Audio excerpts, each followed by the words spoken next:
Chapter 1703. Hijichu caught a glimpse of his father's gaze and quickly rubbed his temples. I'm a little tired. Can I go home first? Yes, of course. Qingjian's attention immediately shifted to Hijichu. He asked nervously, where are you feeling unwell? Do you want to get a doctor to check you again? Qin Yaoguang immediately became excited. I knew it. No matter how smart Gu Nianji is, she can't be so smart that she can perform surgery on people just by reading a book. This is a technical job after all. We came from medical school. How long would it take for us to stand on the operating table? She chattered on and wanted to come over to examine Hijichu.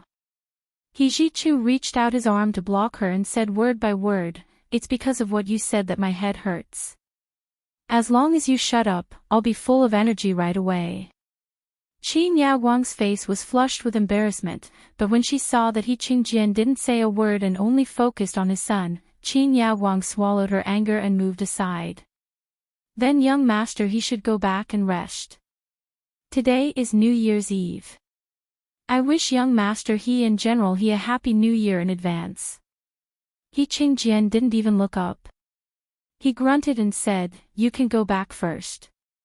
The investigation of the infrasonic weapon won't stop because of the new year.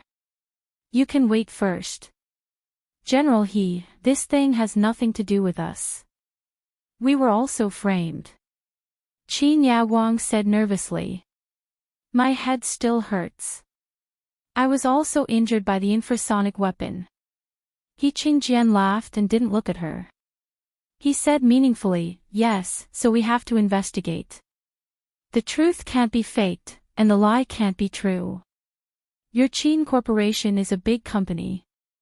It's really not easy to find someone who dares to frame your company. Qin Yaoguang was about to nod in agreement, but from Qingjian's tone, it seemed like he was starting to suspect them. Her heart tightened and she quickly said, I believe in General He will definitely be able to clear our names. When Shi quietly pulled her hand and told her to stop talking. At this time, the more she said, the more mistakes she made.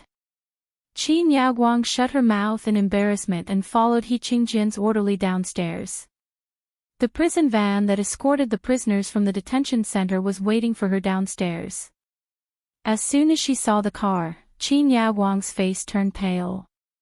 The detention center was very far away from the base's general hospital.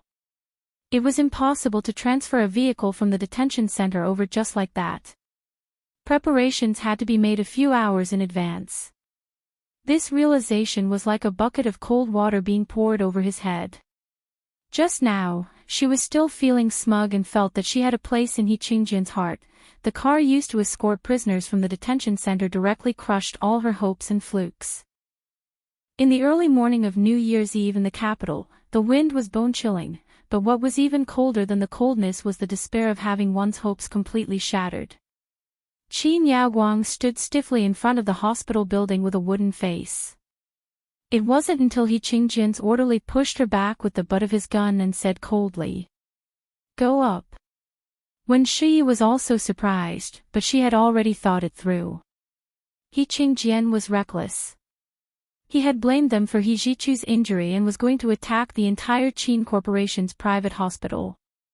When Shi carefully helped Qin Yaoguang into the prison van that escorted the prisoners from the detention center and was about to follow, Qin Yaoguang pushed her down and said stiffly, What does it have to do with you? Get down quickly. Auntie Qin, it's New Year's Eve today. Let me accompany you, when Shi pleaded softly.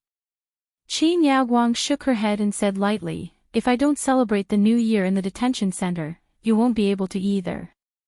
What's the use of coming with me if you don't think of a solution outside? She was reminding Wen Shi. Wen Shi thought about it for a moment and nodded awkwardly. All right then, Auntie Qin, but I've only been in office for a few days. I still don't know what to do with such a big mess. But Auntie Qin, don't worry. I'll have a meeting with the management and the board of directors to try my best to minimize the losses. I don't know much about business. It's all up to you. Qi Niaoguang looked at her and touched her face with her hand. Let's go. If there's anything, remember to look for my father. He's full of praise for you. Wen Shuyi's eyes moved slightly. I got it. Auntie Qin, take care. She stood on the sidewalk in front of the hospital building and waved gently at the prison van that was driving away, as if she was seeing off a friend and family member. When the prison van was out of sight, Wen Shuyi turned around and looked back at the hospital building. In the lobby on the first floor of the building, the elevator door opened. He Qingjian strode out. Behind him, Xie Qingying was pushing He Zhichu's wheelchair. He Qingjian and He Zhichu's orderly surrounded them as they walked out. Wen Shuyi stood alone at the foot of the steps in front of the building and watched them walk down the steps. When he passed by her, He Qingjian said lightly, "Didn't Dean Wen go with Dean Qin?" "General He, I don't have any criminal record. I'm a law-abiding citizen and have a lawyer's license. Why should I go to the detention center with Dean Qin?" Wen Shuyi didn't stand on ceremony with He Qingjian. She realized that He Qingjian couldn't please her anymore, so she didn't waste any more effort. Really? Dean Wen is indeed a lawyer. It seems quite difficult to convict you in court. He Qingjian gave her a thumbs up. It was unknown whether he was praising her or belittling her. Wen Shuyi's eyes darkened slightly. She smiled and said, "Thank you for your compliment, General He. I will protect my legal rights and interests, and I will also protect the legal rights and interests of the Qin Corporation." "Yes, Director Wen is indeed a competent director," He Qingjian said as he walked past her and got into his bulletproof car. Soon, He Zhichu stood up from his wheelchair and got into He Qingjian's bulletproof car. Xie Qingying didn't get into the car. She handed the wheelchair to He Zhichu's orderlies and bent down to wave at him. She smiled and said, "Young Master He, rest more. I'll go home first. We'll contact each other after the new year." He Zhichu nodded and said coldly, "Let my orderlies send you back. Don't run around during the new year. If you want to go out, call me first and I'll send someone to escort you." He Zhichu had made this arrangement purely out of safety considerations. The Qin family's power was unexpectedly great. He Zhichu didn't dare to let his guard down at all when he thought of the Soviet sniper on the building outside the hospital. Xie Qingying didn't think too much about it. She was just very surprised by He Zhichu's thoughtfulness, but her heart was extremely warm. The feeling of being cared for and taken care of by the person she loved instantly turned into a warm current that flowed through her heart. The weather was so cold, and she wasn't wearing a coat, but her back was already so hot that she was about to sweat. Her heart was pounding, and her eardrums were bulging. She couldn't hide the joy and wanted to fly out from the bottom of her heart. Wen Shuyi looked coldly at Xie Qingying's flushed cheeks and limpid eyes. She looked like she was in love and suddenly felt disgusted. Why wasn't it her? Hadn't she done what Xie Qingying had done? Even if she couldn't compare to Gu Nianji, how could she not compare to Xie Qingying? Wen Shuyi subconsciously touched her face with her hand. Her face was as cold as ice. Of course, it wouldn't be as delicate as Xie Qingying's. This was the power of love. Although a woman in love would lose her IQ, her beauty would increase. This was determined by the irreversible laws of nature. He Qingjian also poked his head out and said to Xie Qingying, "Qingying, don't go out for the new year for the time being. Spend the new year at home. I'll send someone to strengthen the security around your house." "Thank you, young Master He." "Thank you, General He." Xie Qingying's voice was trembling. Happiness came so quickly that she almost couldn't believe it was real. But today was New Year's Eve. She would treat it as real and spend the new year well. Xie Qingying was sent to another car by He Qingjian's orderlies. Xie Qingying waved at them and was sent away by the car. He Qingjian's bulletproof car started up and drove towards the He residence. When Shi was abandoned by the side of the road alone. No one cared about her whereabouts. However, when Shi knew that someone must be watching her from somewhere she couldn't see. She was also someone who had received intelligence training. Although she wasn't as professional as a real intelligence officer, she still knew the basic routine. She stood by the side of the road for a while and called her secretary to drive her home. Gu Nianji sat in Hu Xiaoheng's SUV and returned to the apartment complex where Lu Jin and Lu Yuan lived.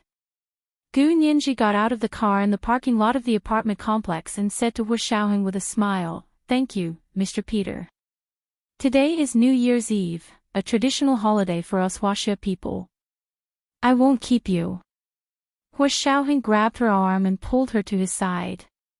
He leaned over to her and whispered, "You want to run away after using me? Lawyer Gu, you destroyed the bridge after crossing the river. You didn't ask if I was willing to cross the bridge." Gu Nianji held back her laughter and reached out a finger to press against Hu Xiaoheng's chest. She slowly pushed it away and said calmly, "Mr. Peter, you must be joking. How would I dare to treat Mr. Peter as a bridge? I'm tired of living, aren't I? But I'm willing to be a bridge for you." Hu Xiaoheng held her finger and placed it on his chest. He smiled and said, "As long as you don't tear me apart." Gu Nianji smiled and looked up into his deep eyes. "Are you really willing to be a bridge for me?" "Of course, it's not just a bridge. I'm also willing to be a boat, a ropeway, and a shoe under your feet." Gu Nianji curled her lips and narrowed her eyes. "Mr. Peter, are you always so good at sweet-talking? How many girlfriends did you have to sacrifice to practice? Do you still need to practice?" Hu Xiaoheng held her hand. "Can you let me spend the Huaxiao Lunar New Year with you now?" "I'll think about it," Gu Nianji said slyly. She didn't agree, but she didn't refuse either. The two of them got into the elevator together. No one spoke in the elevator. However, when the elevator door opened, Gu Nianji felt her phone vibrate. She took it out and saw that it was 2 text messages from the King of Drama. "The King of Drama, I tread the deep and winding valleys for you.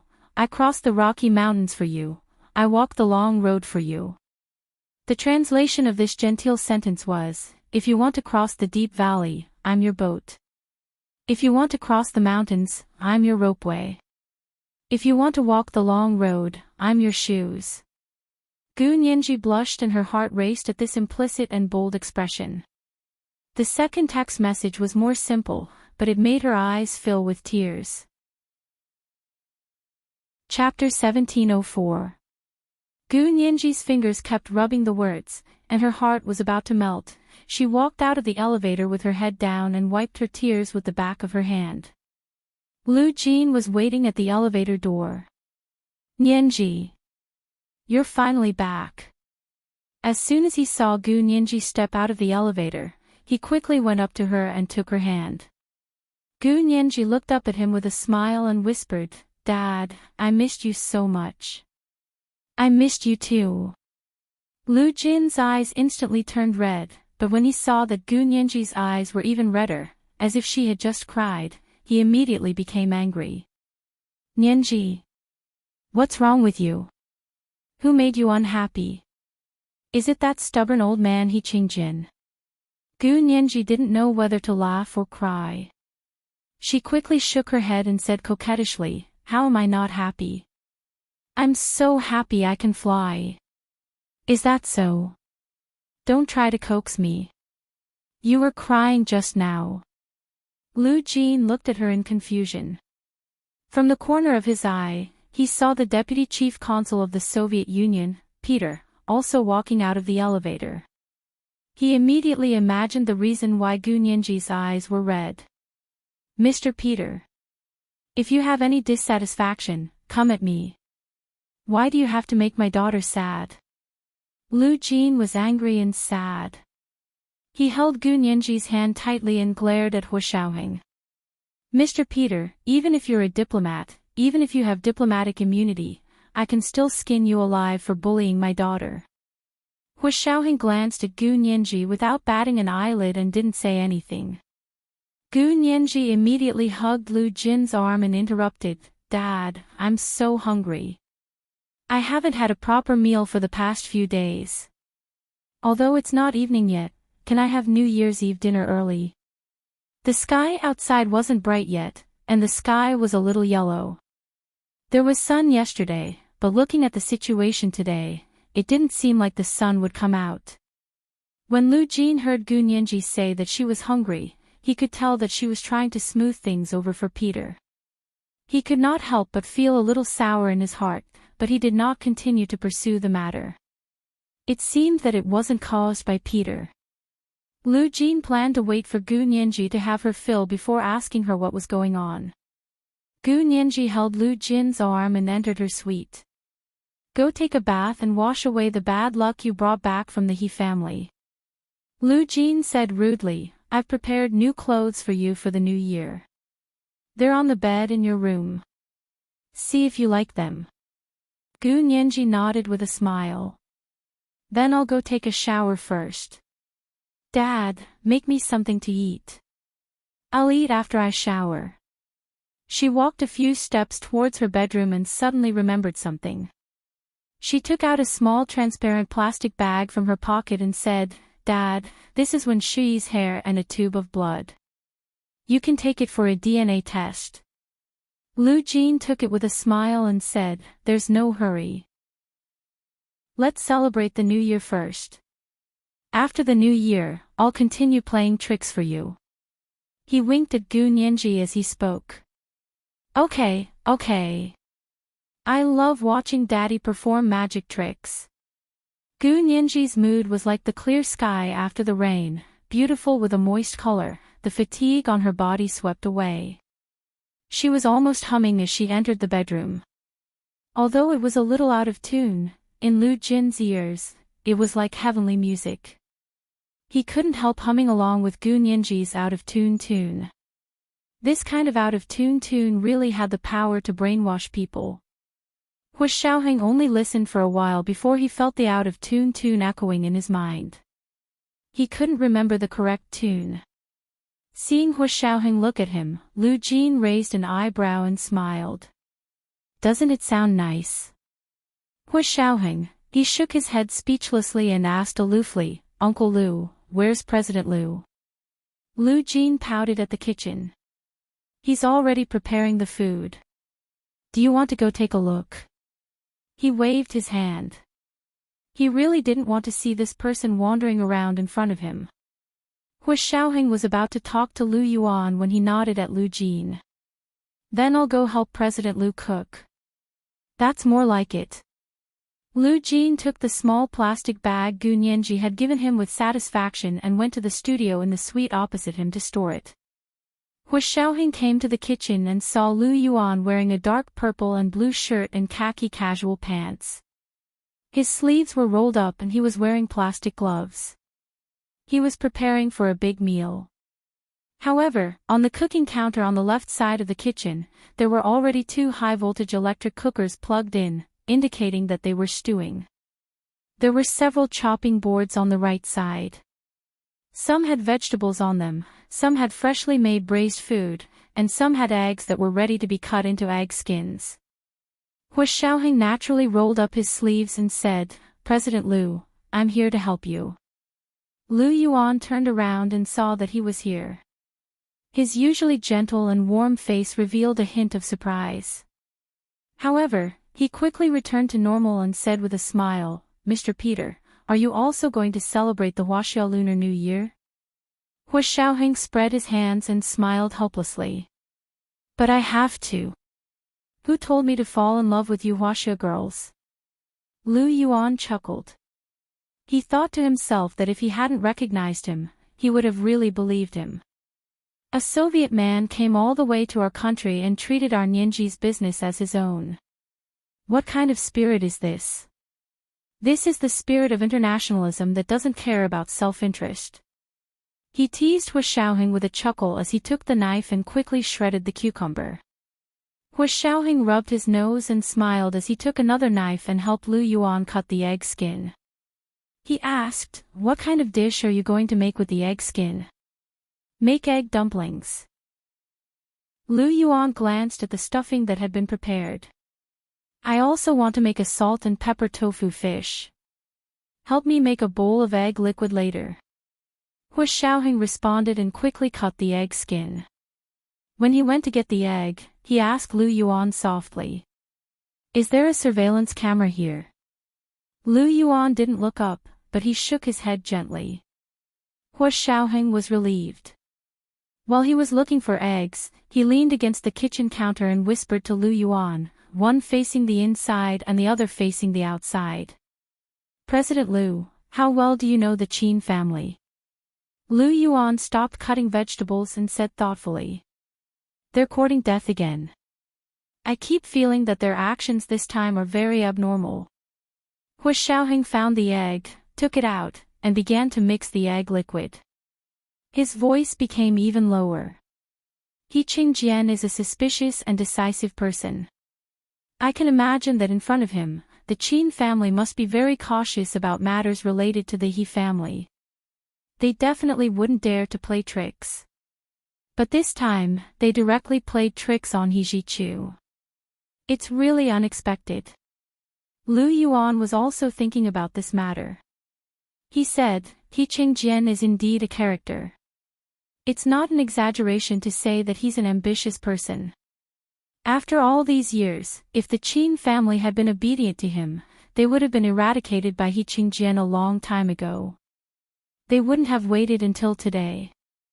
"Yes, I think so too. So my question is, for so many years, the He family has been well behaved and definitely didn't dare to touch the He family. Why did they suddenly dare to do so now? Is there any special reason that made them take the risk and make such a bad move? It would be fine if the assassination of He Zhichu wasn't found out. It was related to the Qin family. Once it was found out, no matter how big the Qin family's conglomerate was, they wouldn't be able to withstand He Qingjian's anger." Lu Yuan stared at the thin cucumber shreds in front of him and said thoughtfully, "The reason shouldn't be hard to guess. One of them must have something to do with Nianji. After Nianji came back, they couldn't sit still."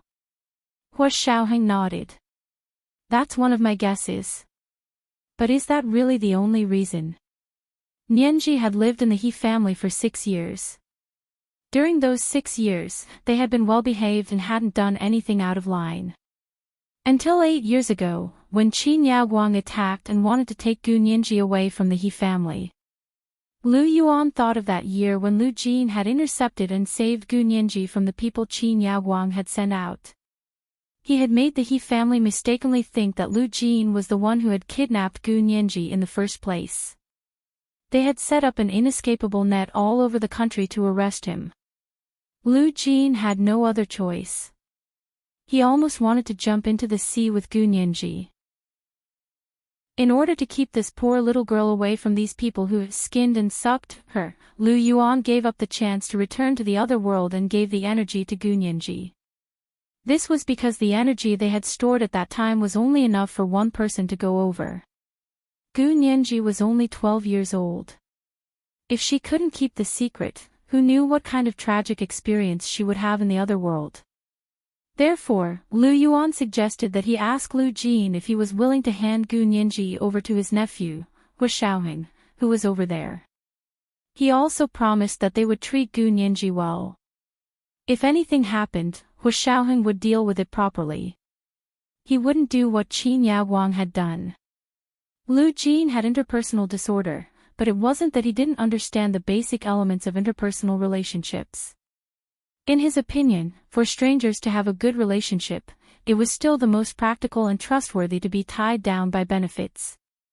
After they got to know each other better, benefits would of course come second. But before that, he needed to give little Gu Nianji a guarantee that she would be treated well and treated well by the people over there. Therefore, he put a very advanced engine blueprint into Gu Nianji's backpack without anyone teaching him. Lu Yuan was very excited when he saw it. Just this blueprint alone would allow the Huaxia Empire to break through the problem of fighter jet engines. At the same time, the people over there would definitely treat Gu Nianji well until they found the origins of the blueprint. That was because she was their only clue. Lu Yuan actually wanted to give the people on the other side a good explanation. Unfortunately, every very short contact with the other side required a lot of energy. Their side was different. He Qingjian's side was rich and overbearing. With the power of the entire country, of course they had more energy than them. No matter what he and Lu Jin did, they had to carefully control their energy usage. If they accidentally used too much energy, Gu Nianji wouldn't be able to get through. Thinking about what happened that year, Lu Yuan's heart skipped a beat. He said, I think the target is still Nianji. The difference is that Nianji should be able to give them more benefits. So much that they can overcome their fear of He Qingjian and take the risk to attack He Jichu. Hua Xiaoheng's brows gradually furrowed. He recalled the time when the Qin family was ambushed by a bomb at the revolving restaurant, and his thoughts gradually became clearer. Since they want Nianji at all costs, then they must first eliminate the protection around Nianji. The first is, of course, He Jichu. The second is probably me, the Soviet Peter. This is the second update of the day, Chapter 1693, Peeling the Silk from the Cocoon. Please vote for the recommendation, okay? Mwah, all the big shots and little angels. Chapter 1705. Targeting you. Lu Yuan frowned. Are you sure your identity hasn't been exposed? Would they really dare to target you? Hua Xiaoheng said calmly, the Qin family has been planning this for a long time. On the day the revolving restaurant exploded, He Jichu found a Soviet sniper on the roof of the building opposite the restaurant, as well as a Soviet-made weapon. It's obvious that this is to blame the revolving restaurant explosion on the Soviets. And I announced my pursuit of Nianji in a high-profile manner. Nianji's relationship with the Qin family is very bad. This can barely give me a motive to deal with the Qin family. There's such a thing. Lu Yuan was very shocked. He Jichu probably didn't believe that it had anything to do with you, right? He Jichu isn't that stupid. But the most important thing is that they didn't expect me to be there when the explosion happened that day. If I really did it, would I have buried a bomb next to me? At the very least, if I really did it and I appeared at the scene, no one from the Qin family would have been able to leave the revolving restaurant alive. When Hua Xiaoheng said the last sentence, his eyes were stern, his expression was cold, and his tone was unquestionable. Lu Yuan also absolutely believed that Hua Xiaoheng had this ability, but that wasn't the point. He said seriously, you have to restrain yourself. This isn't our motherland. What good will it do them to go against a Soviet diplomat? Hua Xiaoheng's eyes flashed, as if he had been enlightened. He suddenly understood the other party's move. Their real goal now seems to be to pave the way for the infrasonic weapon. From the explosion to Qin Beioi's injury, to Qin Yaoguang's release from prison to guide the surgery, to He Jichu's injury by the infrasonic weapon, they've drawn everyone's attention away from Nianji step by step. No wonder Qin Yaoguang and Wen Shuyi have been full of confidence ever since He Jichu fell unconscious. In fact, they've been confident for a long time. Of course they can heal the damage they caused themselves. After He Jichu wakes up, they'll take the opportunity to reveal the secret room and the infrasonic weapon at the right time. That way, they'll be able to pin the blame on the KGB. And He Qingjian and He Jichu both know my identity very well. This was a game of chess that gradually led the clues to the KGB, the ace of the Far East, Peter Hua Xiaoheng. Lu Yuan gasped. You mean, they're not just after Nianji and you? There must be someone powerful behind the scenes. Hua Xiaoheng shared all his thoughts and speculations from the past few days. At that time, He Jichu, who had been injured by the infrasound, would be saved by Qin Yaoguang. He would definitely be under their control. Then, as long as we pin the culprit who hurt He Jichu on the ace of the Far East, Peter, with how much He Qingjian dotes on his son, what do you think he will do? Hu Xiaoheng used the slender knife in his hand to make a shallow mark on the wood-colored beech anvil. Lu Yuan took off his plastic gloves and placed his hands on the kitchen counter. He lowered his head and thought for a while before saying, based on He Qingjian's conduct, the lightest punishment would be to kill Peter. The worst-case scenario would be to fall out with the Soviet Union and expel diplomats. In the end, it's not impossible for it to develop into an armed conflict, yes. Hu Xiaoheng's eyes became even darker. If I were the mastermind behind the scenes, this is how I would predict the outcome of the operation. For them, the best outcome would be for the Huaxia Empire and the Soviet Union to fall out and return to the period of armed confrontation between the Huaxia Empire and the Soviet Union in the last century. It's not impossible for it to lead to a border war. Lu Yuan nodded and analyzed. If this goal isn't achieved, then the next outcome would be for He Qingjian to kill Peter. You said that Peter's identity is the KGB's ace of the Far East. Once Peter dies, then our Huaxia Empire's agents in the Soviet Union will be caught in one fell swoop by the KGB and killed in the cruelest way possible. Although this won't lead to an open armed conflict, the blood that will flow on the hidden battlefront will not be any less than an open armed conflict. Hu Xiaoheng took a deep breath and nodded. He used the long knife to draw a triangle on the beech cutting board. To them, the next outcome is that Peter doesn't die, but is expelled by He Qingjian and will never be able to step foot into the Huaxia Empire again.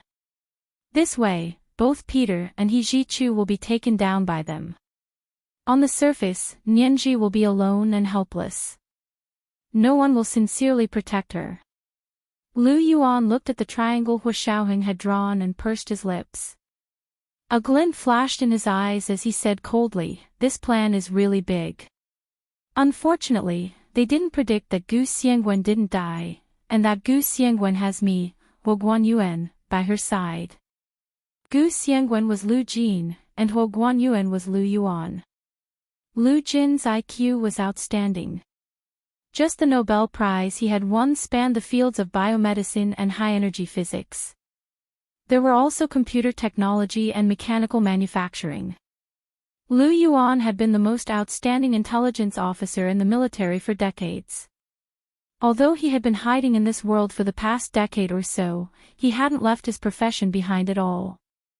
Yes, even if Nianji doesn't have He Zhichu and me, she still has you and Uncle Lu. Hu Xiaoheng smiled. The other party didn't know themselves and their enemy, so they couldn't have won every battle. Lu Yuan smiled and glared at him. Stop flattering me. He picked up the knife and began to cut the braised food. He said, also, the other party was able to design a trap at the level of relations between countries. Their vision is no longer limited to family feuds and relationships between men and women. This person has a big plan. Hu Xiaoheng nodded. But I'm more inclined to think that these consequences are just incidental results in the process of pursuing their ultimate goal. In other words, their main goal wasn't to provoke a war between the Huaxia Empire and the Soviet Union, but to achieve their own goal while doing so. Success was good, and failure was meaningless. Lu Yuan suddenly looked up at Hu Xiaoheng. Their ultimate goal. Is it really Nianji? Hu Xiaoheng nodded solemnly. That's the only explanation. Who exactly is this mastermind? Lu Yuan muttered, I've been here for more than 10 years.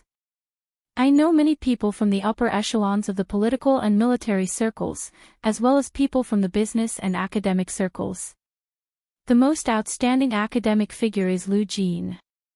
The most outstanding military figure is He Qingjian, and the most outstanding political figure is Xia Beiqin. They all have the ability to set up this plan, but they don't have the motivation to do so. Hu Xiaoheng curled his lips slightly and said teasingly. You didn't say who the most outstanding business figure is.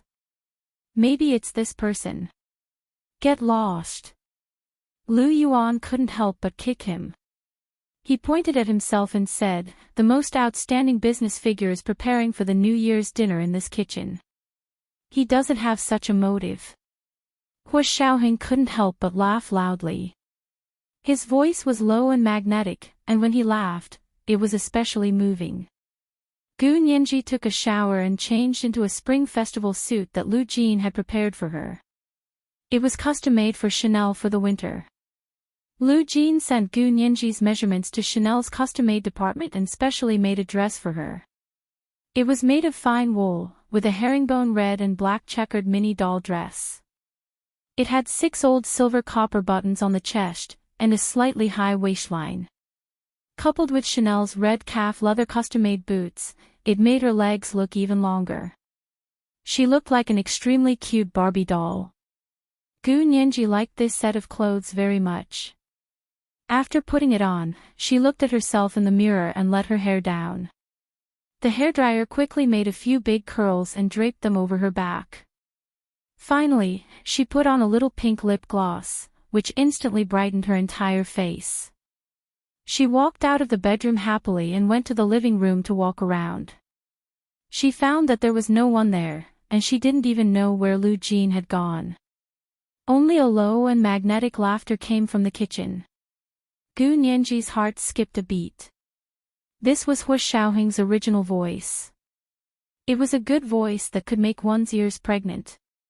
Gu Nianji was about to be drunk. Did he really think that she couldn't recognize him, so he had completely let himself go?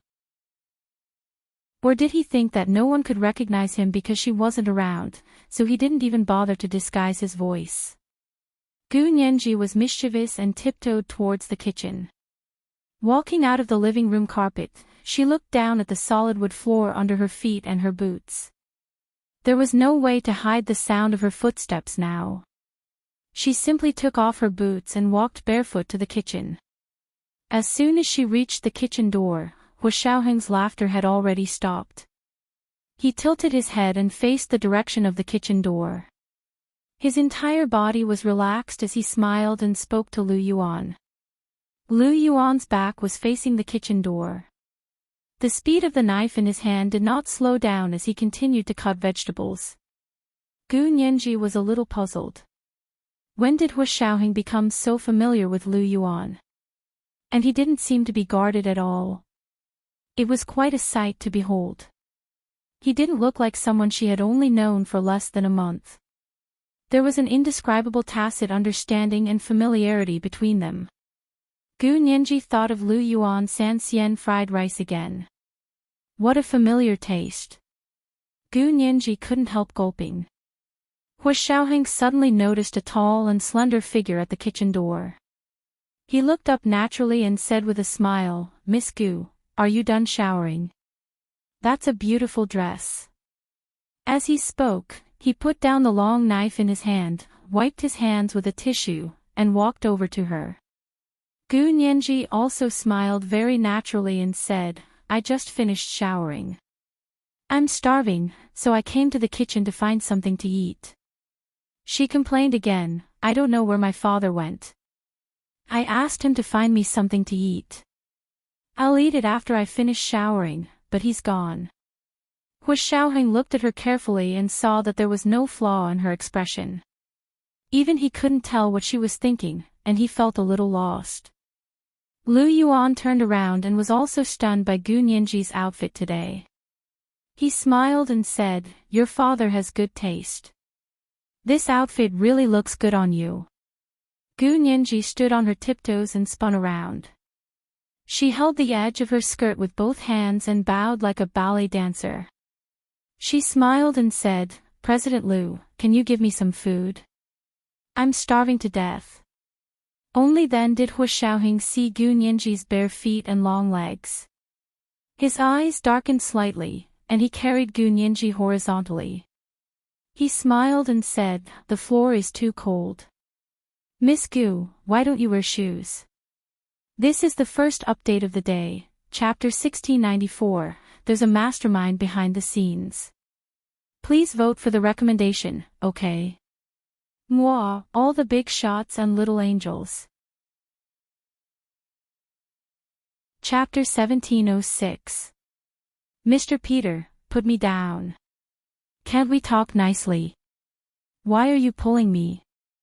Gu Nianji blushed when she saw Lu Yuan looking at her with a smile. She tried to push Hua Xiaoheng away in a flurry. Hua Xiaoheng's arms wrapped around her tightly. The more she struggled, the deeper she sank into his arms. In the end, her entire body was held tightly in his arms.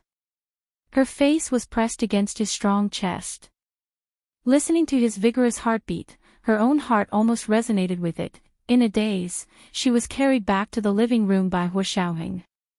Hua Xiaoheng looked down and saw a pair of red boots on the edge of the living room carpet.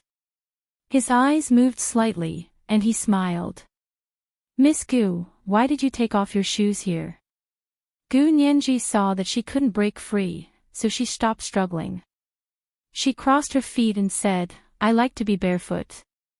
"Who wears boots at home? Aren't you stupid?" Her feet were very beautiful. They were small and exquisite, and the shape of her ankles was beautiful. They were tender and well-maintained. Hua Xiaoheng quickly looked away from Gu Nianji's feet. Seeing this, Gu Nianji wrinkled her delicate and straight nose in disdain. Her long, slender legs continued to sway in front of Hua Xiaoheng's eyes. Hua Xiaoheng had no choice but to look away from Gu Nianji's white legs with difficulty again. Without looking sideways, he carried Gu Nianji to the living room and placed her on the corner sofa with a modern avant-garde design. Hua Xiaoheng didn't get up immediately. Instead, he rested both hands on the low leather backrest of the sofa in the corner and circled Gu Nianji in the crook of his arm. He stared into her dark, misty eyes and said with a half-smile, "Miss Gu didn't wear boots at home. Why did those boots come from the bedroom to the living room? Did they walk over by themselves? How do you know they're in the bedroom? They're clearly in the living room." Gu Nianji smiled slyly. "Really? But these boots match the miniskirt you're wearing. In other words, they're accessories from the New Year's suit your father prepared for you. Then they must have been placed in the bedroom with your dress. If you didn't wear them, did the boots become spirits and run out by themselves?" Gu Nianji was speechless. Was it great that he could reason? Who needed him to reason with me at a time like this? What a straight man. Gu Nianji saw that she couldn't bluff her way out of it. Her eyes blinked rapidly, and her long, fan-like eyelashes fluttered. Her eyes reflected the bright lights in the living room, and she chuckled. "You called me Nianji when you texted me just now, but now you're calling me Miss Gu." Hua Xiaoheng's heart raced, but he quickly calmed down. He lowered his body even more. Their faces were very close. It was as if they would be if he moved a centimeter closer. Both of them could feel each other trying their best to control their breathing. It was a little hot, but because of their restraint, it wasn't that obvious. Their faintly discernible breaths were even more alluring. In the past, Gu Nianji wouldn't have hesitated to dodge in times like this. She wouldn't have had such intimate physical contact with someone she wasn't familiar with. But this time, she just lazily lay on the sofa with her arms crossed in front of her chest. The sofa's back was low, and she seemed to be even more slender. Hua Xiaoheng looked at her quietly. Their eyes met, and they both wanted to see into each other's hearts. However, both of their eyes were equally dark, like the finest black velvet. It was so dark that it seemed as if light was about to shine from within. The two of them stared at each other for an unknown amount of time until Lu Jin's explosive shout interrupted their silence. "Peter, what are you doing? Release my daughter." Lu Jin shouted and threw the folder in his hand at her. It was as if Hua Xiaoheng had eyes on the back of his head. When he heard the sound of the folder flying over, he reached behind him and caught it firmly. He quickly got up and turned around. He smiled at Lu Jin and said, "Uncle Lu, please don't take offense." "Miss Gu." Nianji ran into the kitchen to ask for food without wearing shoes. "I was afraid that she would catch a cold from stepping on the wooden floor, so I carried her over." Lu Jin's gaze finally fell on Gu Nianji's bare feet. "Nianji, didn't I prepare boots for you? It even matched your dress." Why didn't you wear it in the bedroom? Didn't you see it? Lu Jin asked in confusion.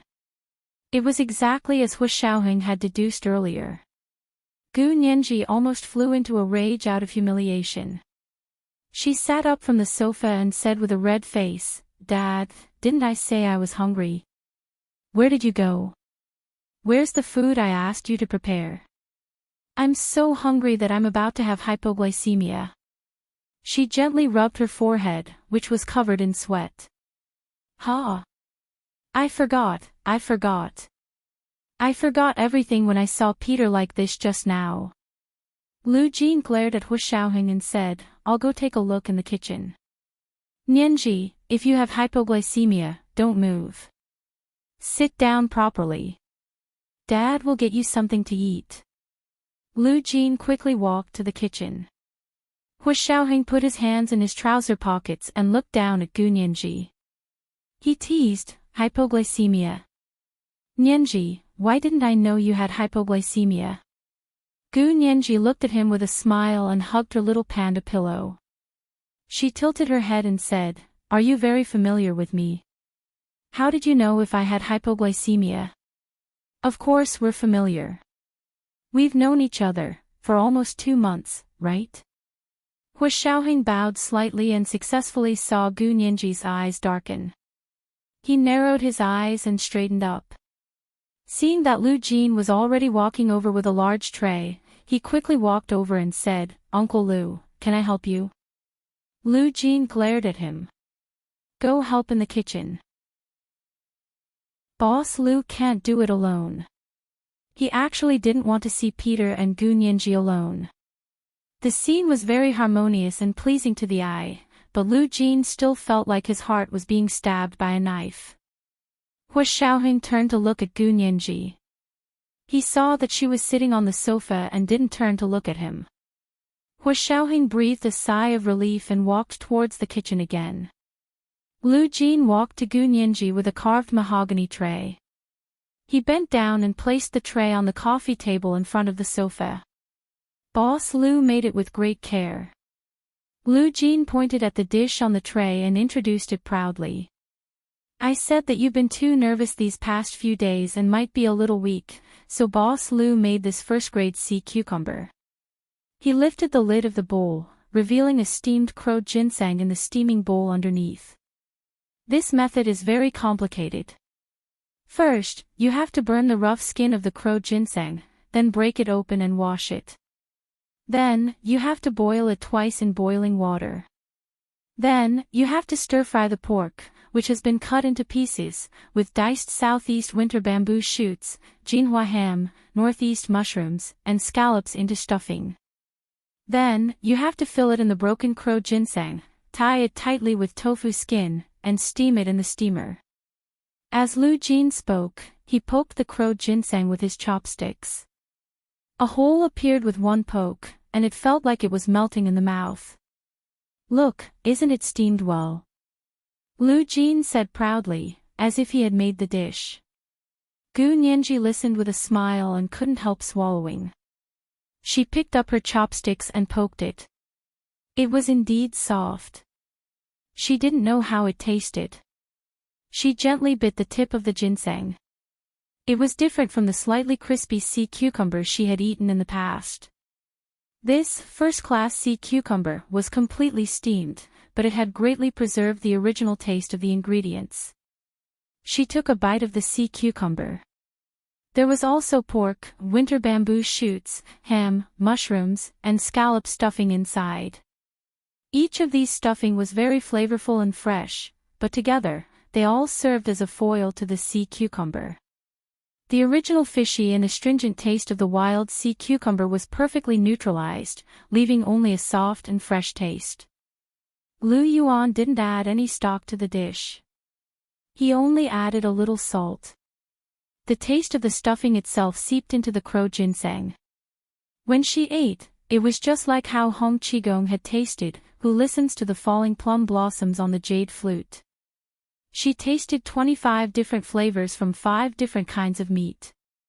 Every time she chewed, it was a different taste, but it was also a feast for her taste buds. Moreover, the sea cucumber had the unique sweetness of seafood. Therefore, when she ate this first-class black ginseng, the taste was even more varied than Huang Rong's, who listens to the falling plum blossoms on the jade flute. Gu Nianji accidentally ate the entire first-grade crow ginseng. Seeing that she was eating so happily, Lu Jin smiled and said, "Do you want more?" "Boss Lu has done a lot." Gu Nianji smiled and shook her head. "This is already too much. I think I can eat this bowl until night." "Okay, then we'll eat it for New Year's Eve dinner tonight." Lu Jin brought the tray back to the kitchen. Since Lu Jin and Gu Nianji had both come out, Lu Yuan and Hua Xiaoheng didn't talk about any confidential topics. The two of them quietly cooked in the kitchen. Hua Xiaoheng was only in charge of cutting and washing the vegetables, while Lu Yuan cooked the dishes. Lu Jin placed the tray on the counter and praised Lu Yuan with a smile before returning to the living room to talk to Gu Nianji. Gu Nianji asked curiously, "Dad, where did you go just now? I didn't see you when I came out." "I went back to my studio and stored the things you brought back in the fridge," Lu Jin said casually. He took out a physics book to divert Gu Nianji's attention. "Nianji, do you want to learn a little quantum mechanics?" Gu Nianji, she couldn't bear to be a disappointment, so she nodded. "Dad, please tell me about it. But let me make it clear first, I'm terrible at physics. If I can't learn it, don't scold me." "How is that possible? How could my daughter, Lu Jin, not be able to learn quantum mechanics?" Lu Jin explained it to Gu Nianji in high spirits. Gu Nianji opened her eyes and listened for a while. Perhaps the whole crow ginseng was starting to take effect, or perhaps she was tired.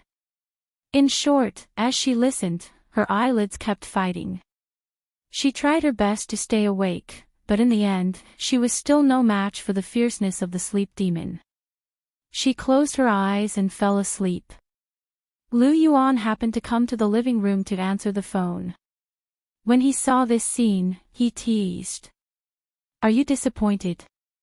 Your daughter can't inherit your mantle." "How could that be?" Lu Jin was elated.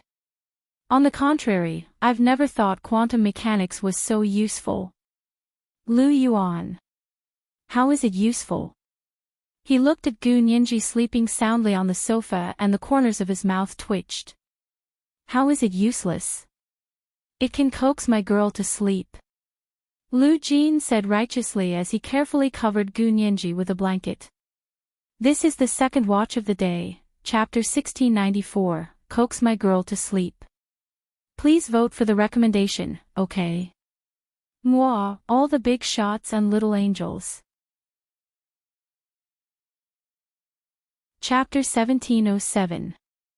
Lu Yuan stared blankly at Lu Jin, who was carefully taking care of the sleeping Gu Nianji. Even a patient with a serious interpersonal disorder like Lu Jin had unreserved love for his children. This was the nature of a normal human being. Of course, if someone didn't have this kind of nature, it could only be said that he or she wasn't a normal person. Lu Yuan was immersed in his emotions. Just as he was about to praise Lu Jin, he heard Lu Jin say proudly, "A person like you who doesn't have a daughter will never be able to understand this feeling." He had a smug look that said, "I'm proud to have a daughter, I'm proud to have a daughter." Lu Yuan retracted his previous emotions. He knew that talking to someone like Lu Jin was an extravagant hope. He would either anger you to death, or he would suffocate you to death. Anyway, he was going to die. It was just a matter of dying sooner or later. Lu Yuan's face darkened. He took his phone to the balcony to answer the call. Hua Xiaoheng came out of the kitchen and saw that Gu Nianji had already fallen asleep on the sofa. One arm was raised behind her head, revealing her fair and delicate arm. She was covered with a freshwater crystal purple blanket. The edge of the blanket had fine lint that rubbed against the edge of her arm, making her skin look crystal clear. It was like a tender purple lotus root wrapped in a section of white lotus root. Hua Xiaoheng's Adam's apple bobbed up and down. He looked away and walked over. Lu Jin was wearing beige casual clothes and was sitting cross-legged on the carpet, right in front of the sofa where Gu Nianji was sleeping. There was a laptop on his lap, and he was typing furiously. He didn't know if he was programming or writing something. Hua Xiaoheng's eyes flickered. He saw an introductory book on quantum mechanics on the coffee table between the two sofas. He bent down to pick up the book and flipped through it for a while. It was actually quite interesting. He sat on the sofa opposite Gu Nianji and began to read the book. Lu Jin finished writing a program and sent it back to his studio's mainframe.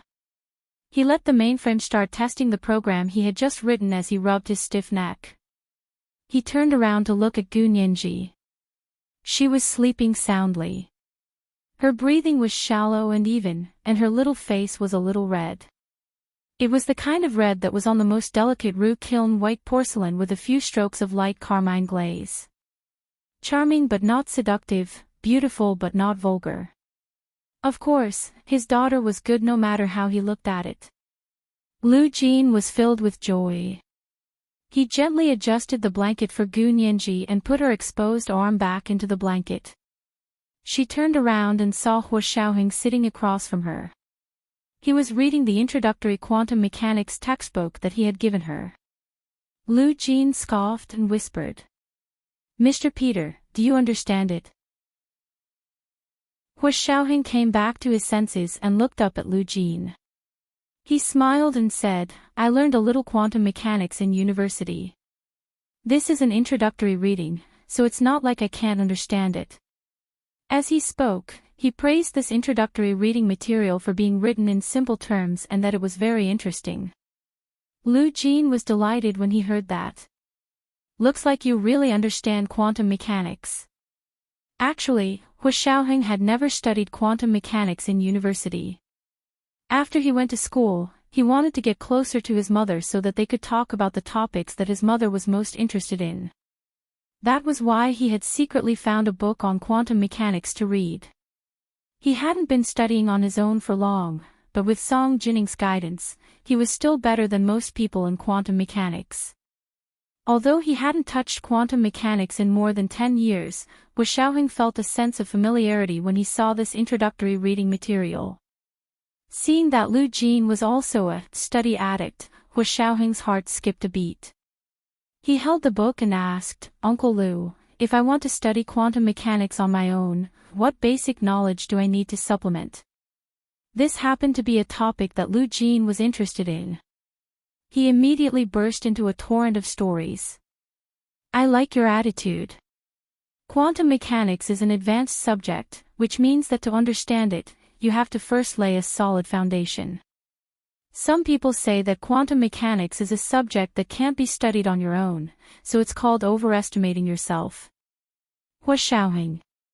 How could one explain overestimating themselves like that?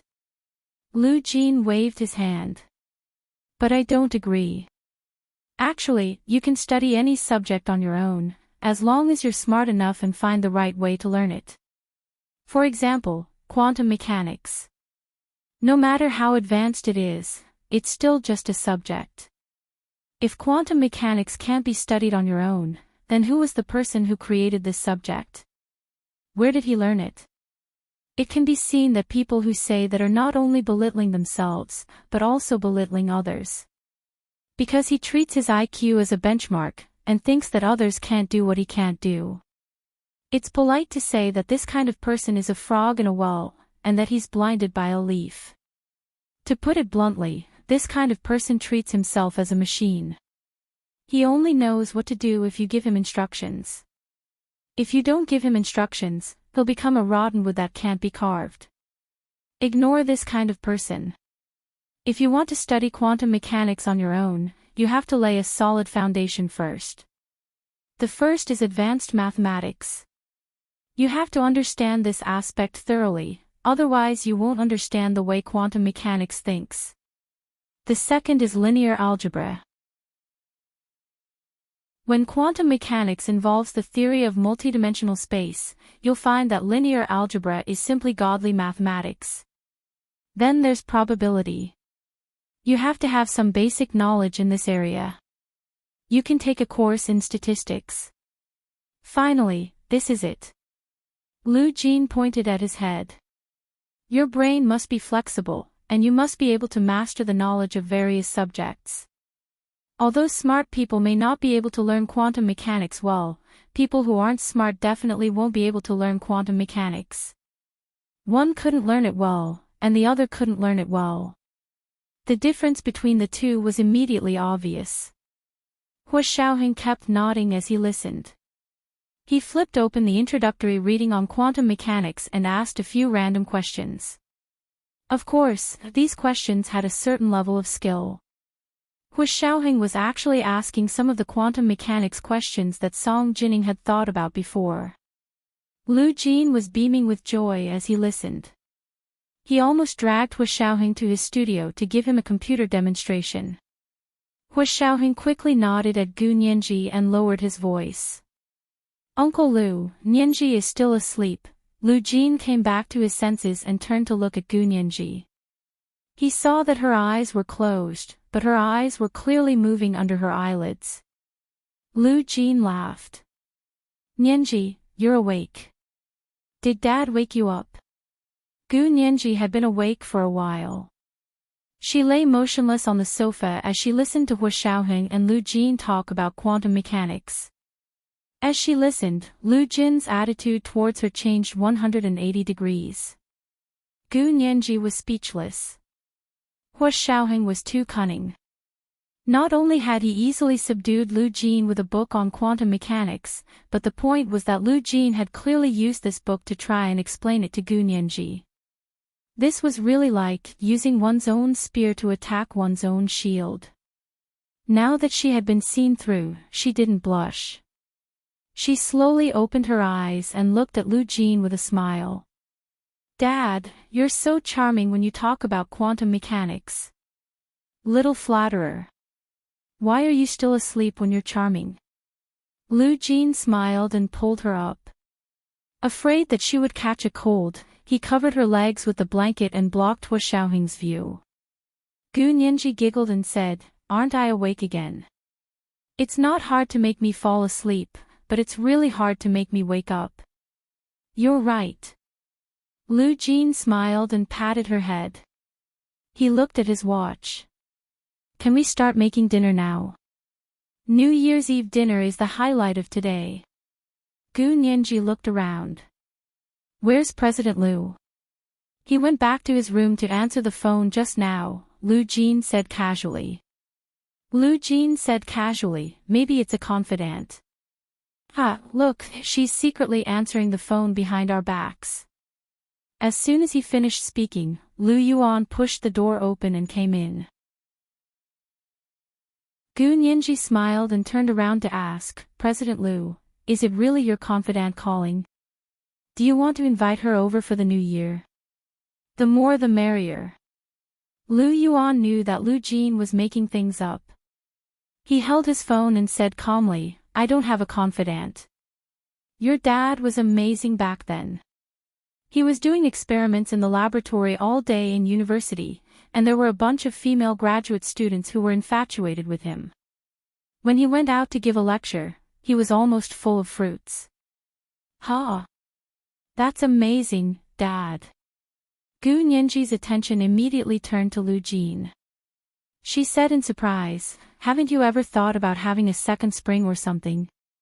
Lu Jin suddenly blushed and said, there wasn't even a first spring, so how could there be a second spring?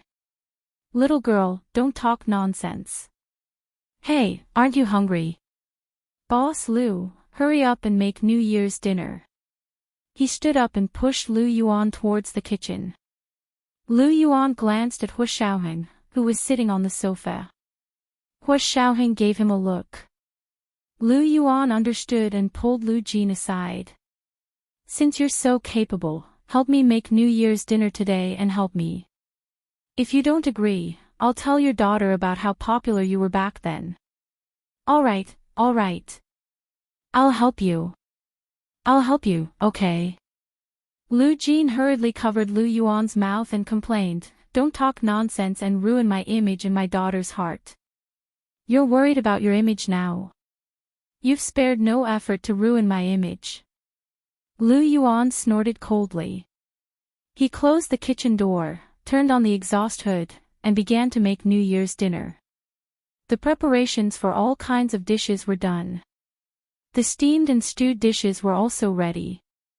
Now all they needed to do was stir-fry and cold dishes. Only Gu Nianji and Hu Xiaoheng were left in the living room. Hu Xiaoheng looked at her quietly and smiled without saying a word. Gu Nianji could take it. She looked back at Hu Xiaoheng with a smile and chatted with him. Mr. Peter, what kind of people do you have in your family? From the looks of it, you should be Chinese, right? Then what if your family doesn't celebrate the Spring Festival? The Spring Festival was a holiday shared by Chinese people all over the world. No matter which country you were in, you wouldn't ignore the most important holiday of the year. Hu Xiaoheng crossed his long legs and smiled leisurely. My parents passed away a long time ago, and I grew up with my grandmother. Later, my grandmother died in the line of duty during a mission, and I had no relatives. He knew that as long as he said that, Gu Nianji would definitely not get to the bottom of the matter. Sure enough, Gu Nianji looked sympathetic. Ha! I'm sorry. I shouldn't have asked these questions. Mr. Peter, I was presumptuous. Hu Xiaoheng immediately said sadly, it's okay, I don't mind. So I hope to spend the new year with you guys and feel the atmosphere of the new year. Nianji, can I call you Nianji? Would you like me to spend the new year with you guys? Gu Nianji was also thinking, he had hit her where it hurt. When she went back, she had to complain to Miss Song, who was long gone. Gu Nianji thought about it, but her expression became more and more cautious. She said softly, sure, aren't you staying now? You're still very close to my dad. Hu Xiaoheng, what kind of words were those? What did he mean by, very close to her dad? Who was he doing it for? Then he racked his brains to recall some of the quantum mechanics problems that Miss Song was interested in back then. Gu Nianji held back her laughter and said, I understand now. You've been with me since your parents were gone and you lacked fatherly love. You're envious that I have a good father, so you've been following me, right? Actually, you can acknowledge my father as your godfather. That way, you won't have to use the guise of pursuing me to get close to my father. Hu Xiaoheng's face darkened. What was wrong with Gu Nianji? She had actually twisted his pursuit of her and his efforts to gain Lu Jin's favor into a lack of fatherly love. Gu Nianji looked at Hu Xiaoheng's darkened expression, and the evil little man with horns in her heart smiled like a little devil. Did I hit the nail on the head? Gu Nianji tilted her head and said, don't be embarrassed. I'll tell my father later. Don't worry, as long as I make a request, my father will definitely agree. It's just an extra godson. She was getting more and more outrageous. Hu Xiaoheng stood up and walked over to Gu Nianji's side to sit down. He held her hand and whispered into her ear. What godson? A son-in-law and half a son. I'll be your father's son-in-law. As he spoke, he bit Gu Nianji's earlobe. The lychee jelly that had tempted him for a long time finally entered his mouth. It was as soft and delicious as he remembered. He couldn't let go after the bite. He subconsciously wrapped his arms around the soft and trembling little ball of flesh and touched it with the tip of his tongue. The round little earlobe was almost sucked into a small thin piece in his mouth, but as soon as he let go of the tip of his tongue, the small piece immediately swelled up again, as if it was showing off against the tip of his tongue. So he sucked again and gently bit down on the earlobe with the tip of his teeth before slowly letting go of Gu Nianji's earlobe. Gu Nianji didn't expect Hu Xiaoheng to really bite it. The earlobe was almost melted in his mouth, and a warm current rushed from the most sensitive area of her ear. Half of her body was numb. She couldn't move. Hu Xiaoheng let go of her mouth, and Gu Nianji came back to her senses. She pushed him away and said with a flushed face, if you keep doing this, you won't be able to spend the new year. Hua Xiaoheng didn't say anything. He only grabbed her arm hard and waited for Gu Nianji to calm down before saying in a husky voice. Nianji, do you really not have feelings for me? This was today's big chapter, chapter 1696, for whom he did it. There was no more at night. P.S. I can't stop writing about my daily life again, forgive me moi, all the big bosses and little angels. Chapter 1708. Gu Nianji looked at Hua Xiaoheng quietly.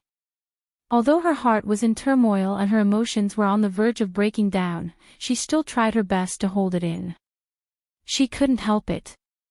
A person's endurance and self-control were developed through repeated training. Gu Nianji was no exception. The living room was very quiet. The lights were bright, but with the addition of a white paper lampshade, it had a soft effect. Hua Xiaoheng's back was facing the light. His strong body moved closer and cast a huge shadow. Although he didn't press down on her, his aura was indeed there. They were very close, but there was still a little distance between them. They weren't close to each other. There was a little distance between them, but neither of them crossed it. Gu Nianji's sharp and bright eyes gradually became gentle and hazy. She slowly reached out and caressed the side of Hua Xiaoheng's face. Her slender fingers caressed him from his sideburns down slowly, all the way to his lips. Hua Xiaoheng didn't move. He lowered his head and let her fingers caress his face. Her hands were very soft, and her fingers were delicate. There was an indescribable sense of comfort and freedom on his face. When her fingers reached his lips, Hua Xiaoheng turned his head and kissed her fingers. Starting from the tip of her finger, he kissed her soft fingers. He didn't kiss her deeply. He only used his lips to gently touch her fingers. He kissed the base of her fingers and slowly moved up. He even rubbed his straight nose against Gu Nianji's fingers. Gu Nianji was obsessed with sound and looks, but few people knew that she was obsessed with her nose the most. A straight, perfectly shaped nose had always been something she couldn't refuse. Gu Nianji was angry and amused to see Hua Xiaoheng like this. She withdrew her hand and wiped her fingers with a tissue on the coffee table. She lowered her eyes and said slowly, Mr. Peter, you asked me if I had feelings for you. Do you want to hear the truth or a lie? Hua Xiaoheng, he sat down next to Gu Nianji and rested his elbows on the sofa. He looked at Gu Nianji and smiled. What if I want to hear both the truth and a lie? Then I'll tell you everything. Gu Nianji chuckled and shifted to the other side of the sofa to keep a safe distance from Hua Xiaoheng. Taking a deep breath, she looked at Hua Xiaoheng and said, Mr. Peter, the lie is that of course I have feelings. What about the truth? Hua Xiaoheng's smile deepened. The truth is, I do feel it. Hua Xiaoheng still looked at her with a smile. His expression didn't change at all, but he wasn't so sure anymore. He cocked his head and discreetly inched closer to Gu Nianji. It doesn't sound any different if you're telling the truth. At the end of the day, she just had feelings for him. Gu Nianji smiled. How can there be no difference?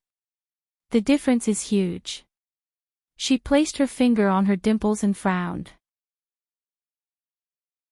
Mr. Peter, I won't hide it from you. Everything you've done is what I've always dreamed of. I used to hope that the person I loved could be like you, able to say nice things and put me first in front of everyone. If there's anything, come and help me immediately. Don't let me handle it myself. Hua Xiaoheng, the uneasiness in his heart grew worse. Why, used to? What did he mean by adding those two words? Could it be that everything he did as Peter wasn't what Gu Nianji wanted? I also used to regret that he didn't say those nice words and do those things that I thought were necessary like other men. So how could I not feel anything after you made up for all my regrets? Hua Xiaoheng breathed a sigh of relief and smiled. Then you admit that you have feelings for me. Then why do you keep rejecting me? Gu Nianji raised her hand and waved it off. Don't be anxious. The feeling I'm talking about isn't the feeling of love between a man and a woman, but pure emotion and enlightenment. Hua Xiaoheng. Enlightenment. Yes. Gu Nianji smiled at Hua Xiaoheng and nodded. Thank you, Mr. Peter, for helping me understand my heart. You've helped me understand what the relationship I really want and the person I really love is like. Hua Xiaoheng could only smile bitterly. How do you want me to respond? Should I say you don't have to thank me? No, the KGB never admits defeat. Gu Nianji shrugged. You really don't have to waste time. What's wrong with me?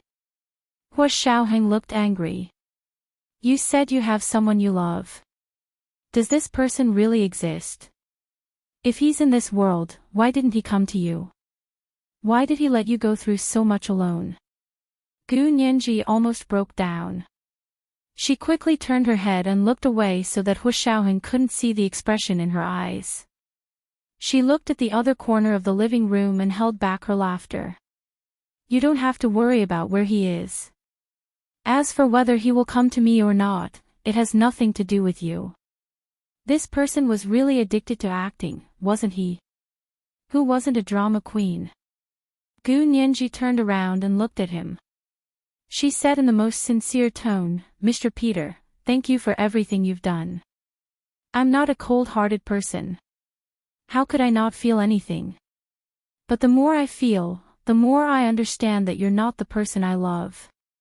The person I love won't say that he wants to pursue me in public, but he will quietly eliminate all those who try to get close to me with bad intentions. He won't make vows about what will happen to him for the rest of his life, but he will use every day to tell me that as long as he's here, I'll be here. Gu Nianji was silent for a moment. She pressed her hand against her chest and suppressed the surging love that had nowhere to put. She realized that she wasn't acting. Every word she said came from the bottom of her heart.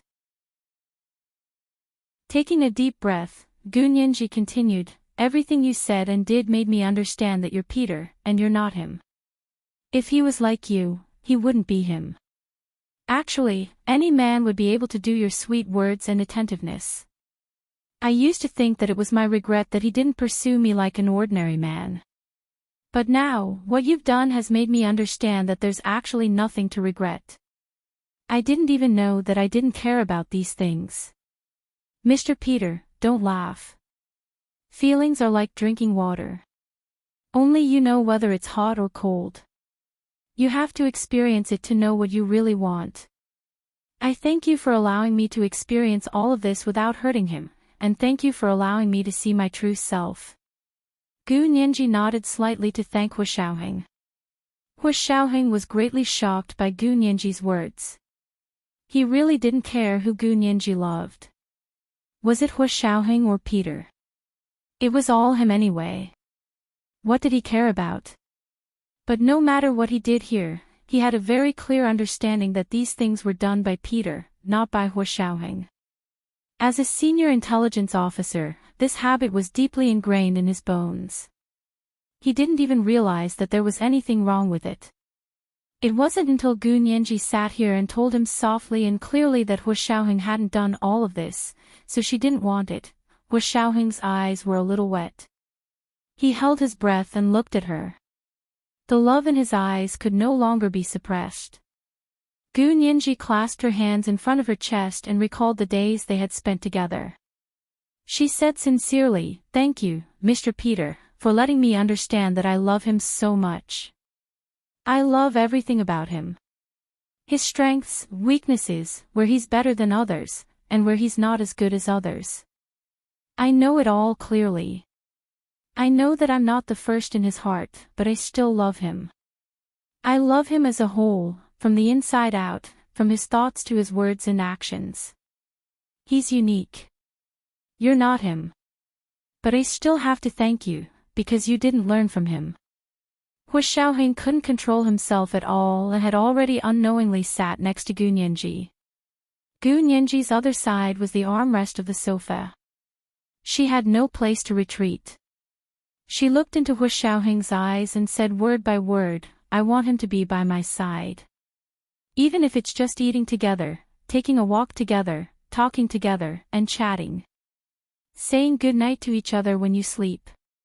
Smiling at each other when you wake up in the morning and saying good morning. That's the happiest and best life I can think of. This is the first chapter of the day, chapter 1697, I love you. The second chapter at 8 p.m.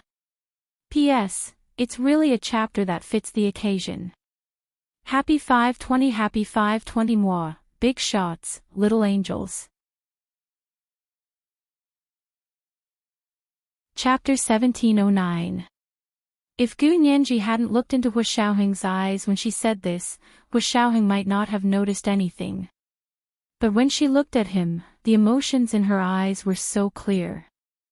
Hu Xiaoheng's heartstrings almost snapped.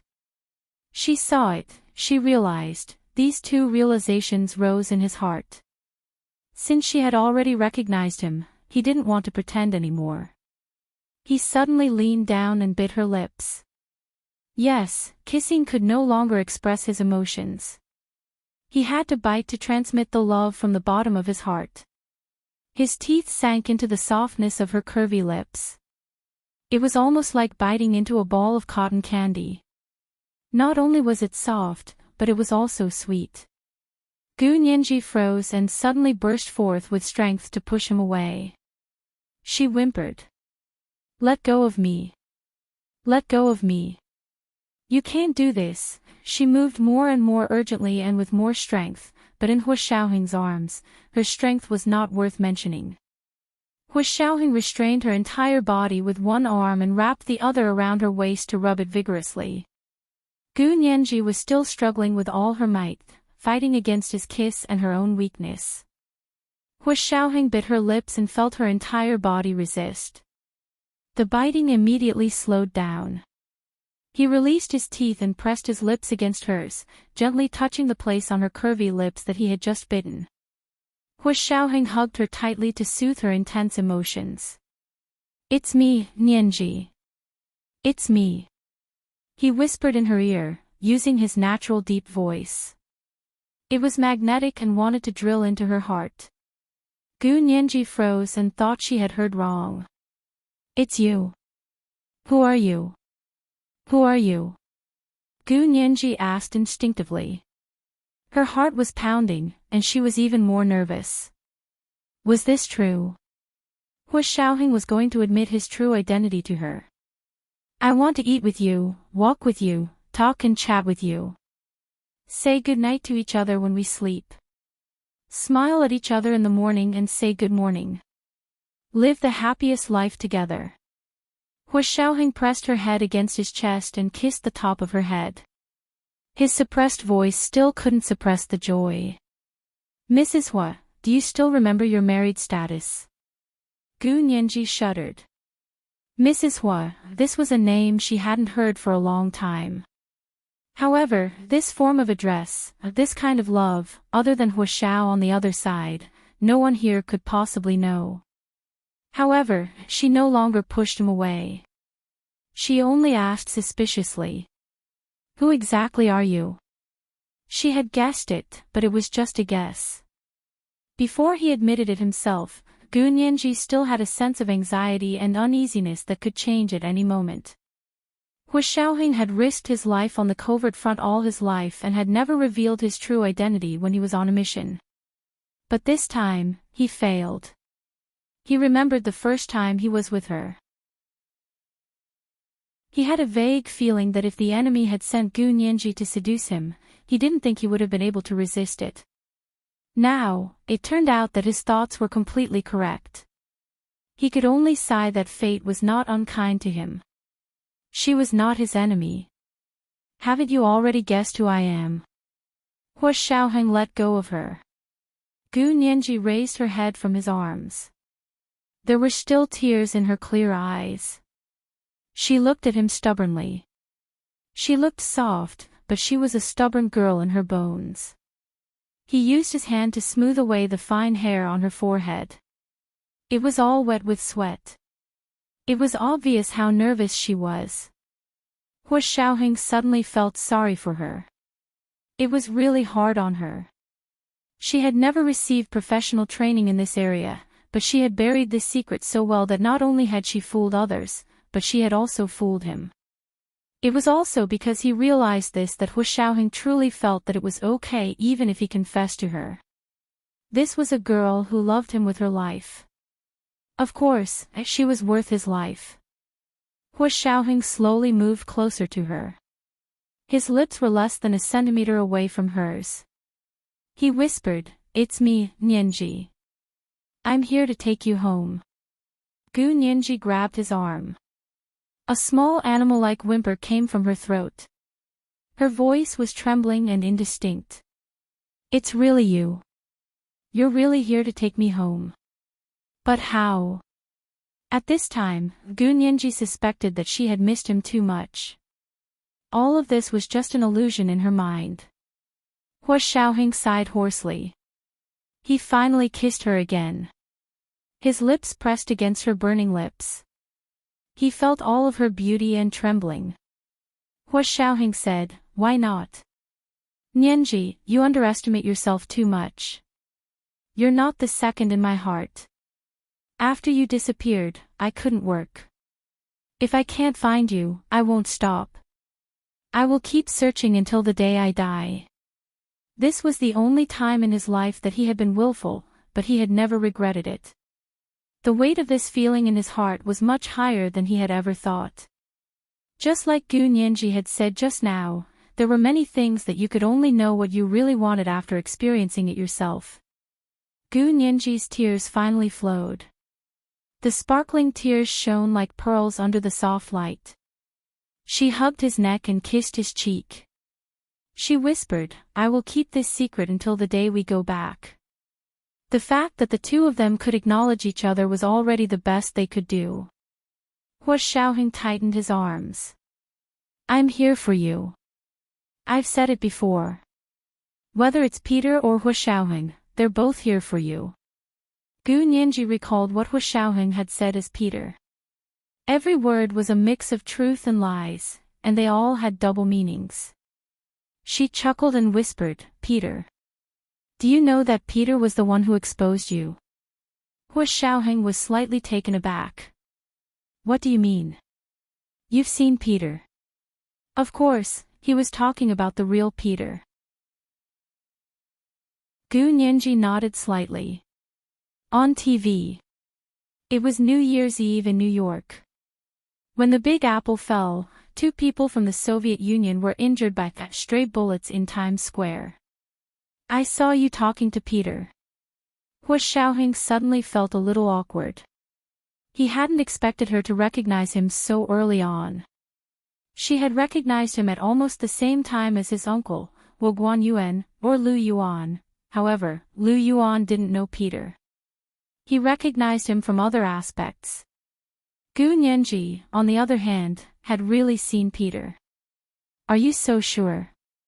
What if Peter's counterpart on the other side just doesn't have that name here?" She had actually revealed such a big flaw. Hua Xiaoheng was speechless for a long time. He lifted Gu Nianji's chin and looked at her deeply. Gu Nianji smiled faintly. "But as long as Peter's counterpart exists, your identity is fake. This reasoning isn't difficult, is it? If you're not Peter, why did you use his identity?" After that, Gu Nianji had carefully observed and rigorously deduced that he should be Hua Xiaoheng on the other side. This also meant that there was no Hua Xiaoheng on the other side, and there was no counterpart. For Hua Xiaoheng on the other side, the identity of his counterpart here was the safest and most confusing. "Smart girl." Hua Xiaoheng leaned over to her ear and whispered, "I hope our child will have your IQ." Child. Gu Nianji suddenly blushed. She was still a child, who wasn't a baby. Looking at Gu Nianji's blushing face, Hua Xiaoheng's heart skipped a beat. He also thought of what he had to do when he had a child. His Adam's apple bobbed up and down, and he felt his body start to heat up. Today is New Year's Eve. I'll accompany you tonight and say good night to you. I'll say good morning to you tomorrow morning. This was the second update of the day, chapter 1698, Who's Not a Baby. He reminded them about their monthly votes and recommendation votes. Moi, all the big shots and little angels. Chapter 1710. Gu Nianji was also thinking about what she had to do to have a child, so she shyly covered her face and whispered, "Not today, there's no condom." Wu Xiaoheng was speechless. He had already been trying his best to suppress the sensations in his body, but Gu Nianji's words ignited a fire in him. He immediately felt the strangeness in his body. He quickly moved away from Gu Nianji without batting an eyelid. Gu Nianji sensed it but was too embarrassed to let go and look at Wu Xiaoheng. She could only secretly open her blindfolded fingers and secretly observe Wu Xiaoheng through the gaps between her fingers. Wu Xiaoheng didn't want Gu Nianji to notice that he had lost his composure, so he turned sideways and crossed his legs to use Gu Nianji's little panda pillow to cover himself. He laughed. "What are you thinking about? I said to say good night to you before you go to bed. I'll come to your bedroom tomorrow morning to wake you up and say good morning." Gu Nianji was speechless. Damn it, this was so awkward. She must have misunderstood. Gu Nianji closed her eyes and suddenly saw a little panda pillow appear in front of Wu Xiaoheng through the gaps between her fingers. Ha! He wasn't the type of person who liked these furry little toys. Gu Nianji's eyes darted around as she released her blindfold and slowly inched towards Wu Xiaoheng. She whispered, "That's not what you said just now." Her large, bright eyes seemed to speak and firmly attracted Wu Xiaoheng's attention. Gu Nianji moved to Wu Xiaoheng's side and stretched out her arms weakly, as though she wanted to hug Wu Xiaoheng's neck. However, halfway through, she suddenly changed direction and grabbed the two adorable ears of the panda plushie. Wu Xiaoheng had been holding the little panda pillow loosely in front of him with one hand, but he was once again attracted by Gu Nianji's affectionate eyes. He didn't expect Gu Nianji to be so mischievous now. Caught off guard, the little panda pillow on his lap was snatched away by Gu Nianji. Gu Nianji quickly glanced at the place Wu Xiaoheng was using the little panda pillow to block. As expected, she saw something strange there. She instantly felt justified and laughed as she grabbed the little panda pillow's two little paws. Her face was flushed with embarrassment. "Humph. The evidence is conclusive, and you still dare to argue. Look at yourself." Wu Xiaoheng was actually quite thick-skinned. Now that Gu Nianji had discovered it, he didn't hide it anymore. He hugged her in his arms and said, "Actually, I did it on purpose. If I didn't do that, why would you throw yourself at me?" He let go, and Gu Nianji was the one who was embarrassed. She tried her best to lean away so that she wouldn't touch any part of him that was in trouble. Wu Xiaoheng lowered his head to kiss her face and whispered in her ear, "You don't have to worry about the condom. I'll buy a dozen for your room in a few days." Gu Nianji was embarrassed and embarrassed. She shoved the panda pillow into his arms. "If you dare to buy it, I'll show it to my father. He said that you have bad intentions." Wu Xiaoheng's expression froze. Gu Nianji successfully escaped and stood up with a smile. She raised her eyebrows and said, "Now you know how powerful I am. My father has sharp eyes." Lu Jin happened to come out of the kitchen with a plate of dishes. He only heard Gu Nianji's last sentence and asked with a smile, "What's wrong, Nianji? Is there anything you want to show me?" Gu Nianji, Wu Xiaoheng lowered his head and laughed muffled. His shoulders shook, and it took him a lot of effort to calm down. Lu Jin had already walked around the living room to the dining room. He said, "Mr. Peter, the New Year's dinner is ready. Go to the kitchen and help carry it." Wu Xiaoheng had already returned to normal. He calmly placed the panda pillow on the sofa and stood up. "Okay, I'll go to the kitchen." He strode over. Gu Nianji pursed her lips, but Lu Jin had come out. She couldn't continue messing around with Wu Xiaoheng like this. She sat back on the sofa alone and rested her chin on her hand. She thought about what had just happened like a dream. But she also found it unbelievable.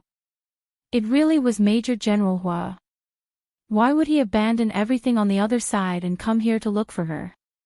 Wasn't he afraid that his counterpart would be here? That was a dead end. Gu Nianji was shocked when she thought of this. She still had a lot to ask Hua Xiaoheng. However, when she thought of her father, who was sometimes reliable and sometimes unreliable, she suppressed this curiosity. Hua Xiaoheng had revealed such an important piece of information to her. She couldn't let him down. Of course, the more important reason was that this information concerned Hua Xiaoheng's survival. It was impossible for Gu Nianji not to be careful. She thought about it for a while, then took out her phone to play games to distract herself. In the dining room, Lu Jin and Hua Xiaoheng brought all the dishes over and set them on the dining table. "Where's President Lu?" Hua Xiaoheng remembered that he hadn't seen Lu Yuan in the kitchen. Lu Jin was focused on setting the plates as he said casually, "President Lu is a very awkward person. He even takes a shower before eating. He's so beautiful. He's already so old. Who wants to see him?" Hua Xiaoheng, he couldn't respond. Although he wanted to curry favor with Lu Jin, Lu Yuan was his uncle, so he couldn't offend him. With two big shots at home, Hua Xiaoheng felt that he actually had no status. But he was willing to endure it. He was willing to have no status with these people. As long as Gu Nianji was high and mighty, it was fine. Hua Xiaoheng looked at the dishes on the table. Most of them were Gu Nianji's favorites. A small number of dishes were what Hua Xiaoheng was used to, and some were probably Lu Yuan and Lu Jin's preferences. "Uncle Lu, I'll go get Nianji for New Year's dinner." Hua Xiaoheng looked at his watch. It was almost time to start eating. After eating, they could watch the Spring Festival Gala. Yes, he had checked the TV schedule. There was actually a Spring Festival Gala in this world. Lu Jin nodded and continued to focus on setting the plates.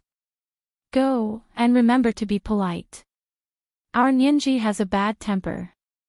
If you make her angry, I'll be the first to not let you off." Hua Xiaoheng, wasn't this the wrong way to educate her? She liked to lose her temper, got angry easily, and wanted others to be more tolerant. But these words were directed at him, so Hua Xiaoheng couldn't say no. He agreed and went to the living room to call Gu Nianji over for New Year's dinner. Gu Nianji put away her phone and followed Hua Xiaoheng into the dining room. She saw Lu Jin walking around the round dining table, holding a small lighter-like instrument and shining it between the plates. A small red that appeared from time to time on the side of the plate. "Dad, what are you holding? What are you doing?" Gu Nianji walked over curiously and watched as Lu Jin adjusted the position of the plate every few steps. Lu Jin smiled and said, "This is a laser rangefinder. I'm adjusting the distance between the plates. I use the golden section method to adjust the position of the food to the best distance. This will increase appetite, promote digestion, and prevent weight gain." Gu Nianji knelt down. "Dad. It's just setting up the plate. Do you have to be so high-tech?" Hua Xiaoheng asked very professionally, "Uncle Lu, is there any scientific reason for doing this?" "Of course there is." Lu Jin straightened up and finished adjusting the last plate. He said seriously, because vision can also affect appetite and the digestive system. For example, the ancients said that beauty is a feast for the eyes. This is the most obvious example. If a beauty is in front of you, you'll be full just by looking at her. You can eat less and achieve the goal of losing weight organically. Gu Nianji was speechless. Losing weight was divided into organic and inorganic. The corners of Hua Xiaoheng's mouth twitched. He thought to himself that beauty is a feast for the eyes could be explained in this way. However, the more he looked at Gu Nianji, the hungrier he became. The more he looked at her, the more he wanted to eat. Unfortunately, he wouldn't be able to eat it for a while. Hua Xiaoheng's thoughts wandered for a while. When he came back to his senses, he found that Gu Nianji was already excitedly discussing organic weight loss with Lu Jin. Hua Xiaoheng said calmly, "Miss Gu, your figure is completely in line with the golden section ratio. You don't need to lose weight." Gu Nianji's heart was filled with sweetness. It was as if she was immersed in the first barrel of lychee honey brewed in the middle of winter. There was also a hint of sourness in the sweetness. Lu Jin asked suspiciously, "Peter, how do you know the proportions of Nianji's figure?" Hua Xiaoheng, Gu Nianji. She was at a loss for words, but Hua Xiaoheng reacted quickly and said calmly, "Miss Gu's figure is so good. Anyone with eyes can see it." Lu Jin turned around to look at Gu Nianji. She was wearing a super short doll dress, which made her long legs look even more ridiculously long. The curve of her waist was not very obvious, but from the way the dress swayed and the ratio of her height, he could accurately calculate her waist circumference and leg length. It was indeed in line with the golden section ratio. As for her chest circumference, Lu Jin politely ignored it. In his heart, Gu Nianji was still that chubby and adorable 2-year-old child. When he was experimenting on her, she thought he was playing a game with her. Growing up or something like that didn't exist. If possible, Lu Jin hoped that he could stay by her side for the rest of his life and protect her from any interference or harm from the outside world. Unfortunately, he didn't have much time left. This was the first update of the day, chapter 1699, I'll be the first to not let you off. At 8:00 in the evening, the second update. P.S. Today is Monday, so you must vote for your friends, especially all of them. Moi, all the big shots and little angels. Chapter 1711. Lu Jin retracted his thoughts and glanced at Hua Xiaoheng. He reminded him seriously, "Mr. Peter, we Huaxia people have a saying, don't look at indecent things. Your eyes shouldn't look around." Gu Nianji tugged at Lu Jin's sleeve awkwardly and changed the topic. "Dad, let's get ready for New Year's Eve dinner. What good food is there today? I'm hungry." Lu Jin immediately turned to look at her and said with a smile, "Nianji, are you hungry? Come, sit down. You eat first." Gu Nianji, "Dad, New Year's Eve dinner is only interesting if everyone eats it together." Gu Nianji quickly smiled and winked. "Dad, let's wait for President Lu to come and eat together." "But you're hungry." Lu Jin frowned. "What if you're hungry? Children are the most vulnerable to hunger, so they should eat small meals more often. Why isn't Boss Lu here yet?" He looked around and said to Hua Xiaoheng, "Peter, can you help me call Boss Lu over for reunion dinner?" Hua Xiaoheng stood up. "I'll go now." After saying that, he turned around and left without the slightest hesitation. Lu Jin looked at his back with a complicated expression. He thought to himself that this person's overall quality was indeed good. It was a pity that his daughter's heart belonged to someone else. Otherwise, it would be good for him to protect his daughter. But now that they had no energy, Gu Nianji almost couldn't go back, so it didn't seem impossible to use Peter as a substitute. His gaze fell on Gu Nianji's face again. He looked at her bright, smiling eyes, and it seemed to overlap with another pair of eyes. To be precise, the other pair of eyes weren't as big as Gu Nianji's, but the shape was very similar. Lu Jin closed his eyes and suddenly asked, "Nianji, what do you think of Peter? If he couldn't continue to protect his daughter, then he would find someone else to protect her." If it wasn't for the fact that Lu Yuan was too old, Lu Jin would have thought that Lu Yuan was the most suitable, because he was the most familiar with him and trusted him the most. Gu Nianji felt guilty and jumped in fright, but she still said nonchalantly, "Dad, what does it have to do with me? Besides, I don't understand him, and I don't want to understand him. I don't care whether he's good or bad." "I see." Lu Jin shook his head regretfully. Then forget it. I thought you had a good impression of him. After all, he is the counterpart of your sweetheart. Gu Nianji blinked. That's amazing, my dad. You can even see through this. Gu Nianji sat down and lowered her head so that Lu Jin wouldn't see the look in her eyes. She smiled and said, I'm quite familiar with him. After all, I saved him, and he saved me. It can be considered a life-and-death friendship. Lu Jin sat beside her and scooped a bowl of American ginseng and black chicken soup for her. Drink some soup first. This is American ginseng and black chicken. It's been cooked for 1 hour and 30 minutes. It's the best time for the black chicken's protein to be released into the soup. After that, the protein will denature and solidify. The black chicken will be firewood and won't be released into the soup. The soup won't be delicious and nutritious. In addition to the fine breed of black-bone chicken and American ginseng, there are also red dates, longans, and wolfberries in the soup. There's also a little ginger, and salt after it's out of the pot. Gu Nianji smiled and gave him a thumbs up. Dad, you're amazing.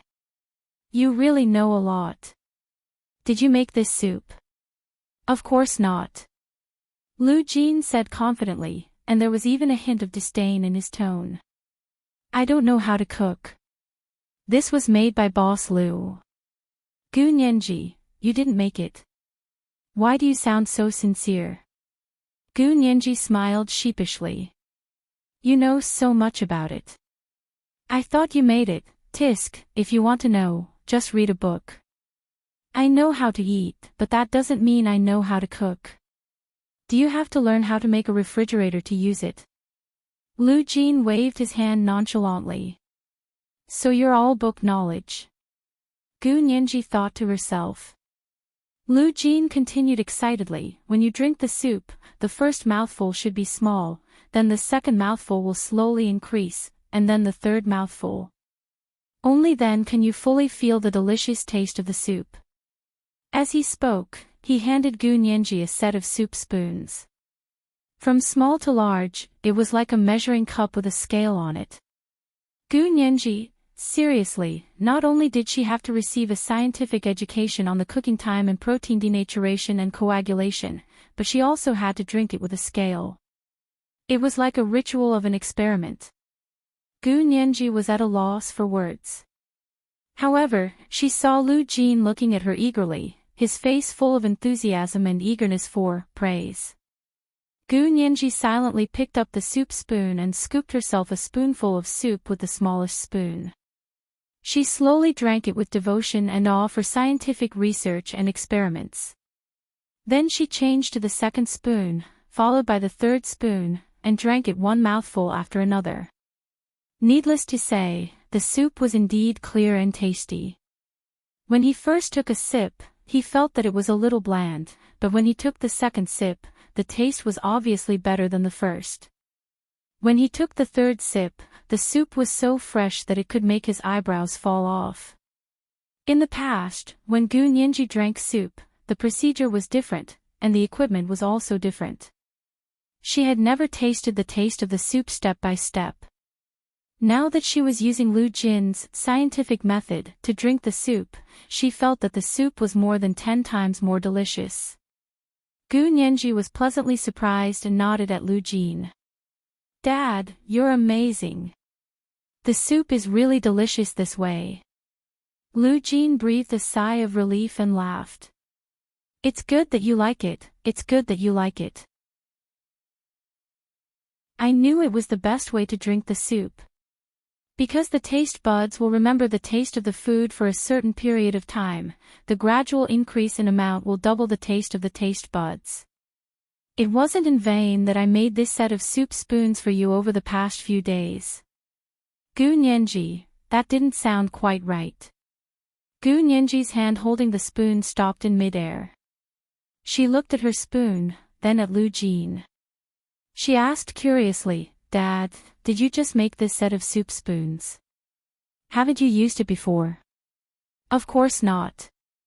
Lu Jin said matter-of-factly. It's just soup. I don't have to be so particular about it myself. But his precious daughter was different. She deserved the best in the world. He was willing to give her the best treatment within his means.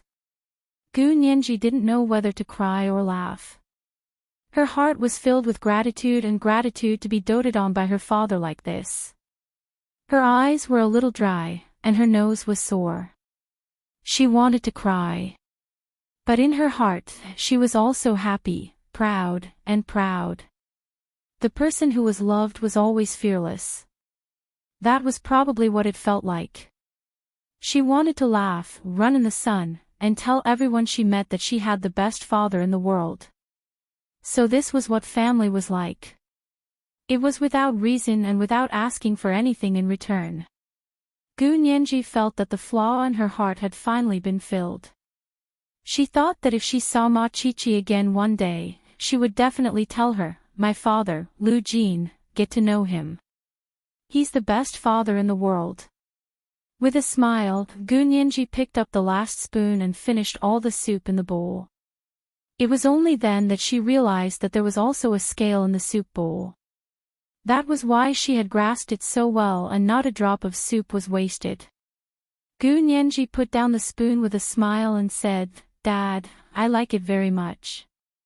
"Thank you, Dad." "Ha ha ha ha, you're welcome.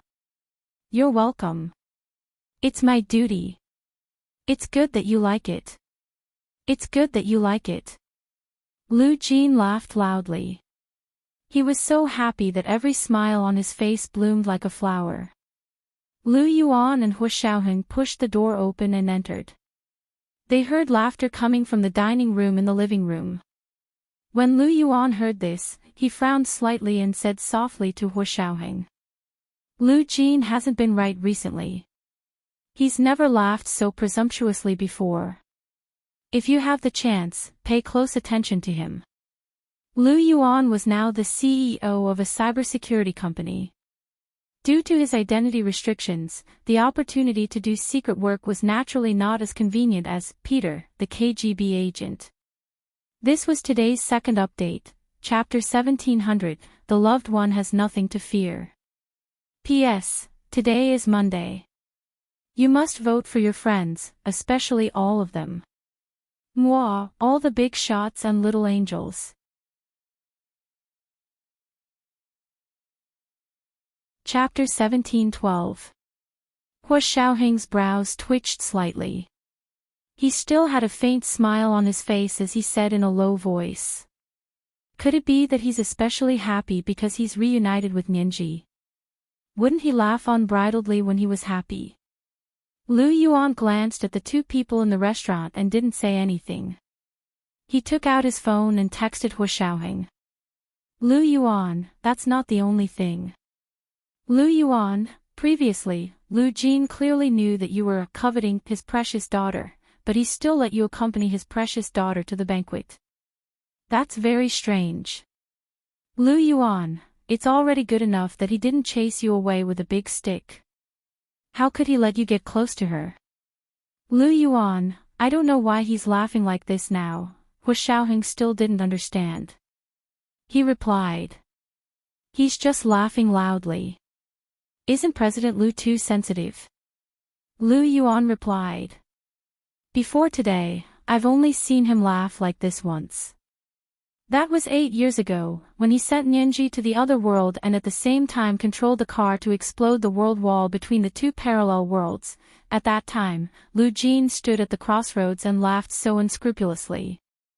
Just like this time, it was as if there was no tomorrow. Behind him was a faint stream of traffic, and a car that suddenly exploded and caught fire.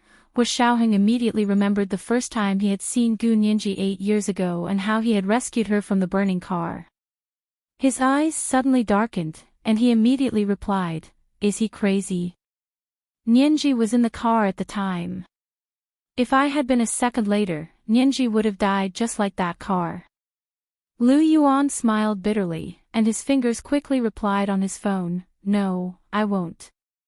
Lu Jin controlled the explosive device on the car. He waited for you to rescue Nianji before activating the explosion. Even so, Hu Xiaoheng still felt that Lu Jin was too crazy. He replied with a cold face, "What if I didn't go that day?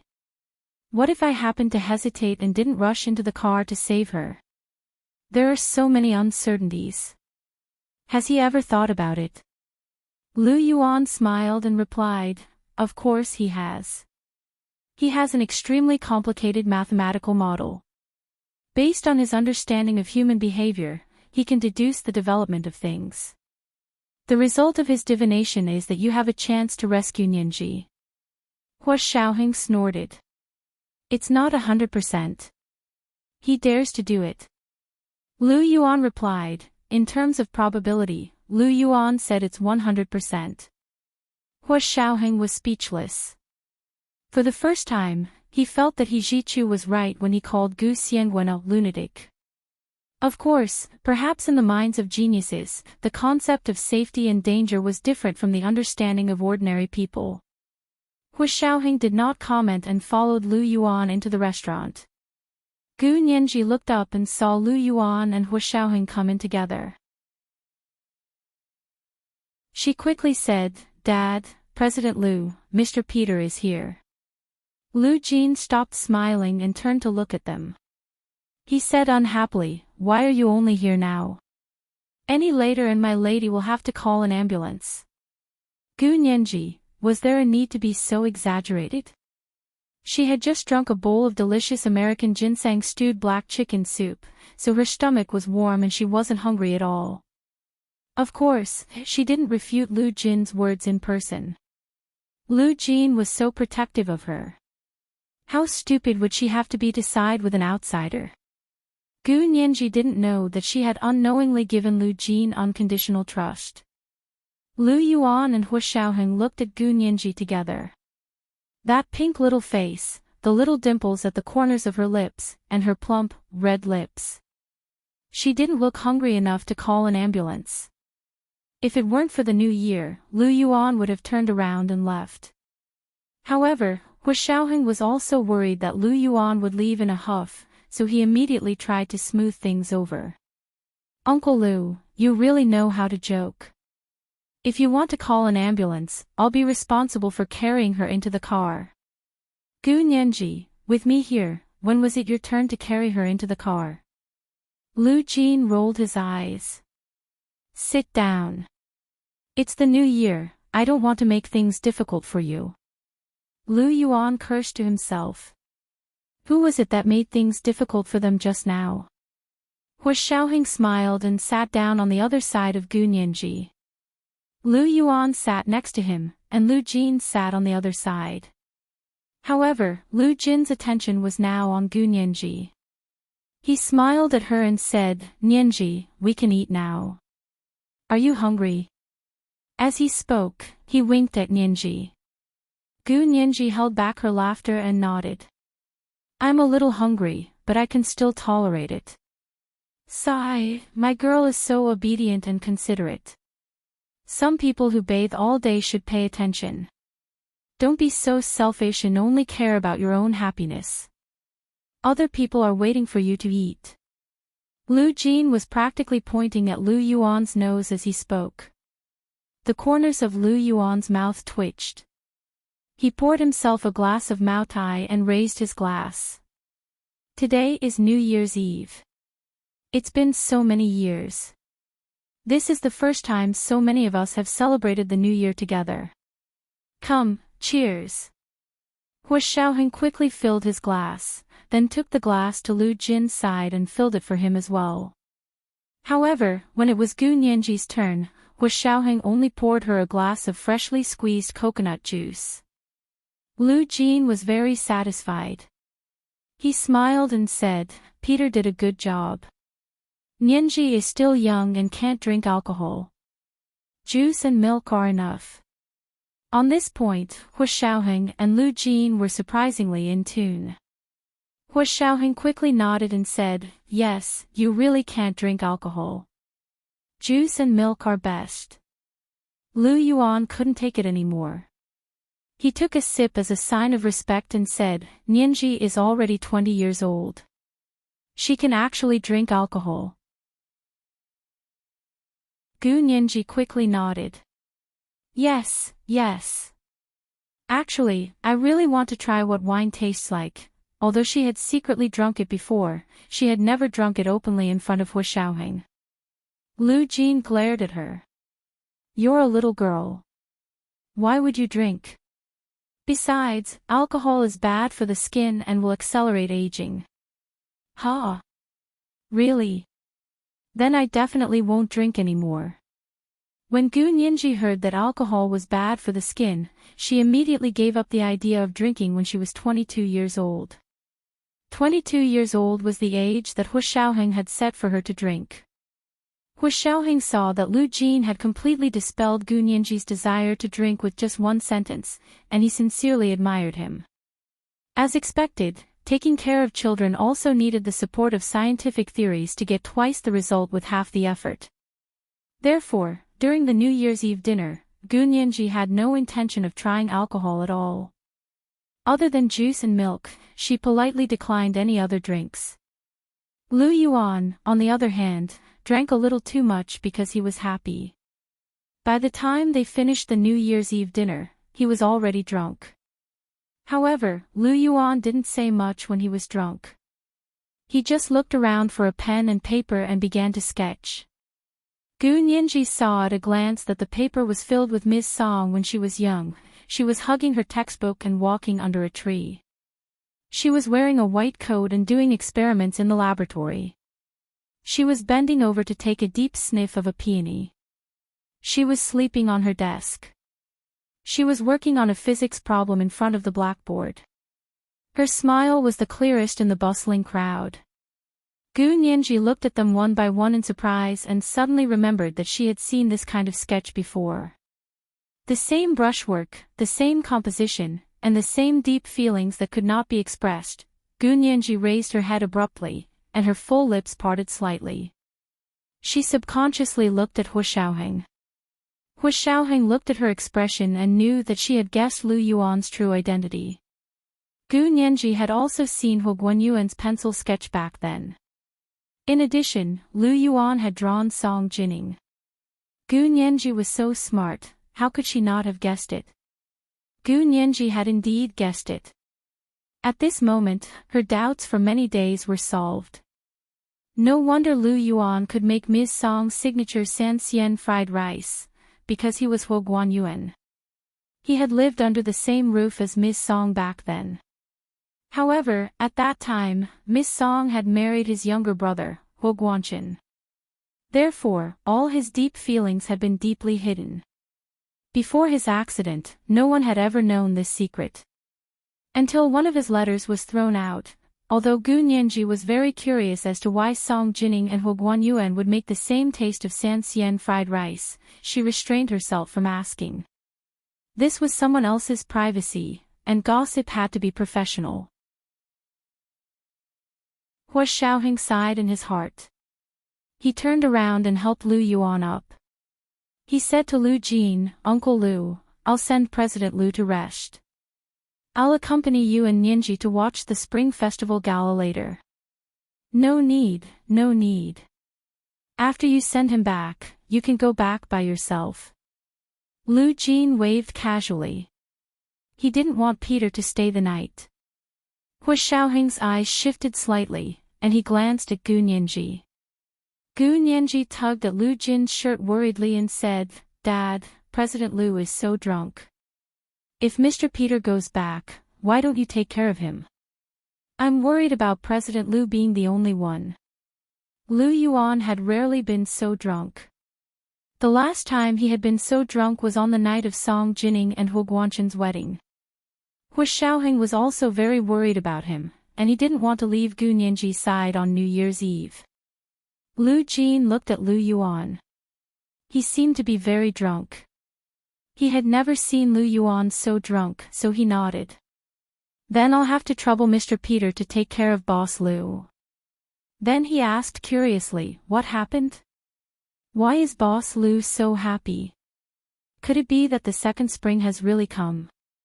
Gu Nianji, this was the first update of the day, Chapter 1701, The Second Spring.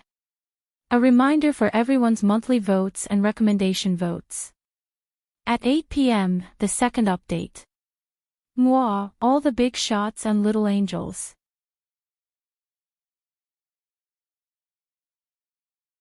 Chapter 17:13. Hu Xiaoheng's footsteps paused for a moment, but he quickly recovered and helped Lu Yuan back to his suite.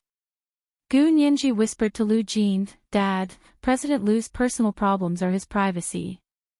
Don't talk nonsense anymore." She spoke carefully, but she was actually very afraid of hurting Lu Jin's pride. She was also worried that she would hurt Lu Jin's pride, so she waited until Hu Xiaoheng and Lu Yuan had left her suite before speaking. Unexpectedly, Lu Jin wasn't angry at all. Instead, he nodded in surprise. Okay, I'll listen to my girl." He then continued to praise Gu Nianji. "My girl is so nice to me. She was afraid that I would offend Boss Lu by talking nonsense, so she secretly reminded me. Nianji, do you know how touched I am?" Lu Jin pretentiously wiped the corners of his eyes and made a crying expression. "Gu Nianji, this acting skill should really be trained by the king of acting." Gu Nianji secretly complained in her heart, but she was relaxed and happy. She didn't feel any psychological burden at all. Because she realized that no matter how she talked to Lu Jin would automatically change it. It was all for his own good. She had never felt this way before. Even when she was with Hu Xiaoheng, she couldn't be so unscrupulous. So after a while, Gu Nianji couldn't help asking Lu Jin, "Dad, how did you know that Lu Yuan always had a second spring?" Lu Jin glanced at the sketches Lu Yuan had drawn in Gu Nianji's hands and pursed his lips. "Look at his drawings. Even a fool can tell how much he likes her." Gu Nianji raised an eyebrow and smiled. "I didn't expect you to know art, Dad." "I don't know, I just read a few books on art." Lu Jin laughed heartily. His mood was so good that he was in a good mood. Gu Nianji curled her lips and looked at the drawing in her hand. She continued to ask tentatively, "Then do you know the woman in this drawing?" "She's so beautiful." Lu Jin said without hesitation, "I don't know her, but she's not as beautiful as my girl. She's just not bad." Gu Nianji almost covered her face and laughed out loud, but she quickly restrained her expression and smiled. "Dad, your fan filter is too thick. Quickly wipe it. You're a scientist. Don't scientists care about the truth?" Lu Jin chuckled and said seriously, "Why wouldn't I be realistic?" In fact, there was no objective standard for judging a person's appearance. According to psychology, if a person feels that another person is beautiful, it is either that the other person has similar features or temperament to themselves, or that the other person is like a blood relative that they are familiar with, or that the other person has complementary features, that is, they like features that they don't have. And you are my daughter. You have similar features and temperament to me, so I think you are the most beautiful. What's wrong with that? Lu Jin looked at Gu Nianji, indicating that he was very objective when it came to beauty and ugliness. Gu Nianji didn't know what to say. She recognized that he had similar features to Lu Jin. Although she had never seen what Lu Jin looked like before he was disfigured and had plastic surgery, she had seen what Gu Xiangguan looked like in the other world. Since they were counterparts, they must look exactly the same. The Gu Xiangguan of the other world was very handsome, especially his straight and beautiful nose, which was exactly the same as Gu Nianji's. Lu Jin should have had a nose like that before he was disfigured, right? But the same temperament. Her heart was moved and she refused. She was very moved but refused. Gu Nianji quickly glanced at Lu Jin's face and lowered her eyes with a smile. "Dad, I like how righteous you are when you use scientific theories to spout nonsense." Lu Jin snorted and smiled. "Oh my girl found out. Can we still chat happily in the future?" The father and daughter chatted and laughed as they cleaned up the table for the New Year's dinner. Lu Jin put all the dishes in the dishwasher, then poured in the special detergent for the dishwasher and washed the dishes with the dishwasher. Gu Nianji waited for him for a while before the two of them left the kitchen and went to the living room to watch the Spring Festival Gala. The Spring Festival Gala had already been going on for 2 hours. The joyous singing and dancing had passed, and now it was time for the overseas travelers to pay their New Year's greetings to the people of their motherland. Gu Nianji yawned in boredom and sat cross-legged on the sofa. She habitually hugged the panda pillow and rested her chin on her hand as she looked at the 100-inch TV on the wall. She said, "I like to watch skits, especially skits about my military career." Lu Jin watched the TV with great interest and said, "There are very few skits like this. I haven't seen any in recent years." He didn't really like going online because going online made his hands itch to make fun of something, so he watched TV when he had time. This was his main way of interacting with people. As they spoke, Hu Xiaoheng walked in. Lu Jin heard someone and turned his head to look. He said in surprise, "Why are you here? Did you leave Boss Lu alone?" Hu Xiaoheng smiled and said, "President Lu is already asleep. It's fine. I'm here to see Uncle Lu. Are you okay? You've drunk quite a lot tonight." Lu Jin laughed and said proudly, "I'm not afraid of getting drunk. My liver naturally has more ethanol dehydrogenase and acetaldehyde dehydrogenase than normal people. So after drinking, the alcohol breaks down very quickly and you won't get drunk." Hu Xiaoheng and Gu Nianji looked at each other, but both of them wisely shut up and didn't continue asking. Hu Xiaoheng sat down on the sofa on the other side of Gu Nianji. As soon as he sat down, Gu Nianji suddenly threw the panda pillow away uncomfortably. When Hu Xiaoheng saw this, he pursed his lips and silently looked away to look at the TV screen in front of him. Lu Jin was also sitting next to Gu Nianji. When he saw the panda pillow thrown on the coffee table, he quickly asked, "What's wrong? Don't you like it?" Gu Nianji tried her best to control herself from blushing. Before she could think of a reason to speak, Hu Xiaoheng suddenly said, "Miss Gu likes these furry toys. Then do you like dolls? We have famous nesting dolls in the Soviet Union. If you like them, I'll ask my colleague to send you a set as a New Year gift." Gu Nianji's heart skipped a beat. What did Hu Xiaoheng mean by that? Lu Jin didn't react, as if he didn't know what Hu Xiaoheng meant by that. But he did calm down. He leaned against the sofa and stared at the TV screen in a daze. She didn't know if he was really watching TV or if he was thinking about something. Gu Nianji could only say, "I quite like it too. Then I'll have to trouble Mr. Peter." Lu Jin glanced at Gu Nianji but still didn't say anything. The three of them watched TV for a while. The overseas travelers' New Year's greetings were over. At that moment, He Qingjian's calm and resolute face appeared on the TV. He was sitting in the small conference room at his house and giving a New Year's greeting speech. It was obviously a recorded video. "My friends in front of the TV, my citizens of the Huaxia Empire, and all the Chinese people in the world, hello. I'm He Qingjian. On this New Year's Eve, I wish everyone peace and happiness. I also wish our country prosperity and change with each passing day." After he finished speaking, He Zhichu's face appeared. He was also in the small conference room. He was wearing a tuxedo and was dressed very formally and nobly. "Hello, my friends in front of the TV. I'm He Zhichu. Today is New Year's Eve for the Huaxia Empire. It's our tradition, our festival. I wish everyone a happy family and good luck."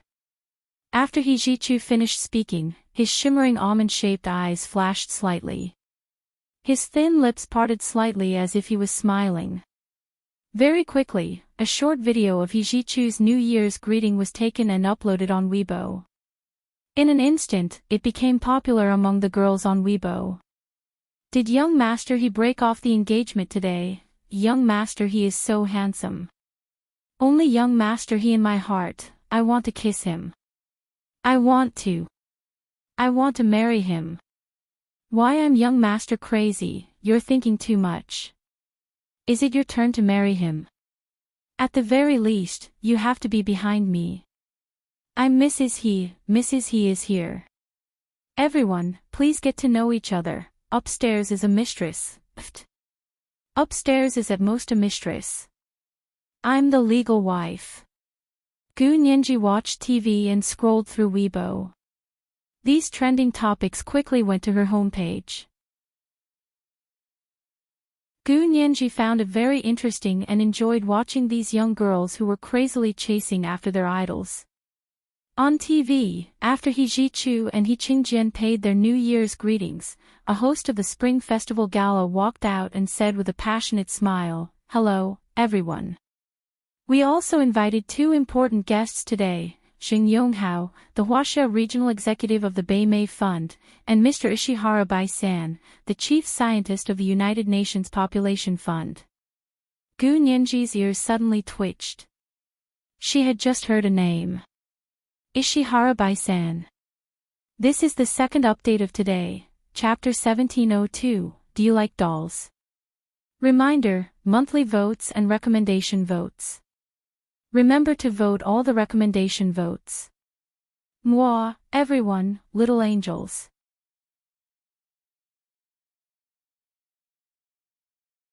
Chapter 1714. The host of the Spring Festival Gala was very respectful towards Ishihara Bai-san, who was dressed in a decent suit. This is Mr. Ishihara Bai-san, an internationally renowned biomedical scientist.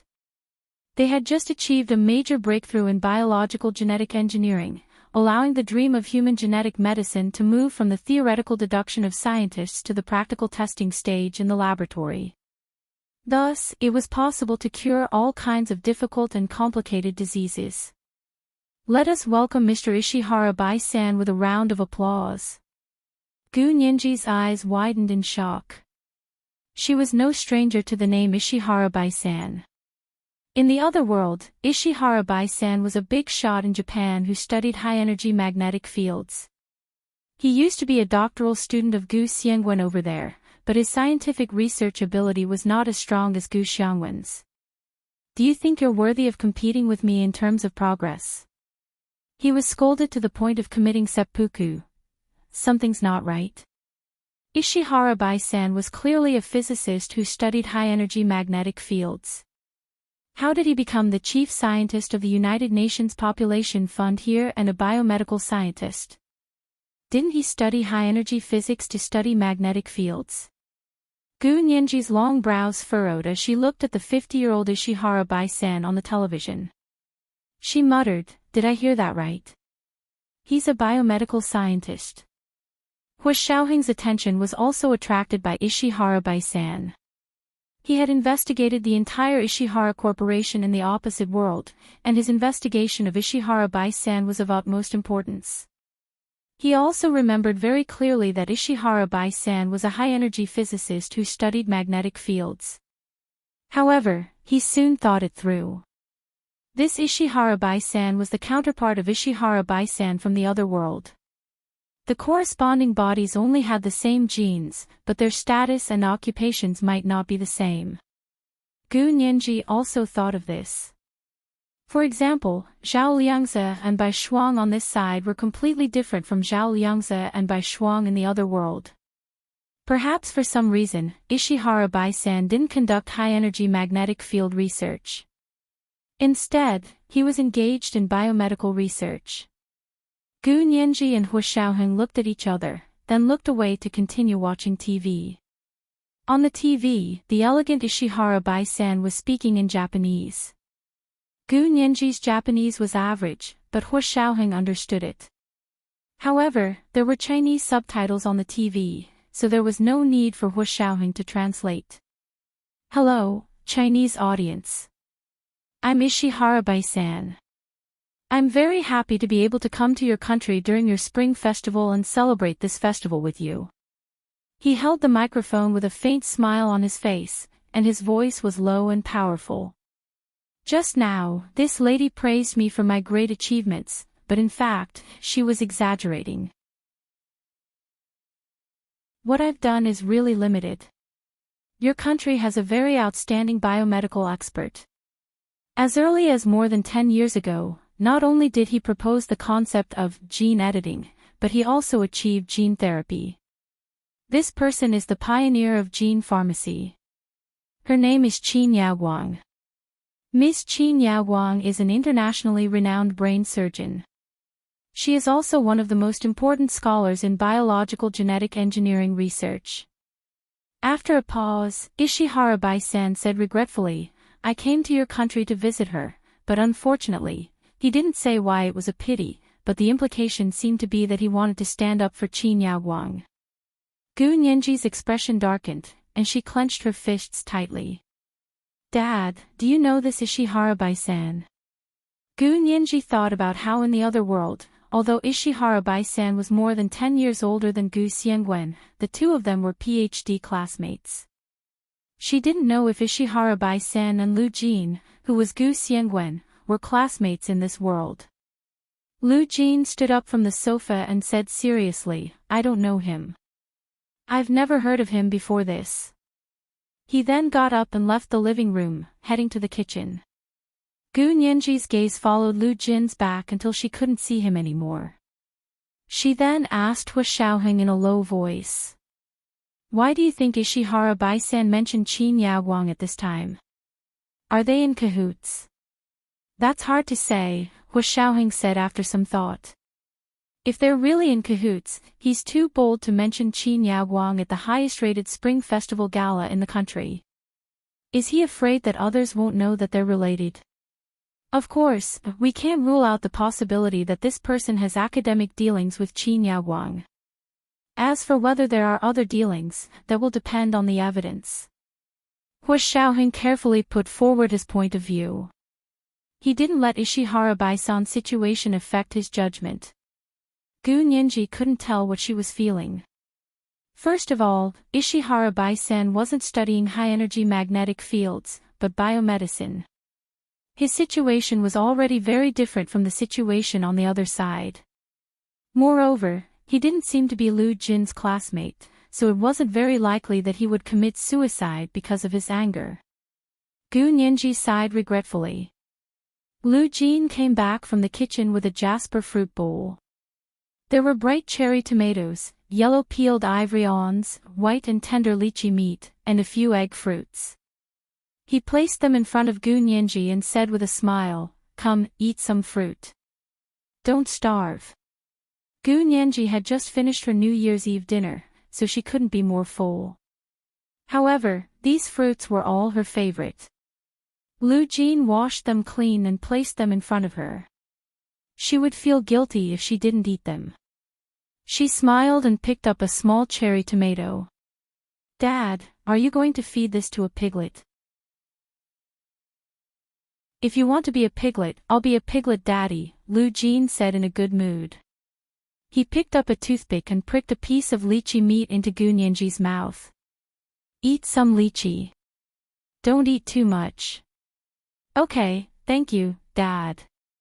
Gu Nianji held the lychee meat in her mouth and mumbled. She also pricked a cherry tomato with a toothpick and brought it to Lu Jin's mouth. Dad, cherry tomatoes are the king of fruits. Eat more. Good girl. Lu Jin swallowed the cherry tomato in one bite, as if he was eating a ginseng fruit. Hua Xiaoheng saw the father and daughter feeding each other the fruit as if there was no one else around. He couldn't help feeling his throat itch and coughed lightly. Gu Nianji heard it and her ears twitched, but she didn't turn around. Lu Jin was here, so how could she dare to feed Hua Xiaoheng? If Lu Jin saw it, he would definitely cut Hua Xiaoheng into pieces. Lu Jin also heard it. Seeing that Gu Nianji was ignoring Peter, he was in a good mood.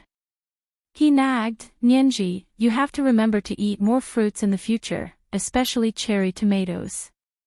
You also say that it's the king of fruits. Its nutrients and anti-aging ingredients are the highest in water. Okay. Gu Nianji smiled and ate the last cherry tomato. Also, if you're not feeling well, don't go to the hospital for a checkup. Lu Jin paused.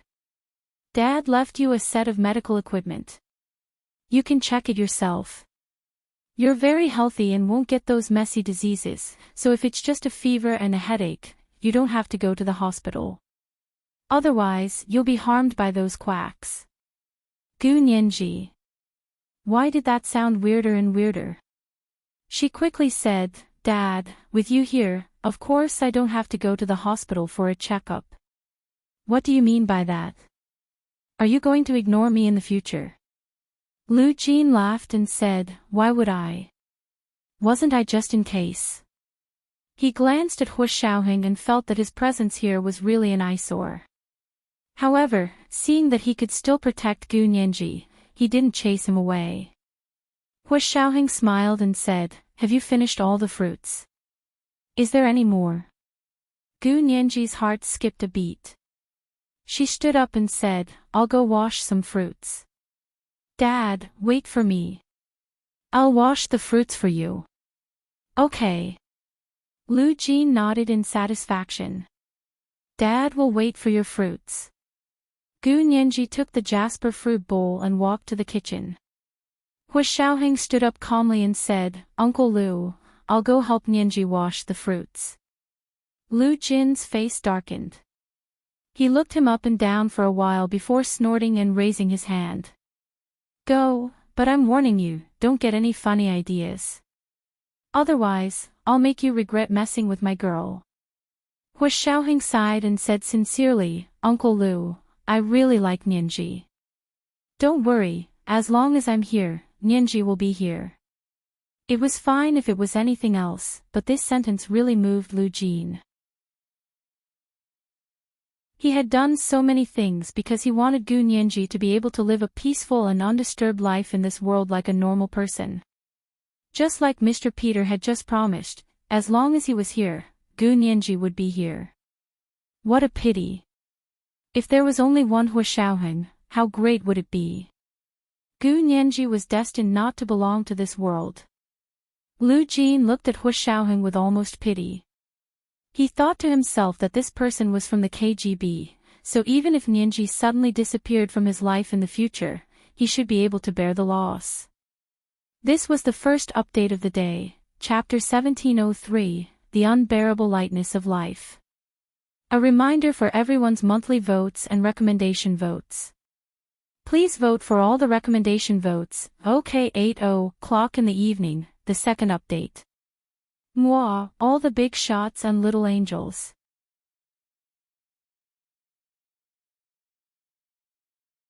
Chapter 1715. Hu Xiaoheng came to the kitchen and saw Gu Nianji rinsing the cherry tomatoes with water. He walked over naturally and took the fruit basket from her. Gu Nianji was so immersed in her thoughts that she almost didn't notice that someone had come in. She only noticed Hu Xiaoheng when he stood beside her and started to wash the fruits. Gu Nianji quickly turned around to look. Seeing that Lu Jin hadn't followed her in, she quickly said in a low voice, Did you also think my dad spoke strangely just now? Hu Xiaoheng nodded slightly, his voice even lower than Gu Nianji's. Don't worry, I'll keep an eye on him. Gu Nianji immediately felt relieved. She had absolute trust in Hu Xiaoheng's abilities. If Hu Xiaoheng said to watch over Lu Jin, then Lu Jin would definitely be fine. Her mood lightened as she chatted and laughed with Hu Xiaoheng. After washing the fruits, she placed them in the same bowl and returned to the living room together. On the large TV screen hanging on the wall of the living room, the camera had already moved away from Ishihara Bai-san and was now focused on another person. This person was also speaking with fervor and assurance. Mr. Zheng Yonghao, the Huaxia regional executive of the BMI Fund. Gu Nianji glanced curiously. It was the female host who had introduced him earlier. Zheng Yonghao looked to be in his 40s. He was about 1.7 meters tall and looked a little greasy. He was so fat that his belly was protruding out. He was wearing a suit that fitted him well, which made him look even fatter. He wore a pair of black-rimmed glasses and had thick lips. He liked to make gestures when he spoke. He was in high spirits as he said, our Bime Foundation is the world's largest charity foundation. We recently signed a contract with the Chinese Academy of Sciences to cooperate on genetic medicine clinical trials. Mr. Ishihara Bai-san is the chief scientist and person in charge of this project. It took a long time for a new drug to be developed and put into use. In the later stages, there would be a total of 3 clinical trials, each of which would be larger and longer than the previous one. Therefore, the development of new drugs was very difficult.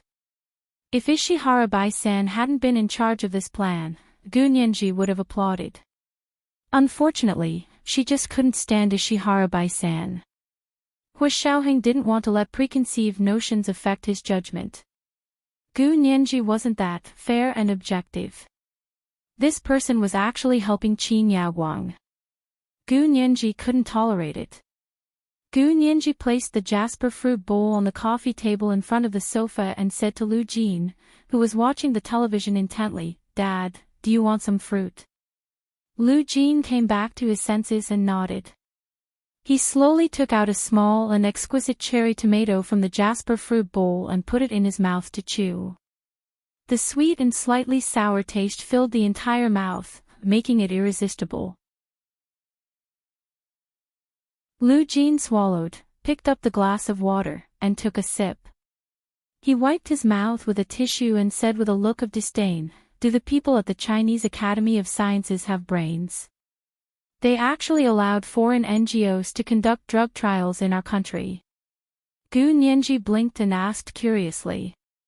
"But in the context of global division of labor, isn't it normal for everyone to exchange what they need?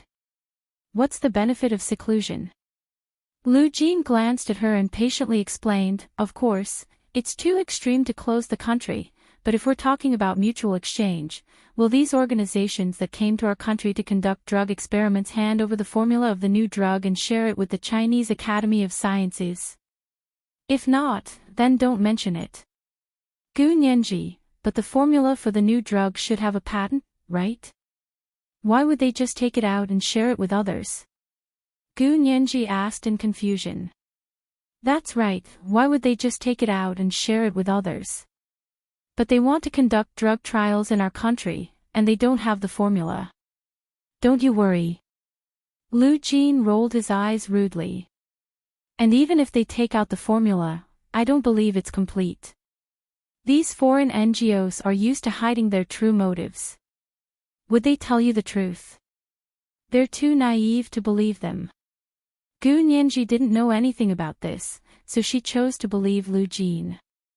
Gunyenji smiled and said, "That Ishihara Bai-san praised Qin Yaoguang so much just now. I wonder if he knows about you, Dad.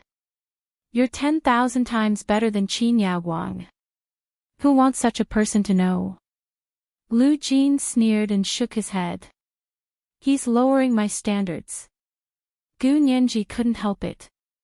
She almost spat out the water she had just drunk.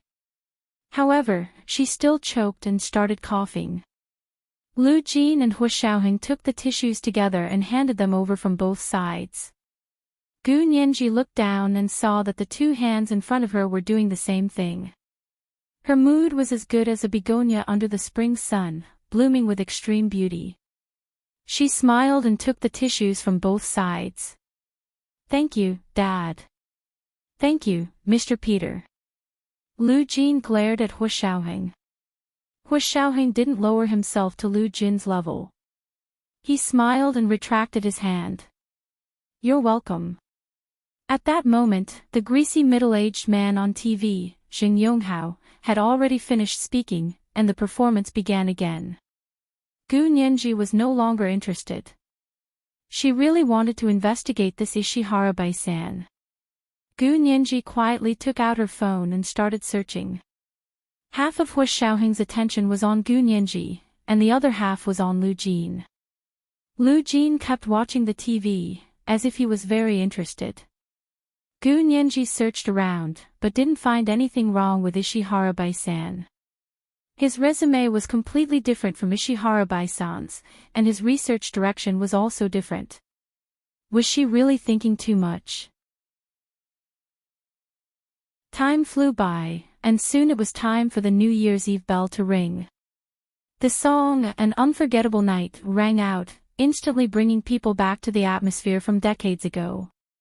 Gu Nianji put down her phone and hugged Lu Jin's arm with a smile. She said loudly in his ear, "Happy New Year, Dad." Lu Jin seemed to be shocked, but he quickly came back to his senses. He wrapped his other arm around Gu Nianji and hugged her. He also smiled and said, "Happy New Year, Nianji." Hua Xiaoheng also said, "Happy New Year, Uncle Lu." "Happy New Year, Nianji." Gu Nianji turned to look at him and winked. "Happy New Year, Mr. Peter." Lu Jin stood up and stretched. "All right, there's no need to watch anymore. Everyone, rest early." He waved his hand at Gu Nianji and spoke with a tired expression. Gu Nianji quickly said, "Dad, you should sleep early too." Lu Jin turned to leave the living room, but when he reached the door, he stopped. He turned around and frowned. "Mr. Peter, aren't you leaving?" Hua Xiaoheng had no choice but to stand up as well. He looked deeply at Gu Nianji and said, "Good night." Gu Nianji couldn't help blushing. Fortunately, the living room was far away from the door. Otherwise, Lu Jin would definitely be able to tell. "Good night," Gu Nianji said in a low voice. Her heart was so full of happiness that it was about to overflow. Hua Xiaoheng looked at her smooth cheeks, which were as clear as a pearl. His Adam's apple bobbed up and down as he restrained his desire to kiss her. He said hoarsely, "I'll wake you up tomorrow morning and tell you good morning." "Okay, I'll wait for you." Gu Nianji's lips moved so softly that it was almost inaudible. However, Hua Xiaoheng's professionally trained hearing was very sharp, and he could read lips. Even if he couldn't hear her, he could still know what Gu Nianji was saying. His emotions were surging, but it couldn't be seen on his face. "Hey! Why aren't you leaving? Are you going to wait until next year's New Year?" Lu Jin shouted rudely from the door. Hua Xiaoheng nodded at Gu Nianji and strode out of the living room. When he reached the door, Hua Xiaoheng said, "Uncle Lu, I'll stay at President Lu's place for the night." Lu Jin grunted and said rudely, "You can stay anywhere, as long as it's not at my girl's place." Hua Xiaoheng, after Lu Jin and Hua Xiaoheng left, Gu Nianji sat on the sofa alone for a while to calm herself down before going to the bedroom to sleep. It was just after midnight, and the sound of firecrackers was still going on outside. The entire city was immersed in the atmosphere of saying goodbye to the old and welcoming the new. At that moment, the door to Lu Jin's suite opened. Lu Jin walked out of the room wearing a dark gray matte fabric coat, a cap on his head, and night vision glasses with far-infrared and satellite transmission functions. He walked to Gu Nianji's door and touched it fondly. Finally, he kissed it before turning around and leaving resolutely. He entered the elevator. As soon as the elevator door closed, the door to Lu Yuan's suite opened, and Hua Xiaoheng walked out. His appearance had been completely modified, and it was impossible to tell his original appearance at all. He only looked like a tough thug with broad shoulders and long, lean legs. He also had a thick beard on his face, and he also wore sunglasses with far-infrared and night vision functions on the bridge of his nose. He raised his hand to look at his watch. A red dot was clearly displayed on it. It was Lu Jin's coordinates. He could see the red dot approaching like a garage. Hua Xiaoheng strode into the elevator and chased after Lu Jin. At that moment, not far from their apartment complex, a group of well-dressed people walked out of the television station building. The Spring Festival Gala was over, but the people who attended the gala were still very excited. Zheng Yonghao, the executive of the Huaxia region of the Beimei Fund, whispered to Ishihara Bai-san, "Mr. Ishihara, today is the Spring Festival Gala. It's a day of celebration.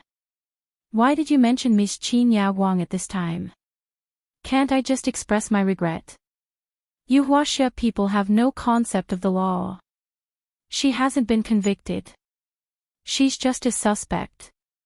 This is her right, Ishihara-bai-san said disapprovingly as he bent down to get into the car. This was the second update of the day, Chapter 1704, Lowering My Style. A reminder for everyone's monthly votes and recommendation votes.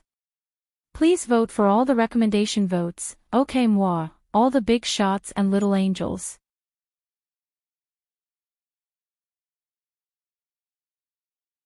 Chapter 1716. Lu Jin came out of the elevator in the apartment building and walked straight to the underground parking lot. He found a car that he rarely drove in the underground parking lot. He was not in a hurry to get in. Instead, he put on a pair of transparent gloves, found 2 license plates in the trunk, and installed them on the front and back of the car. This was what Hu Xiaoheng saw when he came out of the elevator. He hid in the shadows of a concave corner of the parking lot with interest and observed secretly. He thought to himself that Lu Jin had accumulated a lot of fighting methods for being able to hide under He Qingjian's nose for so many years. After Lu Jin installed the license plate, he wiped the dust off his gloves with a tissue, opened the car door, and got in. After sitting in, he quickly scanned the parking lot. Seeing that there was no one else, he drove out with relief. After Lu Jin drove away, Hu Xiaoheng flashed out and got into his own car. Unlike Lu Jin, the license plate on Hu Xiaoheng's car had already been changed, so there was no need to cram at the last minute. Coming out of the driveway of the apartment complex, Hu Xiaoheng saw that the road in front of him was empty. Lu Jin's car had already driven off somewhere. However, he wasn't in a hurry. If he followed too closely, Lu Jin would discover him. As a senior intelligence officer, this kind of thing was not a problem at all. He sat in the car, took out his phone, and sent Gu Nianji a message. Gu Nianji was still awake. Too many things had happened tonight. Although she pretended to be calm on the surface, her heart was like a Hawaiian volcano erupting from the bottom of the sea, erupting with joy. She had just rolled around on the bed for a while when she heard her cell phone ring. He took it and saw that it was a text message from the King of Drama. King of Drama, do you have the location of your father's phone? Gu Nianji frowned and replied, what? King of Drama, send me his current location. Don't alarm him. Hu Xiaoheng knew that no matter who Lu Jin was on guard against, he would not be on guard against Gu Nianji. Therefore, his phone was definitely open to Gu Nianji's phone. Similarly, Hu Xiaoheng believed that Gu Nianji's phone was also open to Lu Jinshua. The unease in Gu Nianji's heart began to worsen. She sat up from the bed, turned on her phone's GPS, and found Lu Jin's location. It wasn't next door. The GPS on his phone showed that Lu Jin had already left the apartment complex and was heading towards the highway. Gu Nianji was very anxious.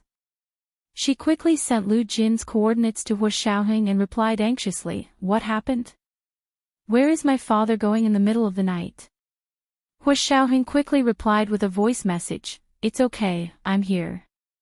He hung up the phone and followed the coordinates Gu Nianji had given him. He stepped on the gas pedal and chased after her. Gu Nianji couldn't sleep anymore. She got out of bed and turned on her laptop to keep in close contact with Hu Xiaoheng. She didn't know if it was convenient for Hu Xiaoheng to pick up the phone at this time, so she could only send him a message, I'm already online. Contact me anytime if anything happens. Hu Xiaoheng wasn't looking at his phone at the moment. He turned onto the highway in front and saw the cars on the road. At this time, there were very few cars on the road, but it was not completely empty. Therefore, he was sandwiched between a few night cars and did not attract Lu Jin's attention. In fact, Lu Jin's entire attention was focused on what he was going to do later. He felt his heartbeat. He didn't need to measure it to know that it was at least 25 beats per minute. His blood pressure was rising rapidly, but it hadn't reached the threshold of high blood pressure. Lu Jin recalled Ishihara-bai-san's entire resume in his mind. He had lied to Gu Nianji in the living room just now. He had indeed been classmates with Ishihara Bai-san for a while, and they were doctoral classmates. However, he had only stayed in Ishihara Bai-san's laboratory for a while. He had his own doctoral supervisor. Because the two supervisors didn't get along well, he didn't want others to know that he had come to the laboratory for further study, so he used an alias that was purely American. He didn't want credits, nor did he want to be a student. He was just a student for further study in the laboratory, so the management wasn't that strict. Just by looking at the name, no one would be able to find out that he and Ishihara Bai-san had been classmates. Later, because of Qin Suwen's sudden death, he was wanted by He Qingjian. In order to avoid He Qingjian, he had deleted all his previous resumes on the internet. There was less and less information about him that ordinary people could find. Of course, if they were acquainted with him, they would still know. However, there weren't so many traces on the internet. Lu Jin looked at his phone. He had already found the Dunhill Hotel where Ishihara Bai-san was staying in the imperial capital. After the Spring Festival Gala, Ishihara Bai-san would definitely go back to the hotel to rest. This person's schedule was actually very strict, and he didn't like to go to nightclubs, so he probably wouldn't go out with others. Lu Jin drove to the parking lot of the Dunhill Hotel and asked for a room with a real, fake ID card. This ID card was also one of the few identities he had created for himself to avoid He Qingjian's wanted order. These ID cards were all real in the government's ID management system, so they were real ID cards. However, the person was fake, so it was a real, fake ID card. He found out the floor where Ishihara Bai-san lived and asked for a suite next to Ishihara Bai-san's room. It was the Spring Festival, a time when the Huaxia people reunited with their families all year round. Very few people were on business trips at this time, so the occupancy rate of the hotels in the imperial capital wasn't very high. Lu Jin easily reached the room. Lu Jin took the key card and went to his room. He went to the bathroom first and changed his appearance slightly. In fact, he only changed the shape of his eyebrows and nose, and put on black-rimmed glasses. It would be very different from his current appearance. After disguising himself, Lu Jin called the internal phone in Ishihara Bai-san's room. Ishihara Bai-san had just finished showering. He came out of the bathroom in a bathrobe and sat on the sofa with his feet crossed. He was about to light a cigar for himself to smoke. When he heard the hotel room's internal phone ring, he didn't even look at the caller ID. He thought it was from the lobby, so he picked it up and said, "Hello." The person on the other end said in Japanese seriously, "Is this Mr. Ishihara? A friend of yours asked me to bring you a gift." "Friend? Which friend?" Ishihara Bai-san frowned. "Why didn't he contact me directly?" "I don't know either." Lu Jin deliberately stammered in Japanese. "His name is Gu Xiangwen." Ishihara Bai-san's pupils suddenly widened. "Who? Who did you just say?" "I said, his name is Gu Xiangwen. This person asked me to give you a gift." "Isn't he dead?" "He died 8 years ago."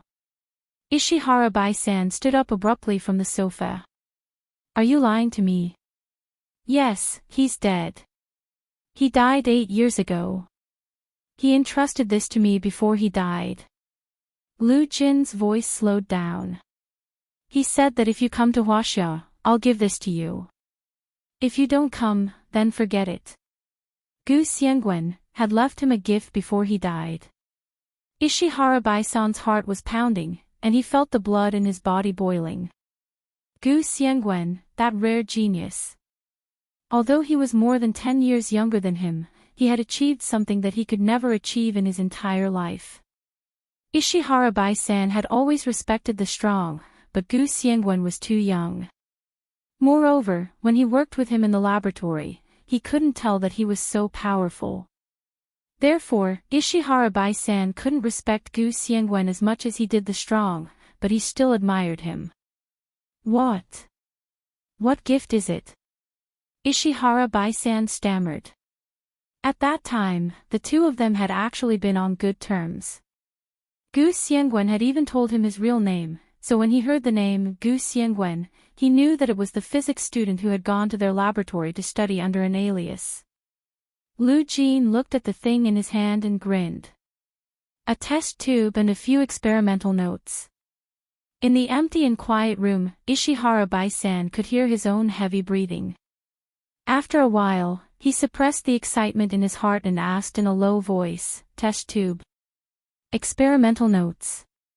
What are they about? Why did he leave them for me?" Lu Jin shrugged. "I don't know about that. If you want to know, you can go down and ask him." Ishihara Bai-san's hand tightly gripped the receiver of the internal phone in the room, and his heart was in turmoil. Should he take a look at what the brilliant scientist left behind before he died? Even if it was just a joke, there was no harm in taking a look, right? Ishihara Bai-san thought about it, but in the end, he was tempted by the test tube and experimental notes left behind by Gu Xiangwen. It could be said that in the world of high-energy physics and biological genetic engineering, no one could resist such a temptation. He heard himself say into the phone receiver, "Okay, give me the gift." He asked again, "Where are you? Make an appointment and I'll come to you." Lu Jin laughed. "Come out in 3 minutes. The gift will be at your door." This was today's first update, Chapter 1705, No One Can Resist Such a Temptation. A reminder for everyone's monthly votes and recommendation votes. Please vote for all the recommendation votes, OK 8:00 in the evening, the second update. Moi, big shots, little angels.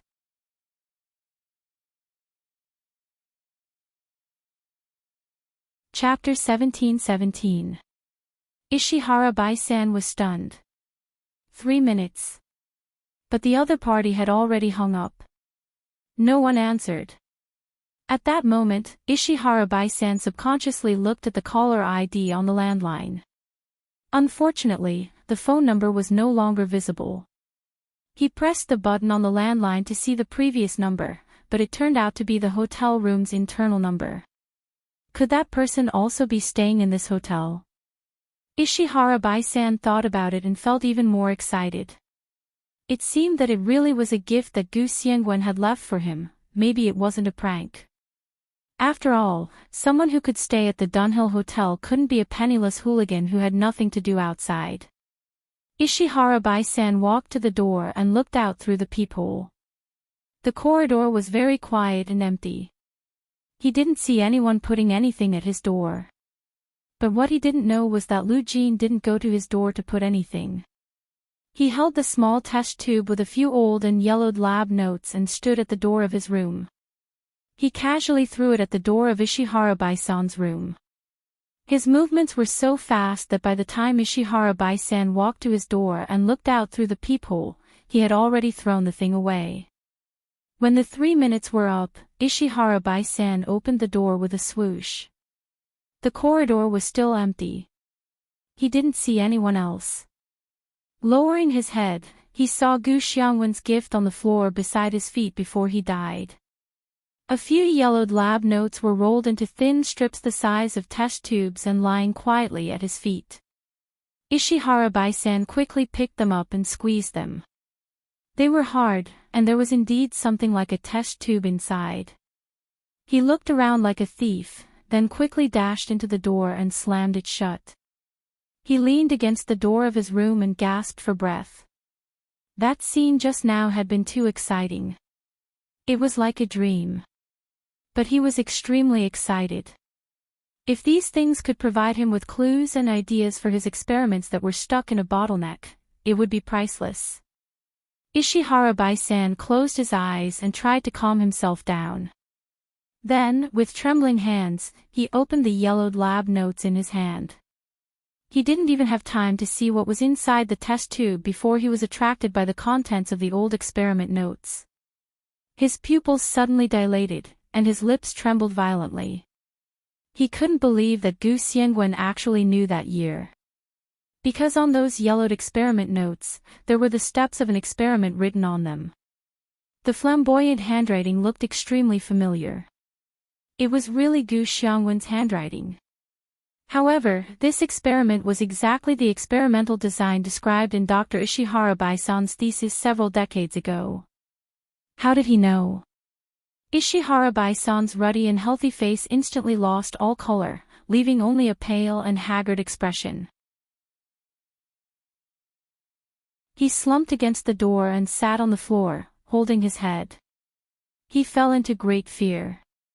Just like now, back then, his doctoral thesis was stuck in a difficult situation. There was an experiment that he couldn't do no matter how hard he tried. Seeing that it was almost impossible for him to graduate, Ishihara Baisan, who was staying up all night in the laboratory, saw the experimental notes that Gu Xiangwen had forgotten to take away. There was a simple experiment design written on it, and it just so happened to solve Ishihara Baisan's predicament. Ishihara Baisan remembered looking at it over and over again. In the end, as if he was attracted by the devil, he took out his camera and took a picture of the experiment design. At that time, the laboratory wasn't as full of surveillance cameras as it was now, and Ishihara Baisan didn't take away Gu Xiangwen's experimental notes either. They were still there. Therefore, after so many years, Ishihara Baisan never thought that Gu Xiangwen would find out about his tampering.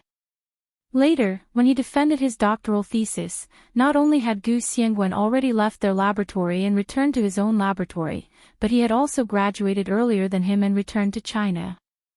Ishihara Baisan didn't completely copy Gu Xiangwen's experimental design. He only made some minor changes and explained the steps of the experiment in his own words. Even if Gu Xiangwen really saw his doctoral thesis, he would only be confused for a moment. He wouldn't think that Ishihara Baisan had stolen his experimental design, right? That was because he was convinced that Gu Xiangwen's experimental design had not been published in a formal journal, nor had it been used in his own doctoral thesis. It was like an idea that he had come up with at the last minute, an experimental step that had already been abandoned. Therefore, he had no qualms about using it. In the end, he had even relied on this experiment to receive unanimous praise from the professors and the thesis defense team. He had even received the highest award for a doctoral thesis from Harvard University. His doctoral thesis had so much content, but only this experiment had been praised by the professors. Thinking about this, Ishihara Baisan broke out in a cold sweat. He was silent for a while, trembling as he flipped the few yellowed experimental notes to the last page. He saw a few crooked diagrams, but he couldn't tell what they were. There were a few lines of words below the diagrams, which were obviously written later. It was probably written 8 years ago when Gu Xiangwen was on his deathbed, right? I know what you've done, trash. Even if you copy it, you won't be able to produce a perfect experimental result. Ishihara Baisan looked at the crooked diagrams and howled.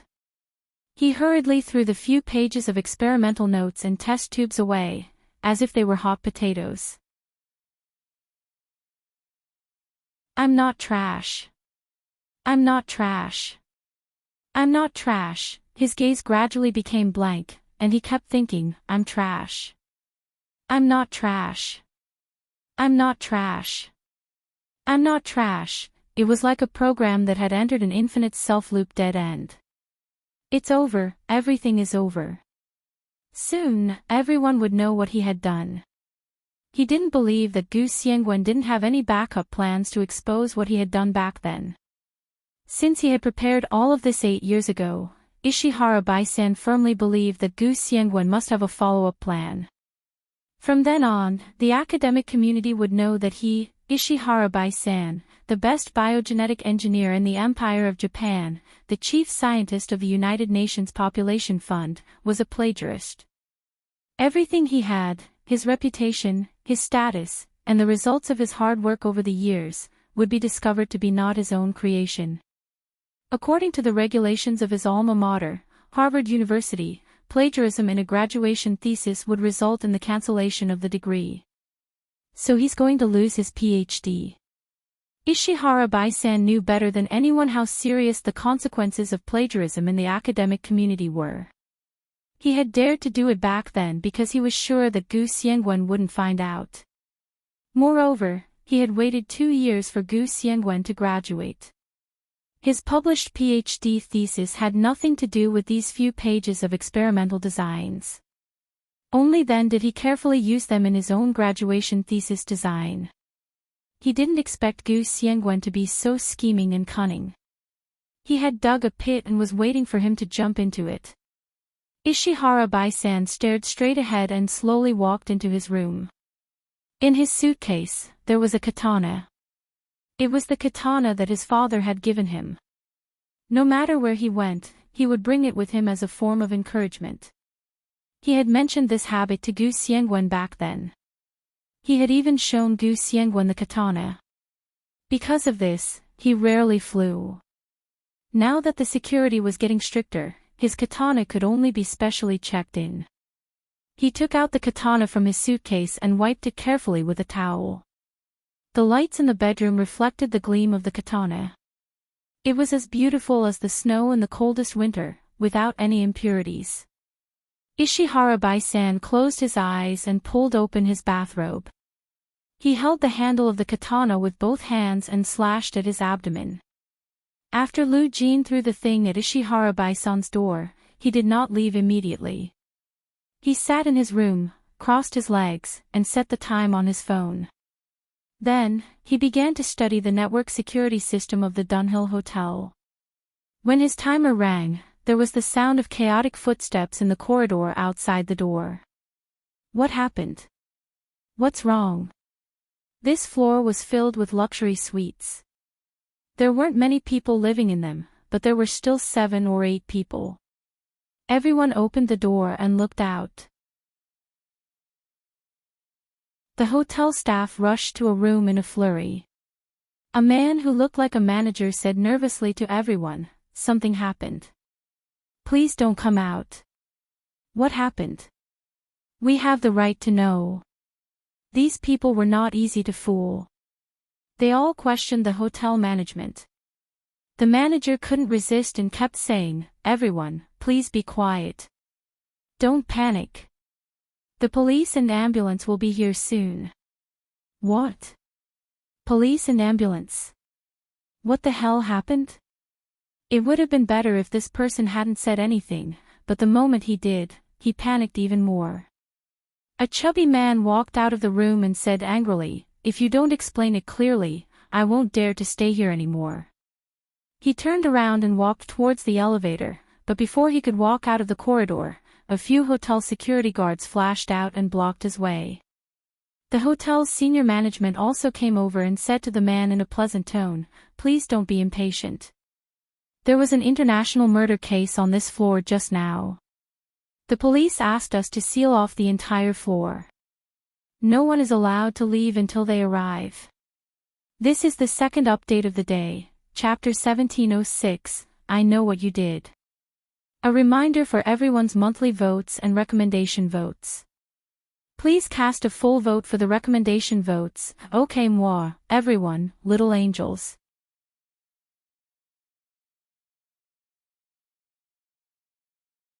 Chapter 1718.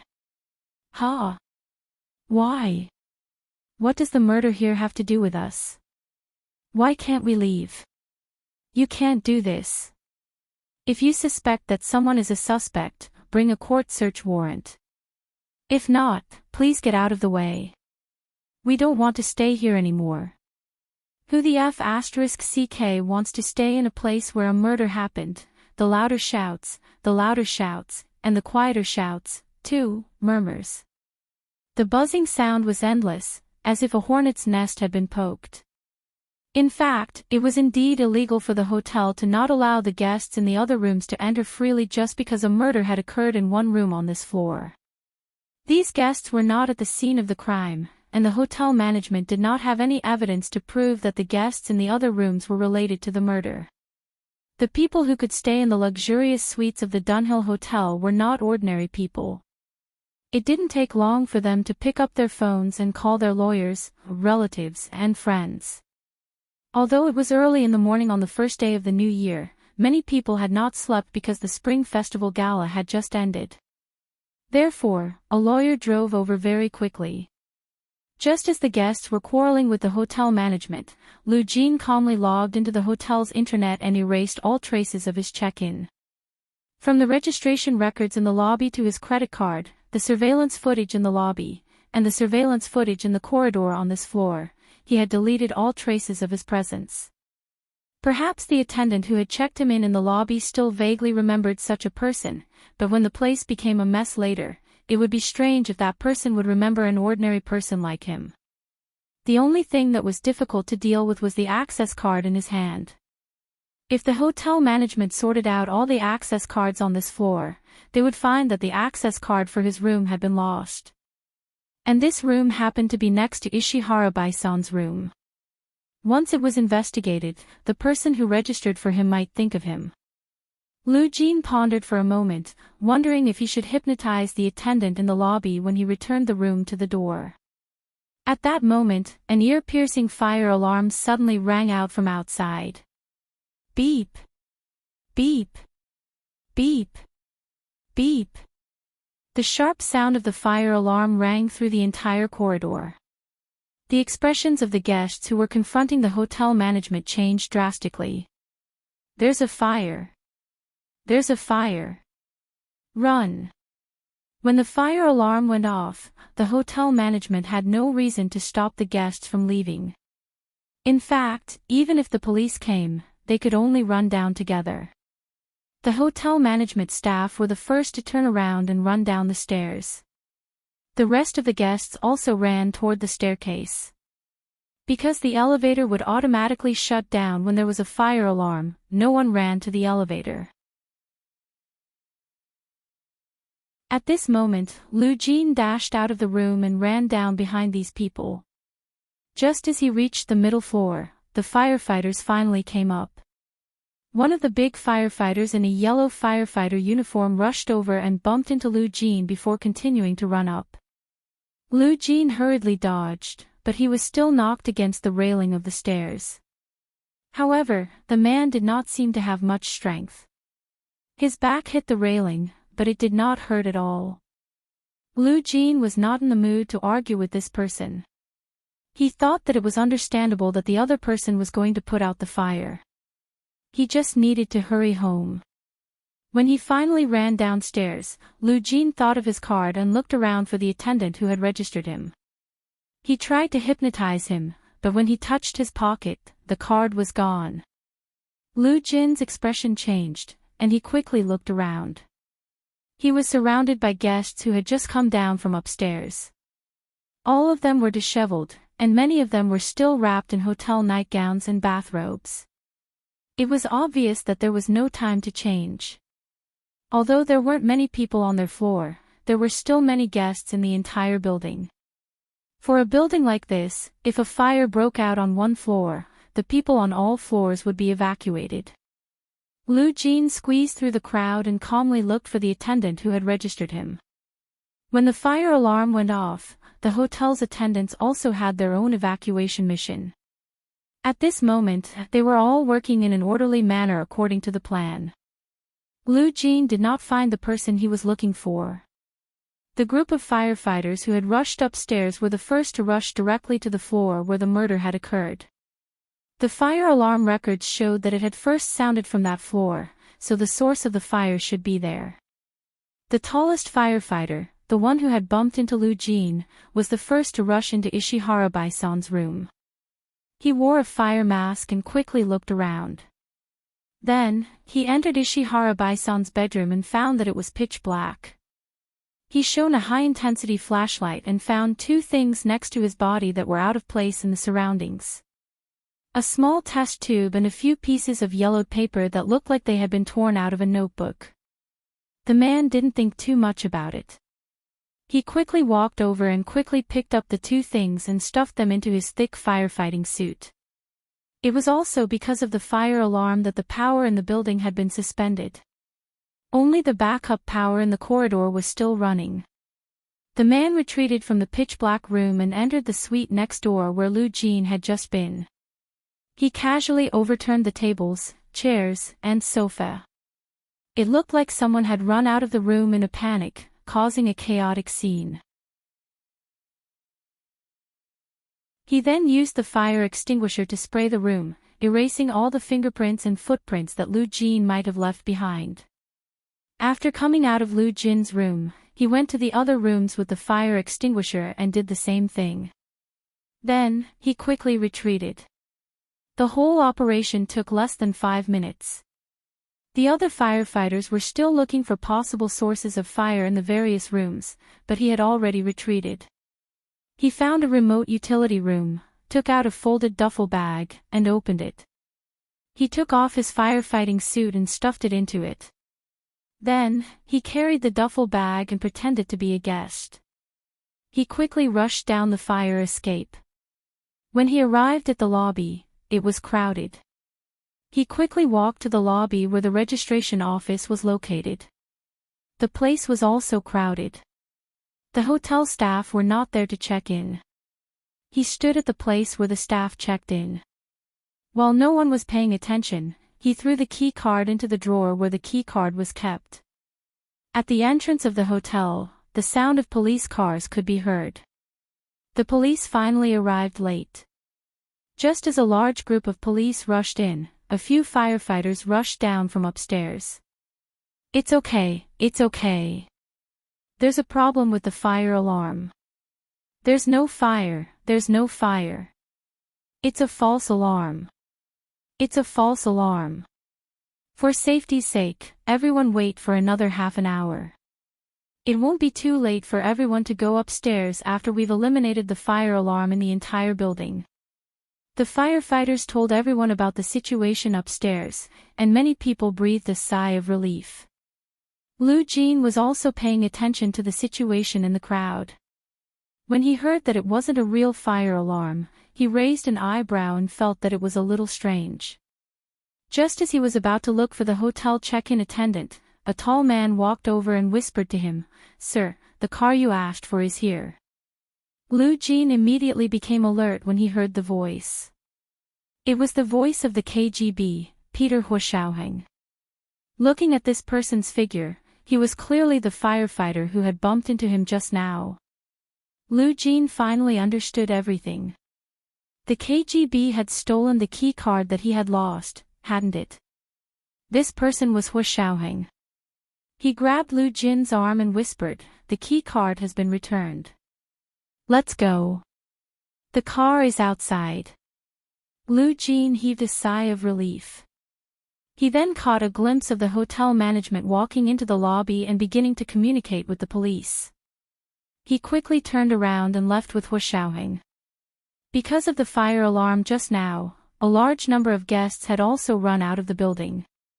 At this time, the main entrance of the hotel was not restricting people from entering and leaving. He followed Huashaoheng out of the lobby quickly and saw that Huashaoheng was carrying a travel bag in his hand. When they walked near the fire truck, Huashaoheng took out the firefighting suit from the travel bag and threw it into the back of the fire truck when no one was around. There were a lot of firefighting equipment piled up in a mess, including some scattered firefighting suits. Huashaoheng threw the firefighting suit from the travel bag into the middle of the pile of firefighting suits. No one could tell that a firefighting suit had just been lost here. Lu Jin noticed that Huashaoheng had his back to the surveillance cameras when he did these things. "You don't have to be so careful, do you? There's a fire alarm here, and the power has been cut off." Lu Jin pointed at the surveillance cameras. Huashaoheng said calmly, "Our surveillance cameras in the Soviet Union usually have backup power. Of course, the surveillance cameras in this hotel don't have backup power. But it's better to be safe than sorry. It's good that everything's fine." Lu Jin pursed his lips and thought to himself, so what if he was photographed? With his methods, wouldn't it be a piece of cake for him to hack in and delete it? However, he had to admit that Peter's caution was indeed a sign of professionalism. He stopped arguing and obediently followed Huashaoheng through the crowd on the lawn of the hotel building. He walked out of the door and across the street. There was also a group of people on the opposite side of the road. Some had rushed over to watch the show, while others had been called over by lawyers and the relatives and friends of the guests. There were also some hotel guests who had run to the opposite side of the hotel because they were worried that the fire would spread. After Hu Xiaoheng and Lu Jin left the hotel, they did not walk very fast. Instead, they joined the group of people who were watching the show from the opposite side of the road. Inconspicuously they crept back among the crowd, and when they had reached the furthest point, they looked up at the dunghill for a moment, and then slowly moved away from the spot. The two of them walked to the corner of the street. Hu Xiaoheng remotely opened a car and raised his chin at Lu Jin. Without saying a word, Lu Jin got into the passenger seat of the car. Hu Xiaoheng got into the driver's seat, stepped on the accelerator, and quickly drove away from the place. They were not the only car that had left the hotel, so it was not particularly eye-catching. Lu Jin was full of praise for Hu Xiaoheng's actions, but he asked in confusion. "How did you know I was here? I was sure that no one was following me." Hu Xiaoheng did not answer him. Instead, he asked coldly, "Ishihara Bai-san is dead?" Lu Jin nodded and said with a smile, "Guess how he died?" "Why did you want him to die?" Hu Xiaoheng asked again, his heart a little heavy. This was the first update of the day, Chapter 1707, Seamless Cooperation. A reminder for everyone's monthly votes and recommendation votes. Please vote for all the recommendation votes, OK 8:00 in the evening, the second update. Moi, Big Shots, Little Angels.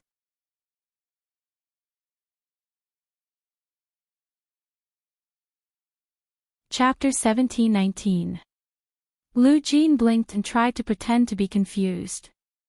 "What do you mean I want him dead? What does his death have to do with me?" Lu Jin's gaze drifted as he looked out the car window at the night sky. The street lamps drew a long, shining line under the night sky, pointing in an unknown direction. The corners of Hu Xiaoheng's mouth twitched. He gripped the steering wheel tightly and stepped on the accelerator. He sped the car forward for a distance before saying, "It's none of your business. Why did you use a fake ID to stay in Ishihara Bai-san's room? And you stayed in the middle of the night." Lu Jin laughed and said proudly, "Mr. Peter, you have to have evidence to prove it. Go to the Dunhill Hotel and check. If you can find out my check-in records, I'll admit defeat. Even if you find out my fake ID, I'll admit defeat." Hu Xiaoheng also smiled and said calmly, "There's no need to check the computer records. You left enough fingerprints and footprints in the room next to Ishihara Bai-san's. These two alone are enough for the police in the imperial capital to lock onto your identity." Lu Jin was stunned for a moment. He let out a long "ah" and said in annoyance, "Hey. How could I forget about that? If you can remember that, I'll admit defeat." Hu Xiaoheng imitated Lu Jin's tone. "Your life has always been on the internet. You pay more attention to eliminating your traces on the internet, but what about the traces in your life? Don't forget, what can really convict you are the traces in your life." Therefore, not only did he spray the fire extinguisher, but he also messed up several uninhabited rooms to confuse the public. "Convict me." Lu Jin didn't buy it. His face suddenly darkened. "I didn't do anything illegal. Why are you convicting me? You didn't do anything illegal. Then why did you go next to Ishihara Bai-san's room in the middle of the night? And after you moved in, he died. You said it had nothing to do with you."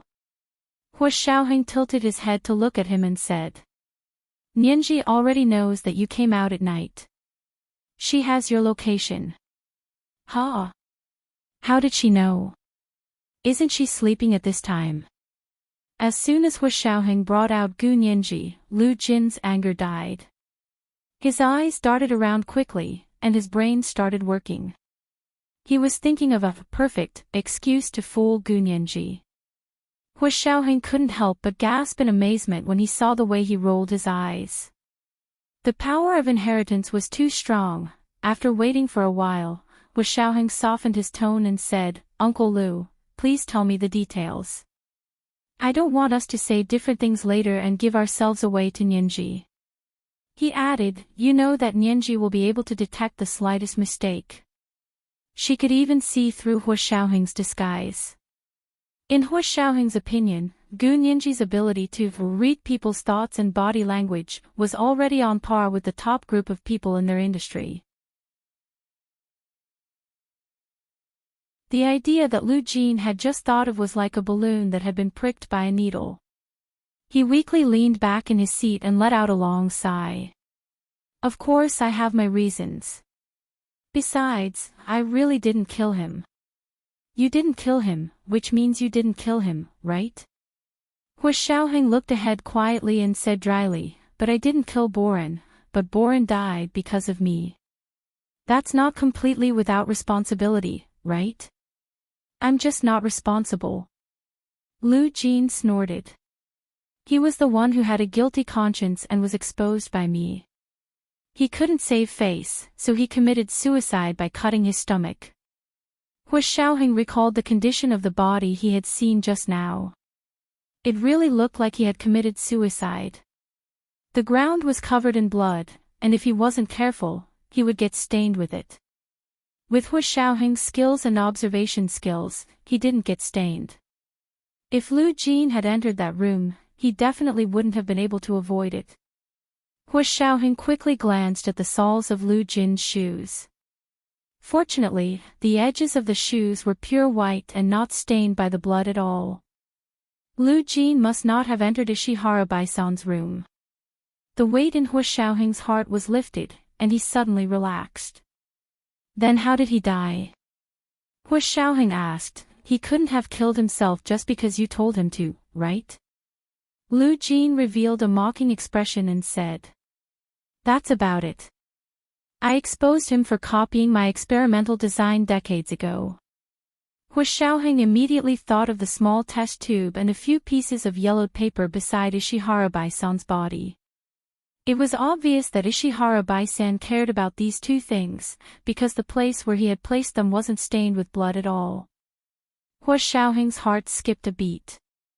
He pondered for a moment and tapped his fingers lightly on the steering wheel. After a while, he took out the small test tube and the yellowed paper and said, "Uncle Lu, do you know? Ishihara Baisan didn't die so easily. When he died, he left these two things in the best place beside him. They weren't even stained by the blood of his suicide." Lu Jin blinked. "You got them too?" "Yes, what else? They were left there to give someone a clue." Hu Xiaoheng flipped his hand and put away the two things. "What do you think someone would think if they saw these two things?" "What would they think?" Lu Jin understood and his face turned pale. Hu Xiaoheng enunciated each word. "Would they first think that Gu Xiangwen isn't dead yet? F***ck. He's too cunning.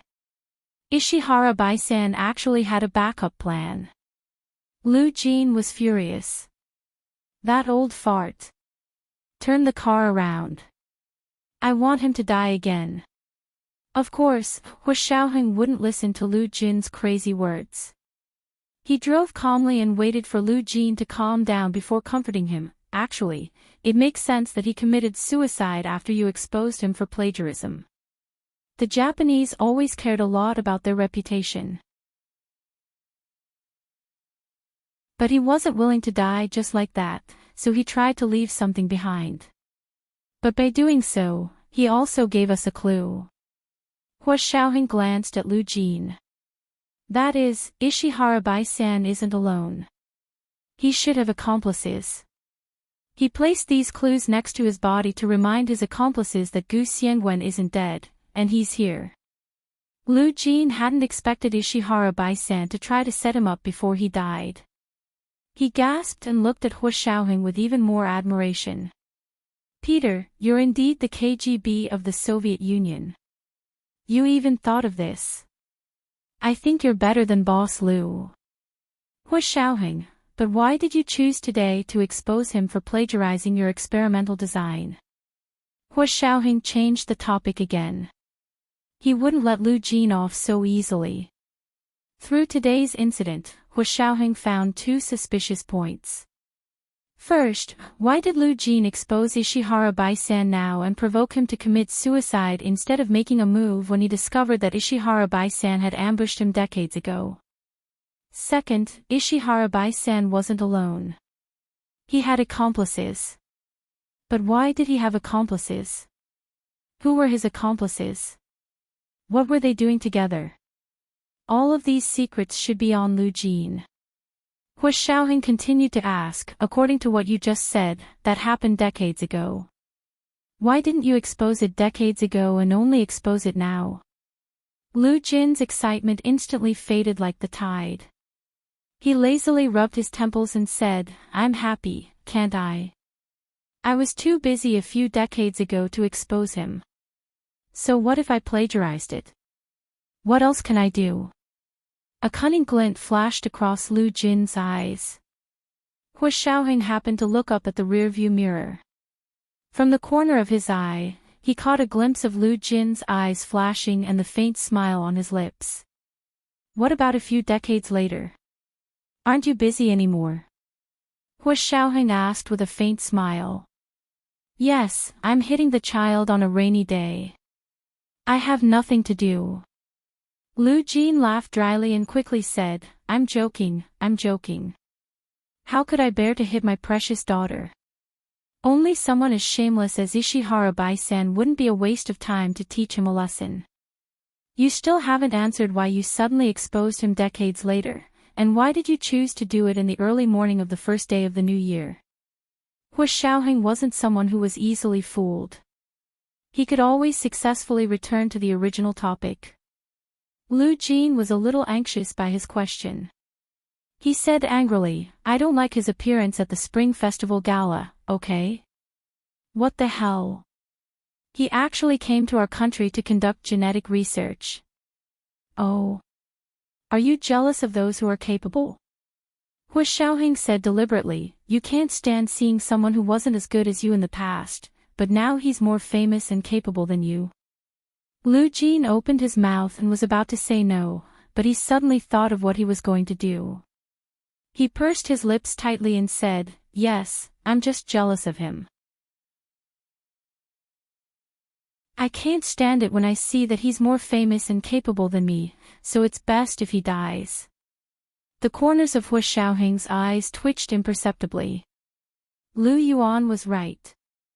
Something was wrong with Lu Jin. Something was really wrong. Hua Xiaoheng just didn't expect that a small test tube and a few yellowed experimental designs would be able to provoke Ishihara Bai-san into committing suicide. But that wasn't Lu Jin's real goal. What exactly did he want to do? This was today's second update, Chapter 1708, Hitting the Child on a Rainy Day, Since I'm Idle. A reminder for everyone's monthly votes and recommendation votes. Please vote all the recommendation votes moi, all the big shots and little angels.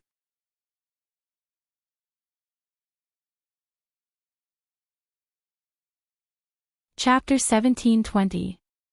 Would a genius scientist who would rather fake his death and live in seclusion be jealous of a second-rate scientist, Ishihara Bai-san, who had never made any significant achievements? Hua Xiaoheng didn't believe a single word. But this person was Lu Jin, Gu Nianji's biological father. He couldn't do anything to him. Hua Xiaoheng sighed softly and said dryly, Uncle Lu, do you think Nianji will believe this reason? Lu Jin's face fell again. He rubbed his tangled hair and muttered. If you don't tell her, she won't know, right? She looked at Hua Xiaoheng excitedly as if she had found a great solution. Yes. Just say that I came out for a ride and didn't do anything. I just strolled around and came back. He clapped his hands. Nothing happened. Everything is fine. If this was on the internet, he would definitely give his post countless likes. Hua Xiaoheng coughed and said sternly, Uncle Lu, I never lie to Nianji. When Hu Xiaoheng said this, he felt lucky that Nianji wasn't here. If she heard him say this, she would definitely scoff. He had lied to her countless times. It was just that in the past, he had a legitimate reason, and she didn't care.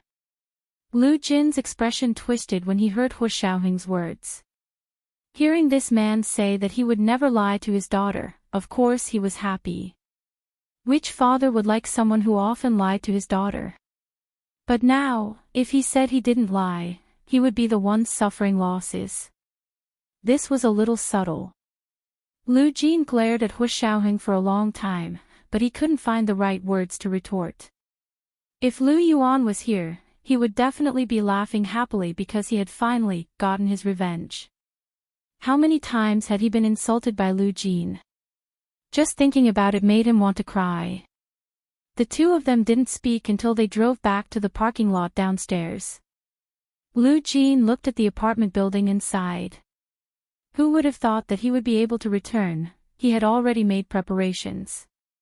From today onwards, he would once again roam the world.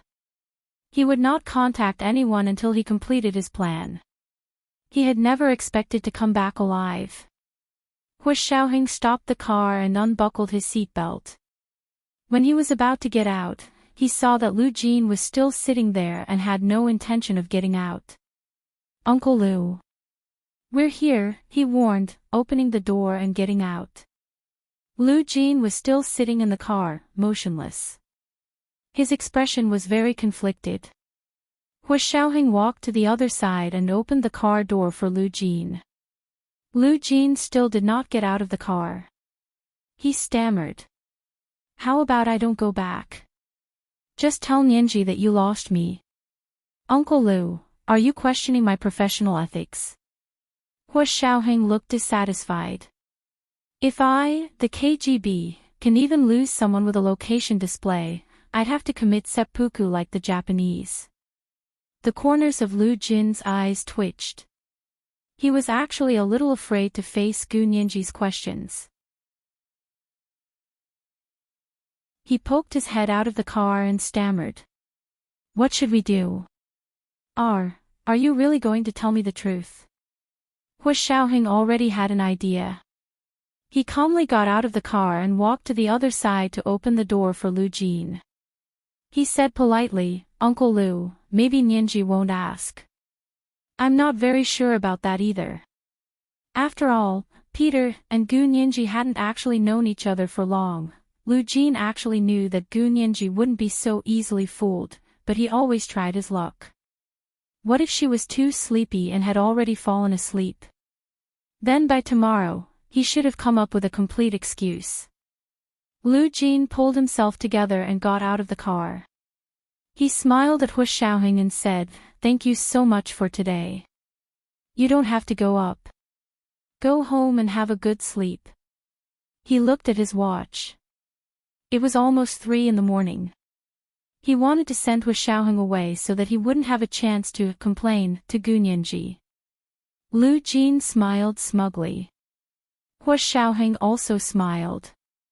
He put one hand in his trouser pocket and quietly sent Gu Nianji a text message. Frowny face. Call me. Call me. How could Gu Nianji fall asleep? She had been anxiously waiting for news. She had already found out about what had happened at the Dunhill Hotel from the internet. Although it wasn't detailed, there had already been a lot of gossip. For example, it was an international homicide, the Imperial Capital Major Crimes Unit had been dispatched, and then there had been a fire alarm. Although it was early in the morning, the internet was bustling with activity. It was also the new year. She looked at Lu Jin's location and came downstairs to her apartment, but she didn't come up. She had planned to send Hu Xiaoheng a text message to ask what was going on. Gu Nianji happened to see Hu Xiaoheng's text message asking her to call him, so she immediately dialed the King of Drama shortcut. Hu Xiaoheng's phone rang at the right time. He quickly picked it up and smiled. Nianji, are you still awake? Gu Nianji asked anxiously, how can I sleep? What's going on? Why aren't you up yet? Are you dawdling in the parking lot for the new year? Her voice was so loud, and Hu Xiaoheng had deliberately turned the volume on his phone to the maximum. The parking lot in the early morning was as quiet as an ancient wasteland. It sounded like it was on speakerphone. Lu Jin was embarrassed. So his girl had been monitoring his movements the entire time. Hu Xiaoheng looked troubled. He glanced at Lu Jin and mouthed, "What should we do?" Lu Jin glared at Hu Xiaoheng and waved his hand vigorously. He heard Hu Xiaoheng say, "Nianji, your dad is here. I want you to talk to him." As he spoke, he directly handed the phone to Lu Jin. Lu Jin didn't know whether to pick it up or not. He really hated Hu Xiaoheng. But Gu Nianji kept calling out, "Dad. Dad. Say something." Lu Jin couldn't resist Gu Nianji's voice. He picked up the phone helplessly and whispered, "Nianji, why aren't you sleeping yet?" "How can I sleep?" Gu Nianji was furious. "I'll give you 5 minutes. If you don't come up, I'll go down." "No, no, no." Lu Jin immediately surrendered. "We'll come up right away. Don't come out. It's cold outside. Your room is warm. It's still cold no matter how big your clothes are. Be careful not to freeze." As he rambled on, he was already walking in the direction of the elevator. Hu Xiaoheng heaved a sigh of relief. Fortunately, Gu Nianji was here. Otherwise, they really wouldn't be able to do anything to Lu Jin. He followed Lu Jin into the elevator. Lu Jin used the door to swipe the floor up. He didn't even look at Hu Xiaoheng. He held his phone and muttered to Gu Nianji. Hu Xiaoheng didn't care. He stood calmly beside him and practically escorted him into Gu Nianji's suite. "Dad. Where did you go in the middle of the night?" Gu Nianji rushed out of the bedroom in a light pink coral velvet casual wear. She wore a pair of furry panda slippers on her feet. As she ran, the slippers made a lot of noise, and she almost didn't fall in the living room. Lu Jin saw his daughter and forgot himself. He quickly ran over to catch her and said, "Don't worry. I'm back now, aren't I? Dad. Don't scare me." Gu Nianji's nose was red, and her eyes were sparkling with tears. She tugged at Lu Jin's shirt and finally cried. "It wasn't easy for me to find Dad. Are you going to leave me alone? I don't want to be an orphan anymore. Dad, don't leave me alone. I don't want to be an orphan without parents anymore." Actually, in the beginning, Gu Nianji didn't care who her biological parents were. Hu Xiaoheng had taken good care of her, and she didn't have any regrets in this regard. But after coming into contact with the outside world, she gradually realized that her parents were different. They were completely different from the kind of feelings Hu Xiaoheng had given her. It wasn't until she came here and felt Lu Jin's meticulous care for her, as well as his unconditional doting and love, that Gu Nianji truly realized that children who grew up being doted on by their parents were different. They were especially confident. Even when she lost her temper, she was especially unscrupulous. Lu Jin's heart ached from Gu Nianji's crying, and tears flowed down his cheeks. "Nianji, don't cry. Nianji, don't cry. Dad isn't abandoning you. Dad is." Lu Jin wanted to say that Dad was doing this for her to live a better life. But looking at Gu Nianji, she definitely wouldn't accept this reason. He didn't say anything. He just hugged her in his arms and gently patted her back. He walked to the bedroom and said, "It's late. You go to sleep first. We'll talk about it tomorrow, okay?" Hu Xiaoheng also said from behind them, "Nianji, go to sleep for a while. I'll be here to help you look after Uncle Lu." Gu Nianji quickly said, "Then it's a deal."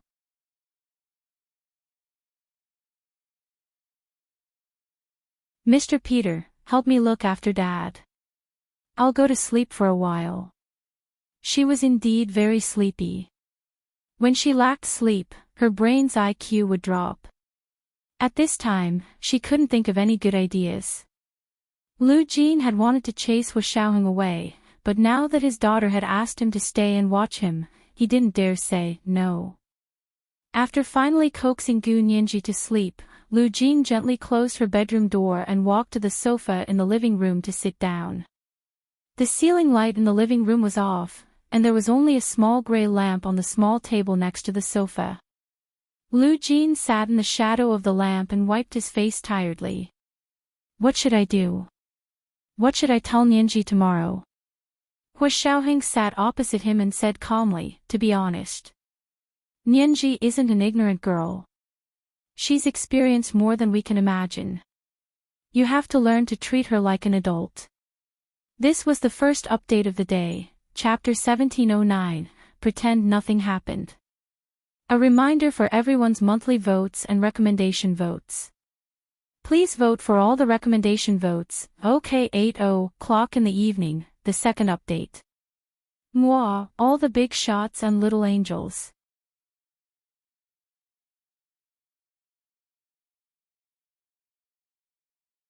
Chapter 1721.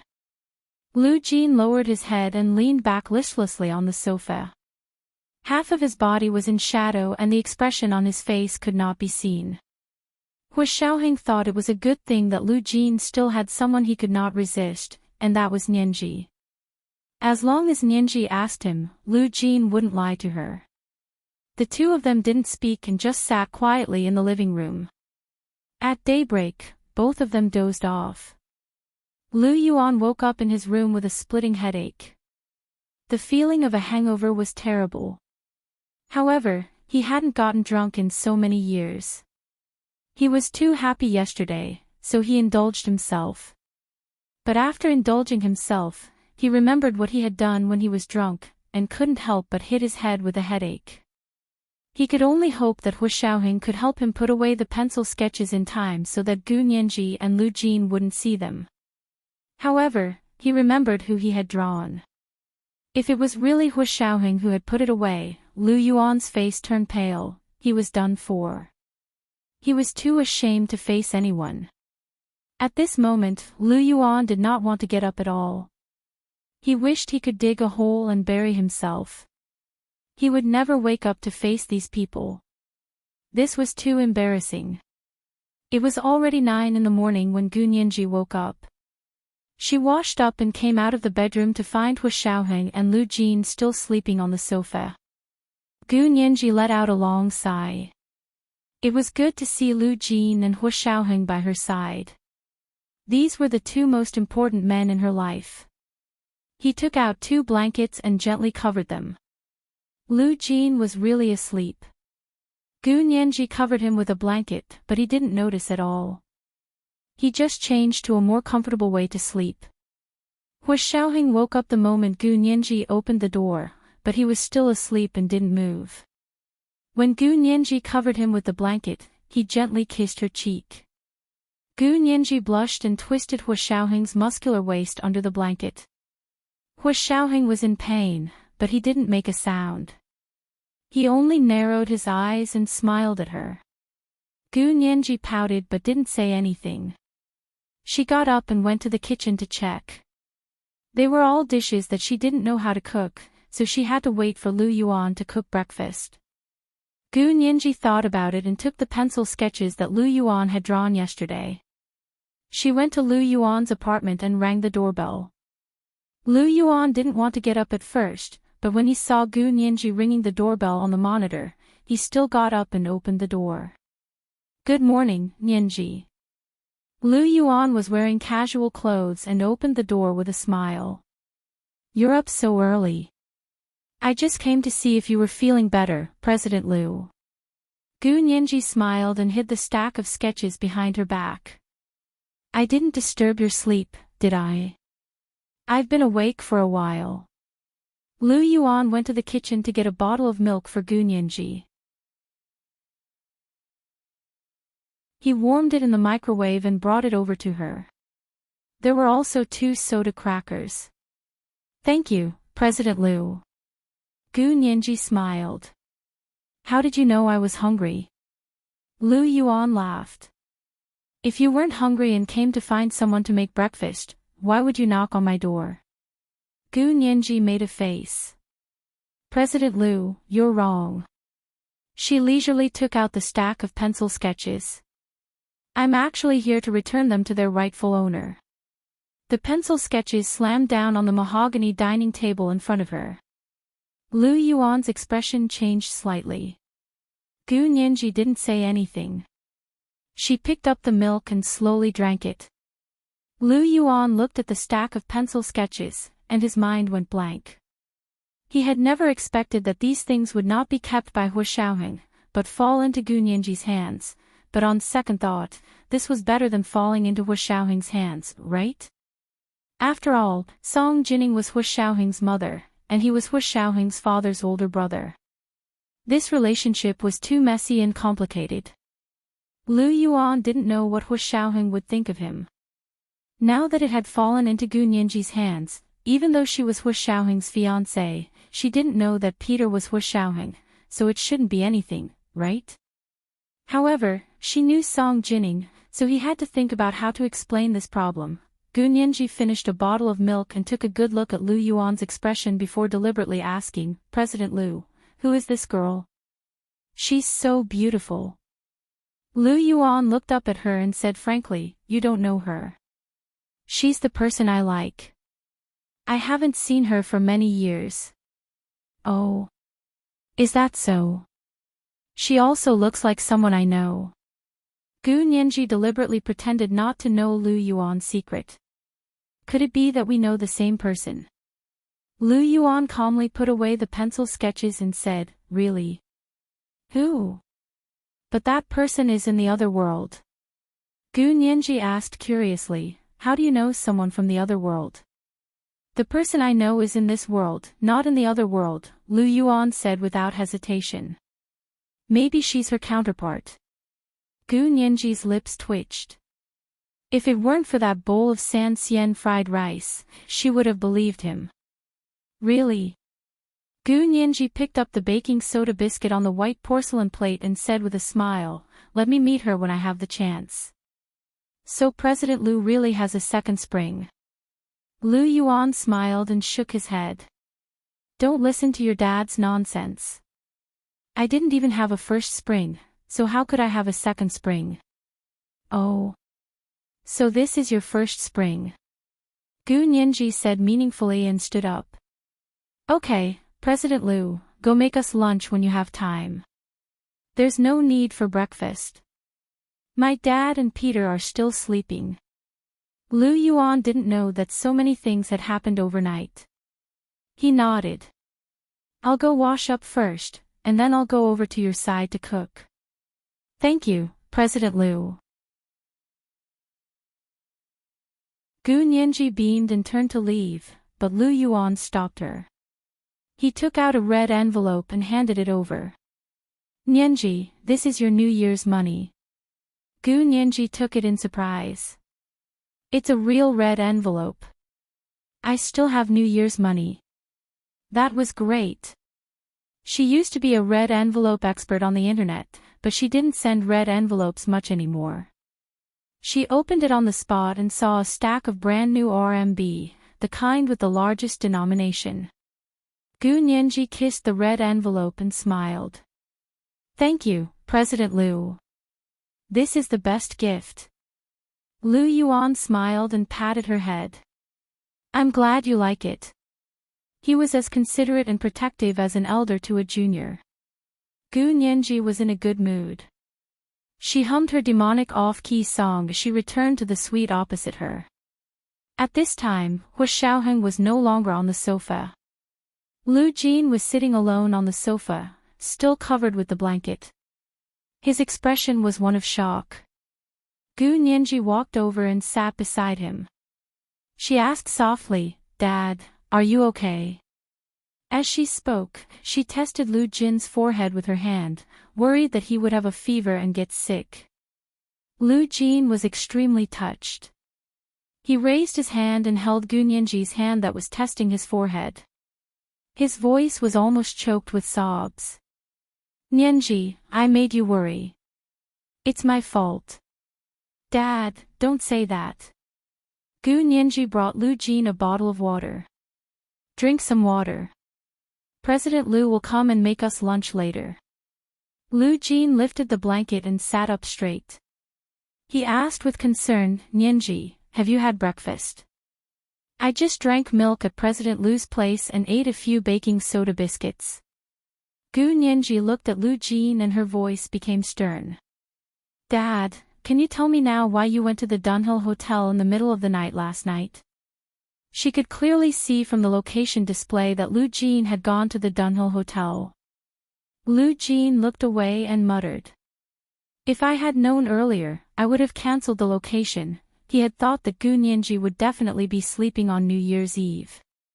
He had waited for the matter to be settled before cancelling the location on Gu Nianji's phone. In the end, he hadn't expected Peter to interfere. Gu Nianji had been monitoring his movements from beginning to end. Thinking about it, it was really a freak accident. Lu Jin felt warm and proud of Gu Nianji, but he also felt like he had shot himself in the foot. The location was really a double-edged sword. What location are you talking about? Gu Nianji raised her voice. Her sharp gaze didn't allow Lu Jin to dodge. You're not trying to trick me, are you? Lu Jin shook his head hurriedly. No, no. Of course not. That's good. Gu Nianji also sat up straight and asked seriously, I saw the news. There was an international murder case at the Dunhill Hotel yesterday. What's going on? Don't tell me it has something to do with you. Lu Jin thought awkwardly, it really has something to do with me. His gaze wandered, but he didn't dare to meet Gu Nianji's gaze. Gu Nianji's heart sank. It really has something to do with you. What exactly is going on? Seeing that Lu Jin didn't say anything, she picked up her phone and began to search for news about the international murder case at the Dunhill Hotel. After a night of fermentation, the news about Ishihara Baisan finally spread online. Gu Nianji looked at the hot news, and her already big eyes widened even more. She blurted out, What? Ishihara Baisan committed suicide again. Lu Jin immediately became curious. Why did you say, again? This was today's second update, Chapter 1710, Why did you say, again? A reminder for your monthly votes and recommendation votes. Please vote for all the recommendation votes. Good night, everyone, little angels.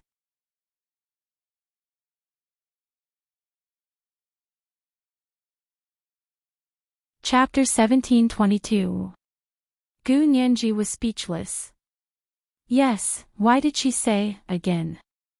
She looked at Lu Jin with a headache and thought to herself, shouldn't I ask the two of you, Gu Xiangwen?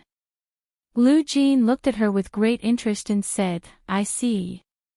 Could it be that Ishihara Baisan's counterpart also committed suicide? Gu Nianji nodded and frowned.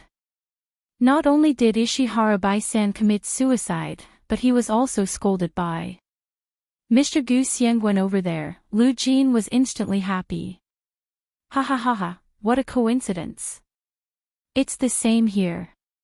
Gu Nianji, she narrowed her eyes unkindly. Dad, does that mean the international murder case that happened at the Dunhill Hotel really has something to do with you? Lu Jin's laughter stopped abruptly. He looked at Gu Nianji awkwardly, his eyes almost pleading with her. Gu Nianji wouldn't be moved by his pleading. Gu Nianji's heart trembled at the thought of what Lu Jin might do. She thought about what he had done to send her to the other side. Gu Nianji suppressed the panic and fear in her heart and said calmly. Could it be that he was also scolded to death by you? How did you scold him? Where did you scold him? Who was there at the time? How many people saw you when you left? She asked a series of questions and had already entered the mode of a lawyer interrogating a client. Lu Jin was a little afraid of such a stern and serious Gu Nianji. He shrunk his neck and moved to the other side of the sofa without a trace. He whispered. Then tell me first how Gu Xiangwen scolded Ishihara Bai-san to death. It was easier for him to get some experience and not reveal too much information. Gu Nianji saw through his thoughts and laughed angrily. I won't give you a template to follow. You'd better tell me how you did it, and I'll tell you how Gu Xiangwen did it. After a pause, Gu Nianji added, the Ishihara Bai-san over there died many years ago, unlike the Ishihara Bai-san over here who is still alive. Lu Jin saw that he couldn't avoid it, so he let out a long sigh and sat upright. He lowered his head and said, actually, I didn't scold him.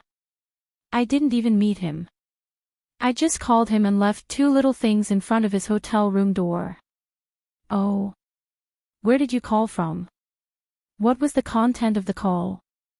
Also, to be able to place the items in front of Ishihara Bai-san's hotel room, did you do it yourself or did you hire someone to do it? Gu Nianji's mind carefully traced Lu Jin's movements, trying to rule out all possibilities of being discovered. She didn't want Lu Jin to be involved in this case, because she was worried that Lu Jin would attract too much public attention and He Qingjian would discover his true identity. Lu Jin was frightened by Gu Nianji's aura and said honestly, in the room next to Ishihara Bai-san's. I called him and told him that I knew what he had done back then. Then, I placed a small test tube and a few experimental notes in front of his room door.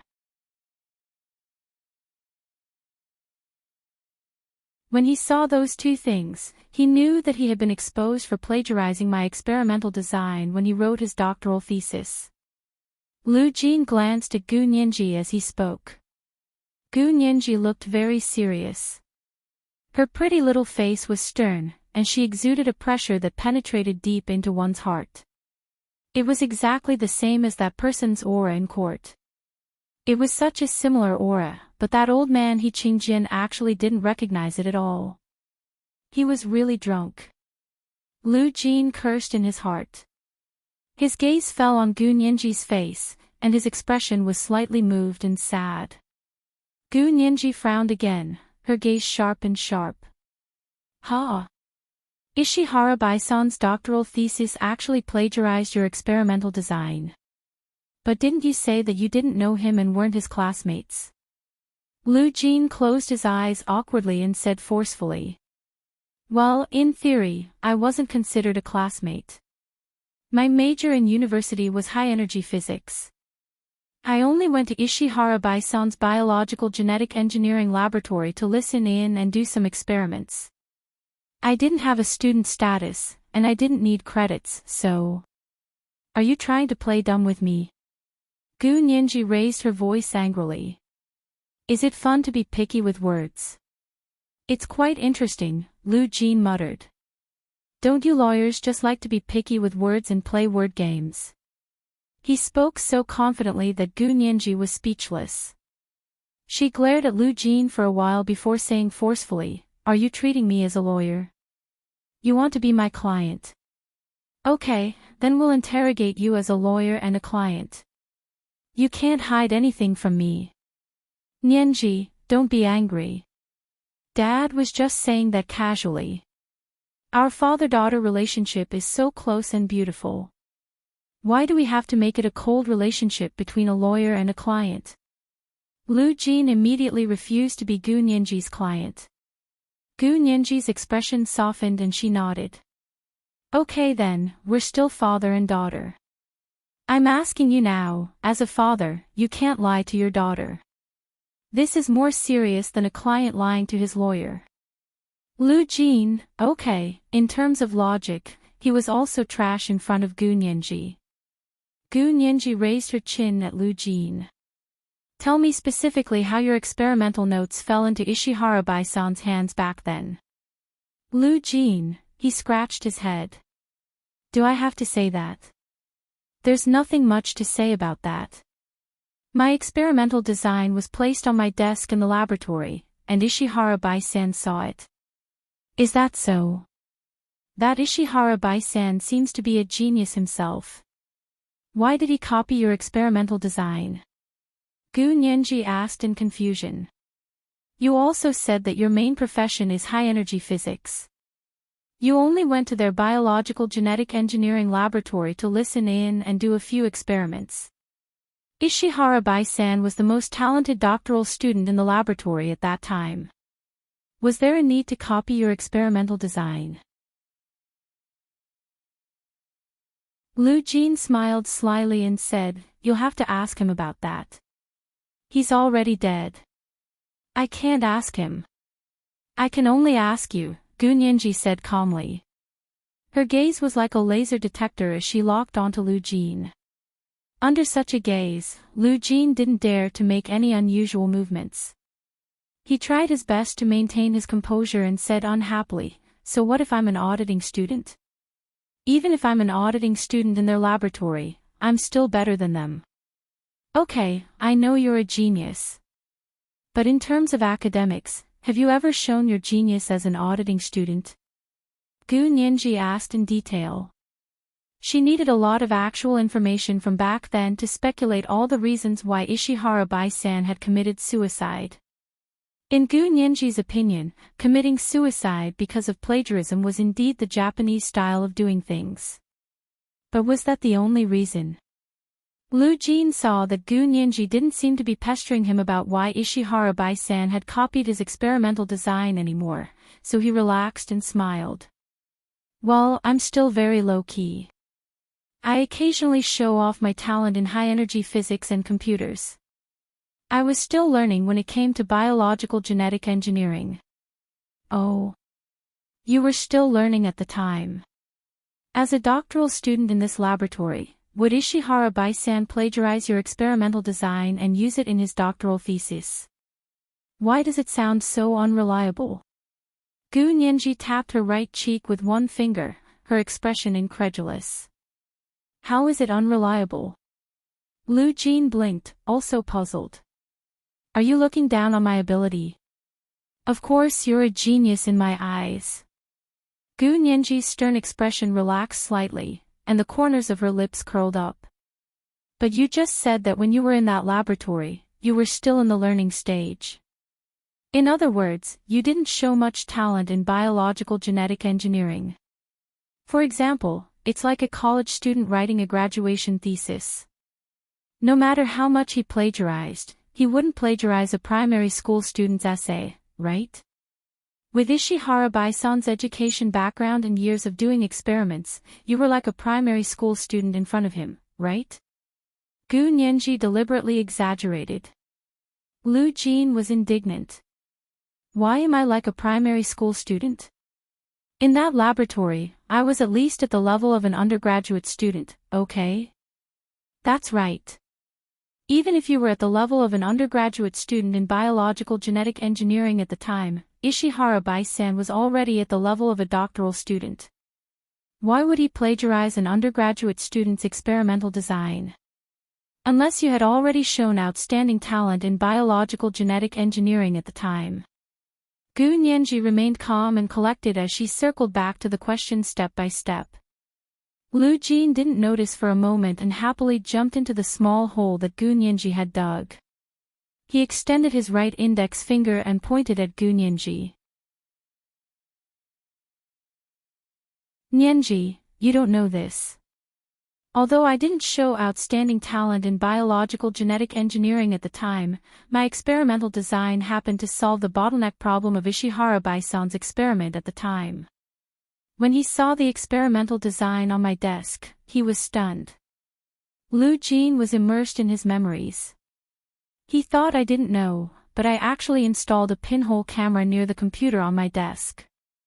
I could see his every move clearly. At that time, it was noon in the laboratory. Everyone else had gone for lunch, and he was the only one in the laboratory. When he saw that there was no one around, he took out a camera and took pictures of all my experimental designs." Gu Nianji nodded and made the final decision.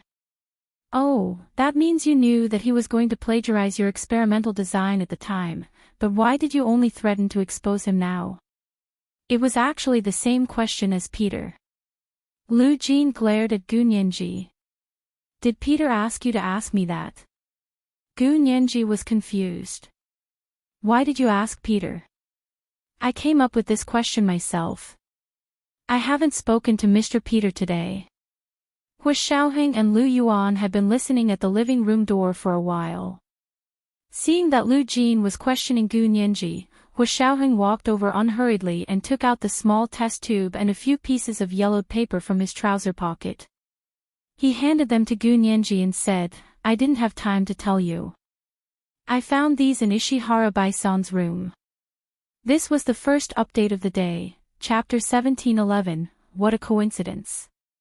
A reminder for everyone's monthly votes and recommendation votes.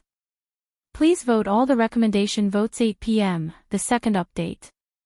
Moi, all the big shots and little angels.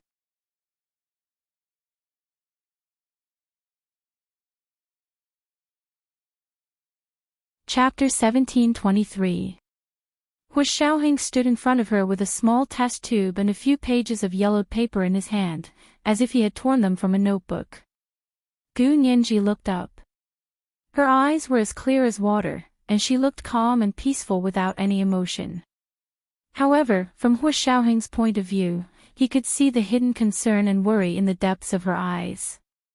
In fact, she had hidden it so well that if it hadn't been for the fact that this had happened so suddenly that she didn't have time to hide the expression in her eyes, even Hu Xiaoheng wouldn't have been able to tell what she was really thinking. Her gaze gradually slid down from Hu Xiaoheng's perfect and exquisite jaw to Hu Xiaoheng's outstretched hand. It was this pair of almost flawless hands that had once misled her. Gu Nianji suddenly became distracted.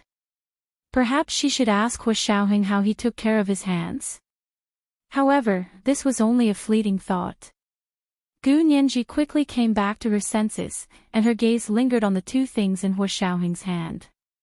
She didn't reach out to take them. She just looked at them quietly for a while and said, What is this? It's a test tube and experimental design.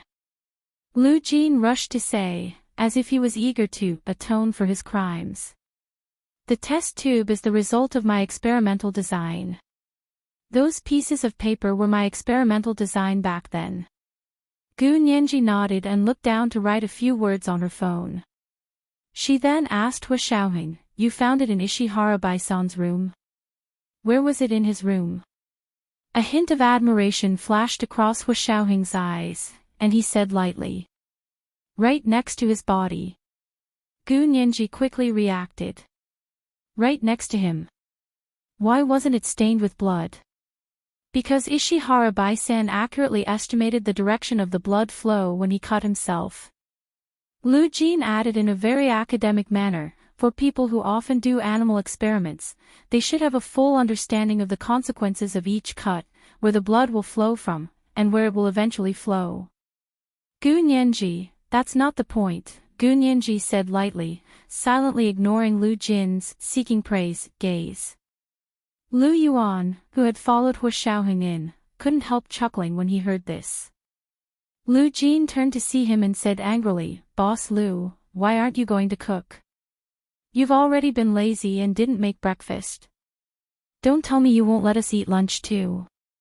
Lu Yuan knew that he was venting his anger, so he didn't take it seriously. He smiled and said, I'm just here to make lunch. He nodded at Gu Nianji. Nianji, interrogate your father properly. He's not afraid of anything. No one can handle him. He turned to leave the living room and went to the kitchen to cook.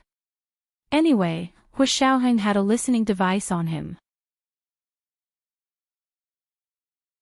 Lu Yuan could connect to his listening device through the internet and hear the conversation in the living room, so he didn't have to stay here all the time. Gu Nianji heard Lu Yuan's words and glanced sideways at Lu Jin. Lu Jin sat upright. He lowered his head and denied it 3 times in a row. I didn't, I'm not. Don't talk nonsense. Gu Nianji held back her laughter and said to Lu Yuan's back, Thank you, President Lu. I want to eat san xian fried rice for lunch. Lu Yuan's footsteps staggered, but he quickly walked to the kitchen and closed the translucent glass sliding door. Naughty again. Hu Xiaoheng glanced at Gu Nianji and mouthed silently. Gu Nianji didn't look at him. She continued to look at her father, Lu Jin. Dad, I believe you're not afraid of anything, Gu Nianji said seriously.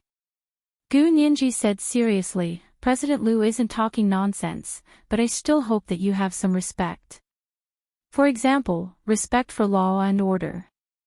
Lu Jin lowered his head even more. Gu Nianji couldn't bear it anymore. She didn't want to push Lu Jin too far, but when she thought about it carefully, there were too many questions. If she didn't figure it out, she would be too passive. Especially since Ishihara Bai-san admired Qin Yaoguang so much.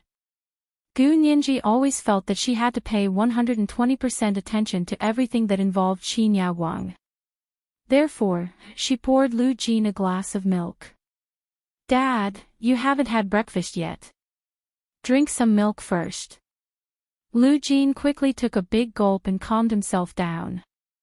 Gu Nianji watched Lu Jin finish drinking the milk before continuing to ask, since these two things are the strongest evidence of Ishihara Bai-san's attack, why did he protect them so well?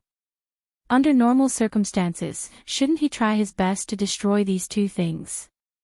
Or rather, even if he didn't destroy them, why would he carefully calculate which part of his body was the most conspicuous and wouldn't be stained with blood when he would commit suicide? Gu Nianji asked a series of questions. The corners of Lu Jin's mouth twitched twice, and his gaze darted between Gu Nianji and Hua Xiaoheng. Did these two really not talk to each other?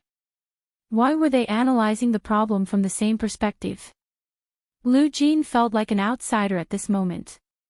He couldn't squeeze into the world of these two people no matter what. What happened to having someone else in her heart? What happened to having a fiancé in the other world? Looking at this tacit understanding, he had been with the two of them for many years. As expected of a counterpart. Could it be that even their thoughts and feelings were synchronized? Lu Jin thought sourly. He felt more and more that after being separated from his daughter for so many years, not only did he owe his daughter, but he also owed himself. Gu Nianji ignored Lu Jin's temper and looked at Hua Xiaoheng inquiringly. I think he's sending a message to someone. Hua Xiaoheng analyzed, as you said, that position is indeed the most conspicuous. As soon as an outsider comes in, they'll be able to see it at a glance. Gu Nianji suddenly understood. I see. She stood up and paced back and forth in the living room. She said excitedly, Ishihara Bai-san knows that he committed suicide by committing suicide. It will definitely cause a huge news effect. After all, it's the first day of the new year, and he's a foreign scientist who just attended the Spring Festival Gala. He used this method to send a message to his accomplice. But what message did he want to send? Could it be that he wanted to inform his partner that he had plagiarized? Gu Nianji frowned and stood in front of the window with her arms crossed. She shook her head and denied her own thoughts. No, that's definitely not the case. Could it be? Gu Nianji suddenly turned around and found Lu Jin staring at her back without blinking. Could it be that through this incident, he thinks Gu Xiangwen is actually not dead? Gu Nianji looked at Lu Jin in confusion. Lu Jin hurriedly looked away and shook his head. I don't know about that. I called him and told him that Gu Xiangwen gave me these things before he died. I didn't say that I was Gu Xiangwen. Gu Nianji didn't know whether to laugh or cry. She walked over and snuggled up to Lu Jin's feet. She looked up at him and said with a smile, Dad, if you can deduce the truth from some clues, others can too. Especially someone like Ishihara Bai-san. He plagiarized your experimental design. Gu Nianji paused and suddenly thought of another question. Dad, how many years has it been since Ishihara Bai-san plagiarized your experimental design? At least 30 years. Lu Jin thought for a moment and said calmly, I don't remember very clearly. Look, you can't even remember how many years it has been. How did Ishihara Bai-san immediately realize what it was when he saw these pages of notes? Gu Nianji looked at Hua Xiaoheng in confusion. And he could immediately commit suicide. Hu Xiaoheng frowned and said thoughtfully, "That's a good question. I didn't even think about it." Lu Jin tried his best to keep his expression calm, but his back was already sweating slightly. He didn't expect his biological daughter to be even more difficult to deal with than the KGB. Gu Nianji's gaze quickly fell on Lu Jin again. Although Lu Jin looked no different from before, upon closer inspection, she could see the fine beads of sweat seeping out of his forehead and hairline. His arms were also trembling slightly, like Parkinson's disease. Gu Nianji held Lu Jin's hand gently and firmly. She thought to herself, what is he afraid of? However, seeing Lu Jin like this, Gu Nianji couldn't bear to continue asking him. Today was the first day of the new year. This was the first time the father and daughter had spent the new year together in so many years. They couldn't be led astray by Ishihara-bai-san. Gu Nianji smiled and changed the topic. Forget it.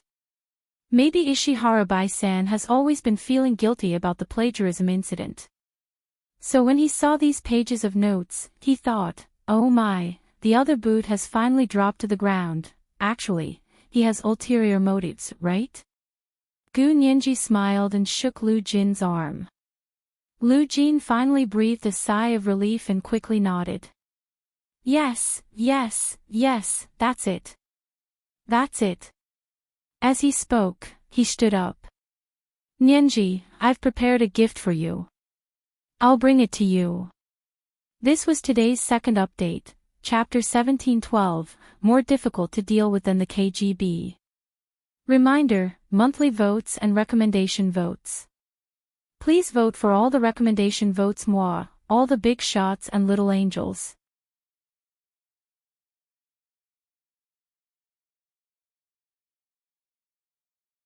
Chapter 1724. Sure. This is the first New Year gift Dad gave me. Gu Nianji clapped her hands and laughed. Her smile involuntarily revealed a childish innocence. Lu Jin looked at her in a daze and laughed as well. His current appearance didn't look like his original appearance at all, but when he smiled, he looked very similar to Gu Nianji's. Hu Xiaoheng looked at the father and daughter without batting an eyelid. He didn't say anything for the time being. He understood Gu Nianji's intentions. Today was the first day of the new year, so she didn't want to push Lu Jin too hard. Let's let them have a real New Year's reunion. Hu Xiaoheng thought about it silently and stood up. I'll go to the kitchen and help President Lu make lunch. Lu Jin wasn't so gentle towards him. His eyelids drooped and he snorted. Remember to remind President Lu that my girl wants to eat Sanxian fried rice. Hu Xiaoheng. Gu Nianji held back her laughter and quickly said, Dad, go get the gift. I'm waiting to see it. Lu Jin looked away and smiled. I'll go get it right away. He hurried back to his apartment and saved the large amount of internal information he had downloaded from the Qin Corporation's private hospital's internet into a meticulously encrypted soft drive.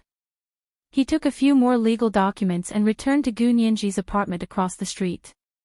Gu Nianji was sitting alone on the sofa, staring at the yellowed lab notes. Although she was reading them seriously, she didn't understand them at all. She didn't know anything about biological and genetic engineering. She was even more confused about high-energy physics. Lu Jin coughed softly. Nianji. Gu Nianji looked up. Dad, you got it so soon. Lu Jin nodded and sat down beside her. He handed her the soft drive and said, This is all the information I got about the Qin Corporation's private hospital's internet, from customers, suppliers, to patient lists, as well as the internal corporate structure and financial statements over the years. It's all in there. Gu Nianji's eyes lit up. Ha! You really got it all. Dad is so amazing. You were actually able to break the Qin Corporation's internet password. Actually, if Gu Nianji had a supercomputer system, she could have broken it with some time. Unfortunately, she didn't have one, so it wasn't a password system that could be cracked with time. Lu Jin was different. His studio had a computer system that was comparable to the Huaxia Empire's central control room, so he could crack the Qin Corporation's internet password in a short period of time. Lu Jin smiled happily. Unless they have content that they haven't put online, all the content online is with me. Gu Nianji hugged Lu Jin's neck and kissed him. Thank you, Daddy. This is the best spring festival gift. Lu Jin quickly said, there's more. As he spoke, he placed the legal documents in front of Gu Nianji. Here, sign your name. Everything I have is yours. He had originally wanted to leave these documents with his will. When he was no longer in this world, Gu Nianji would automatically receive his inheritance.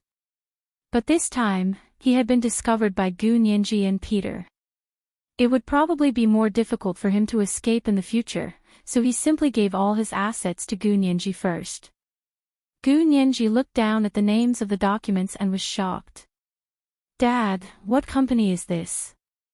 An offshore company in the Cayman Islands.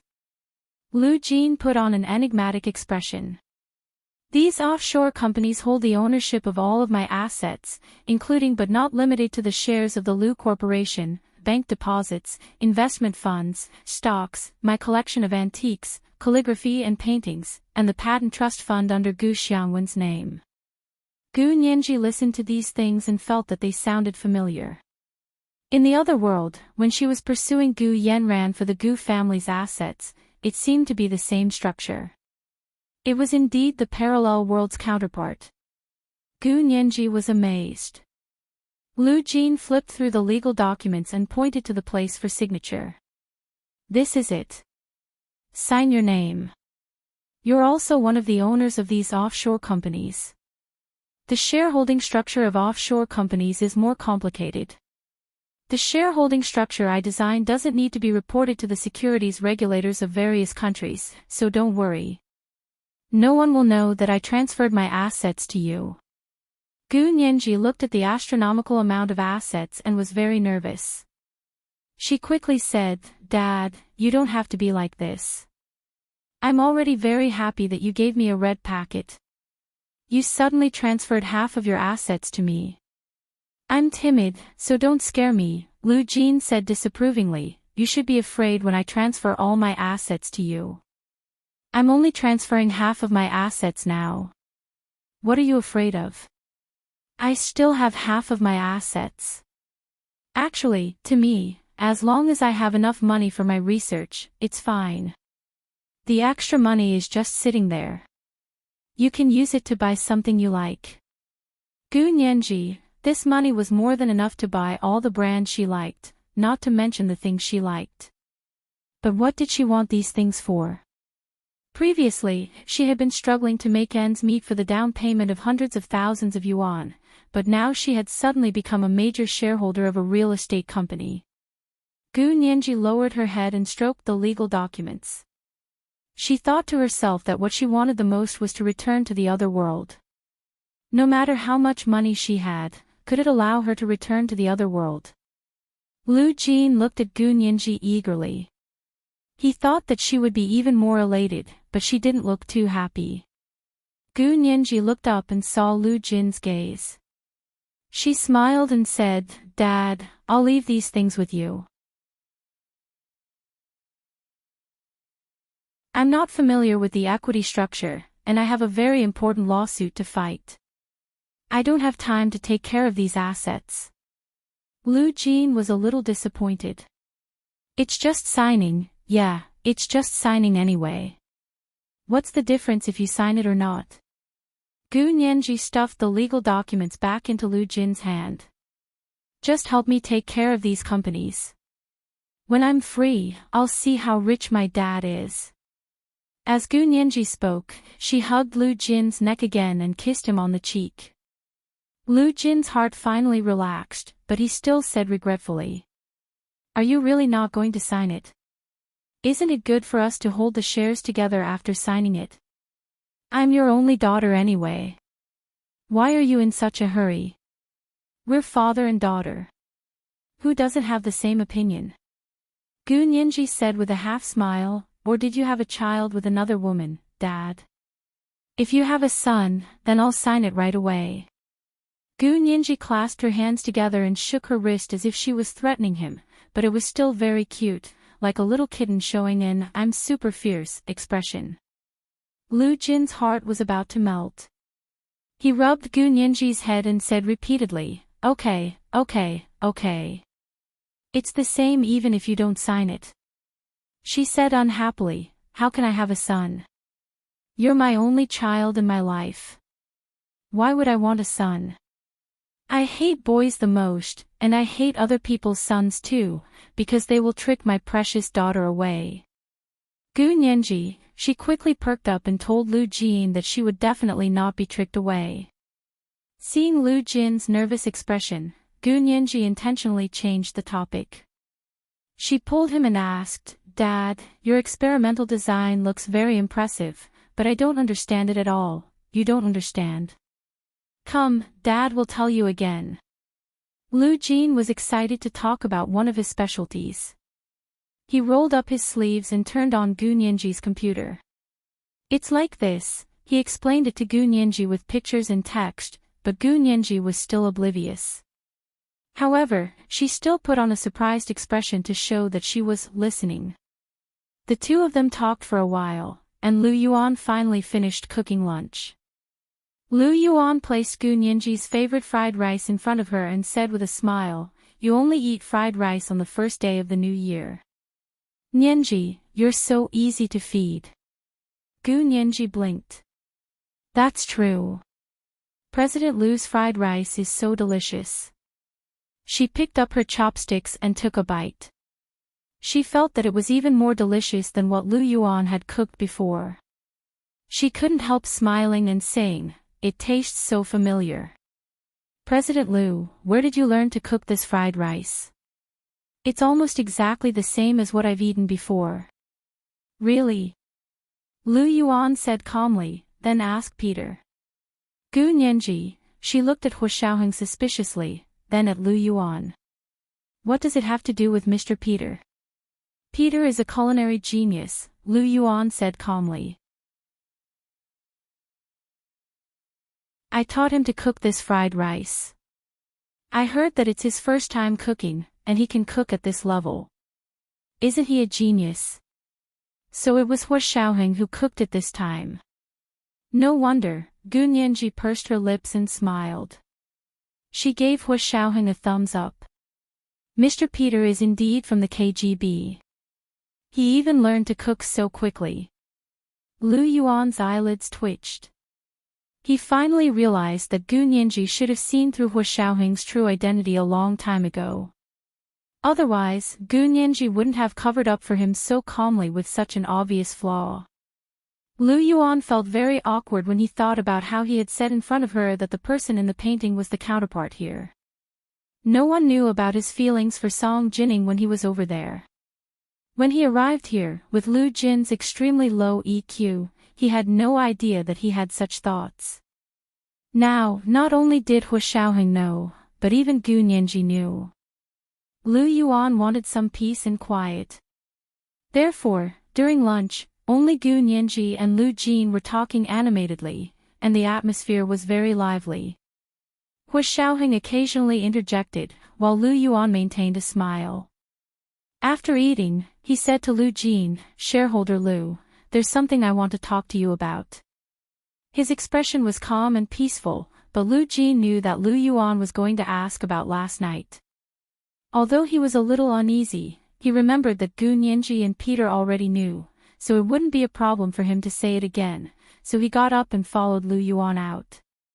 Gu Nianji had something to discuss with Hu Xiaoheng, so she didn't continue joking with Lu Yuan. She watched them leave.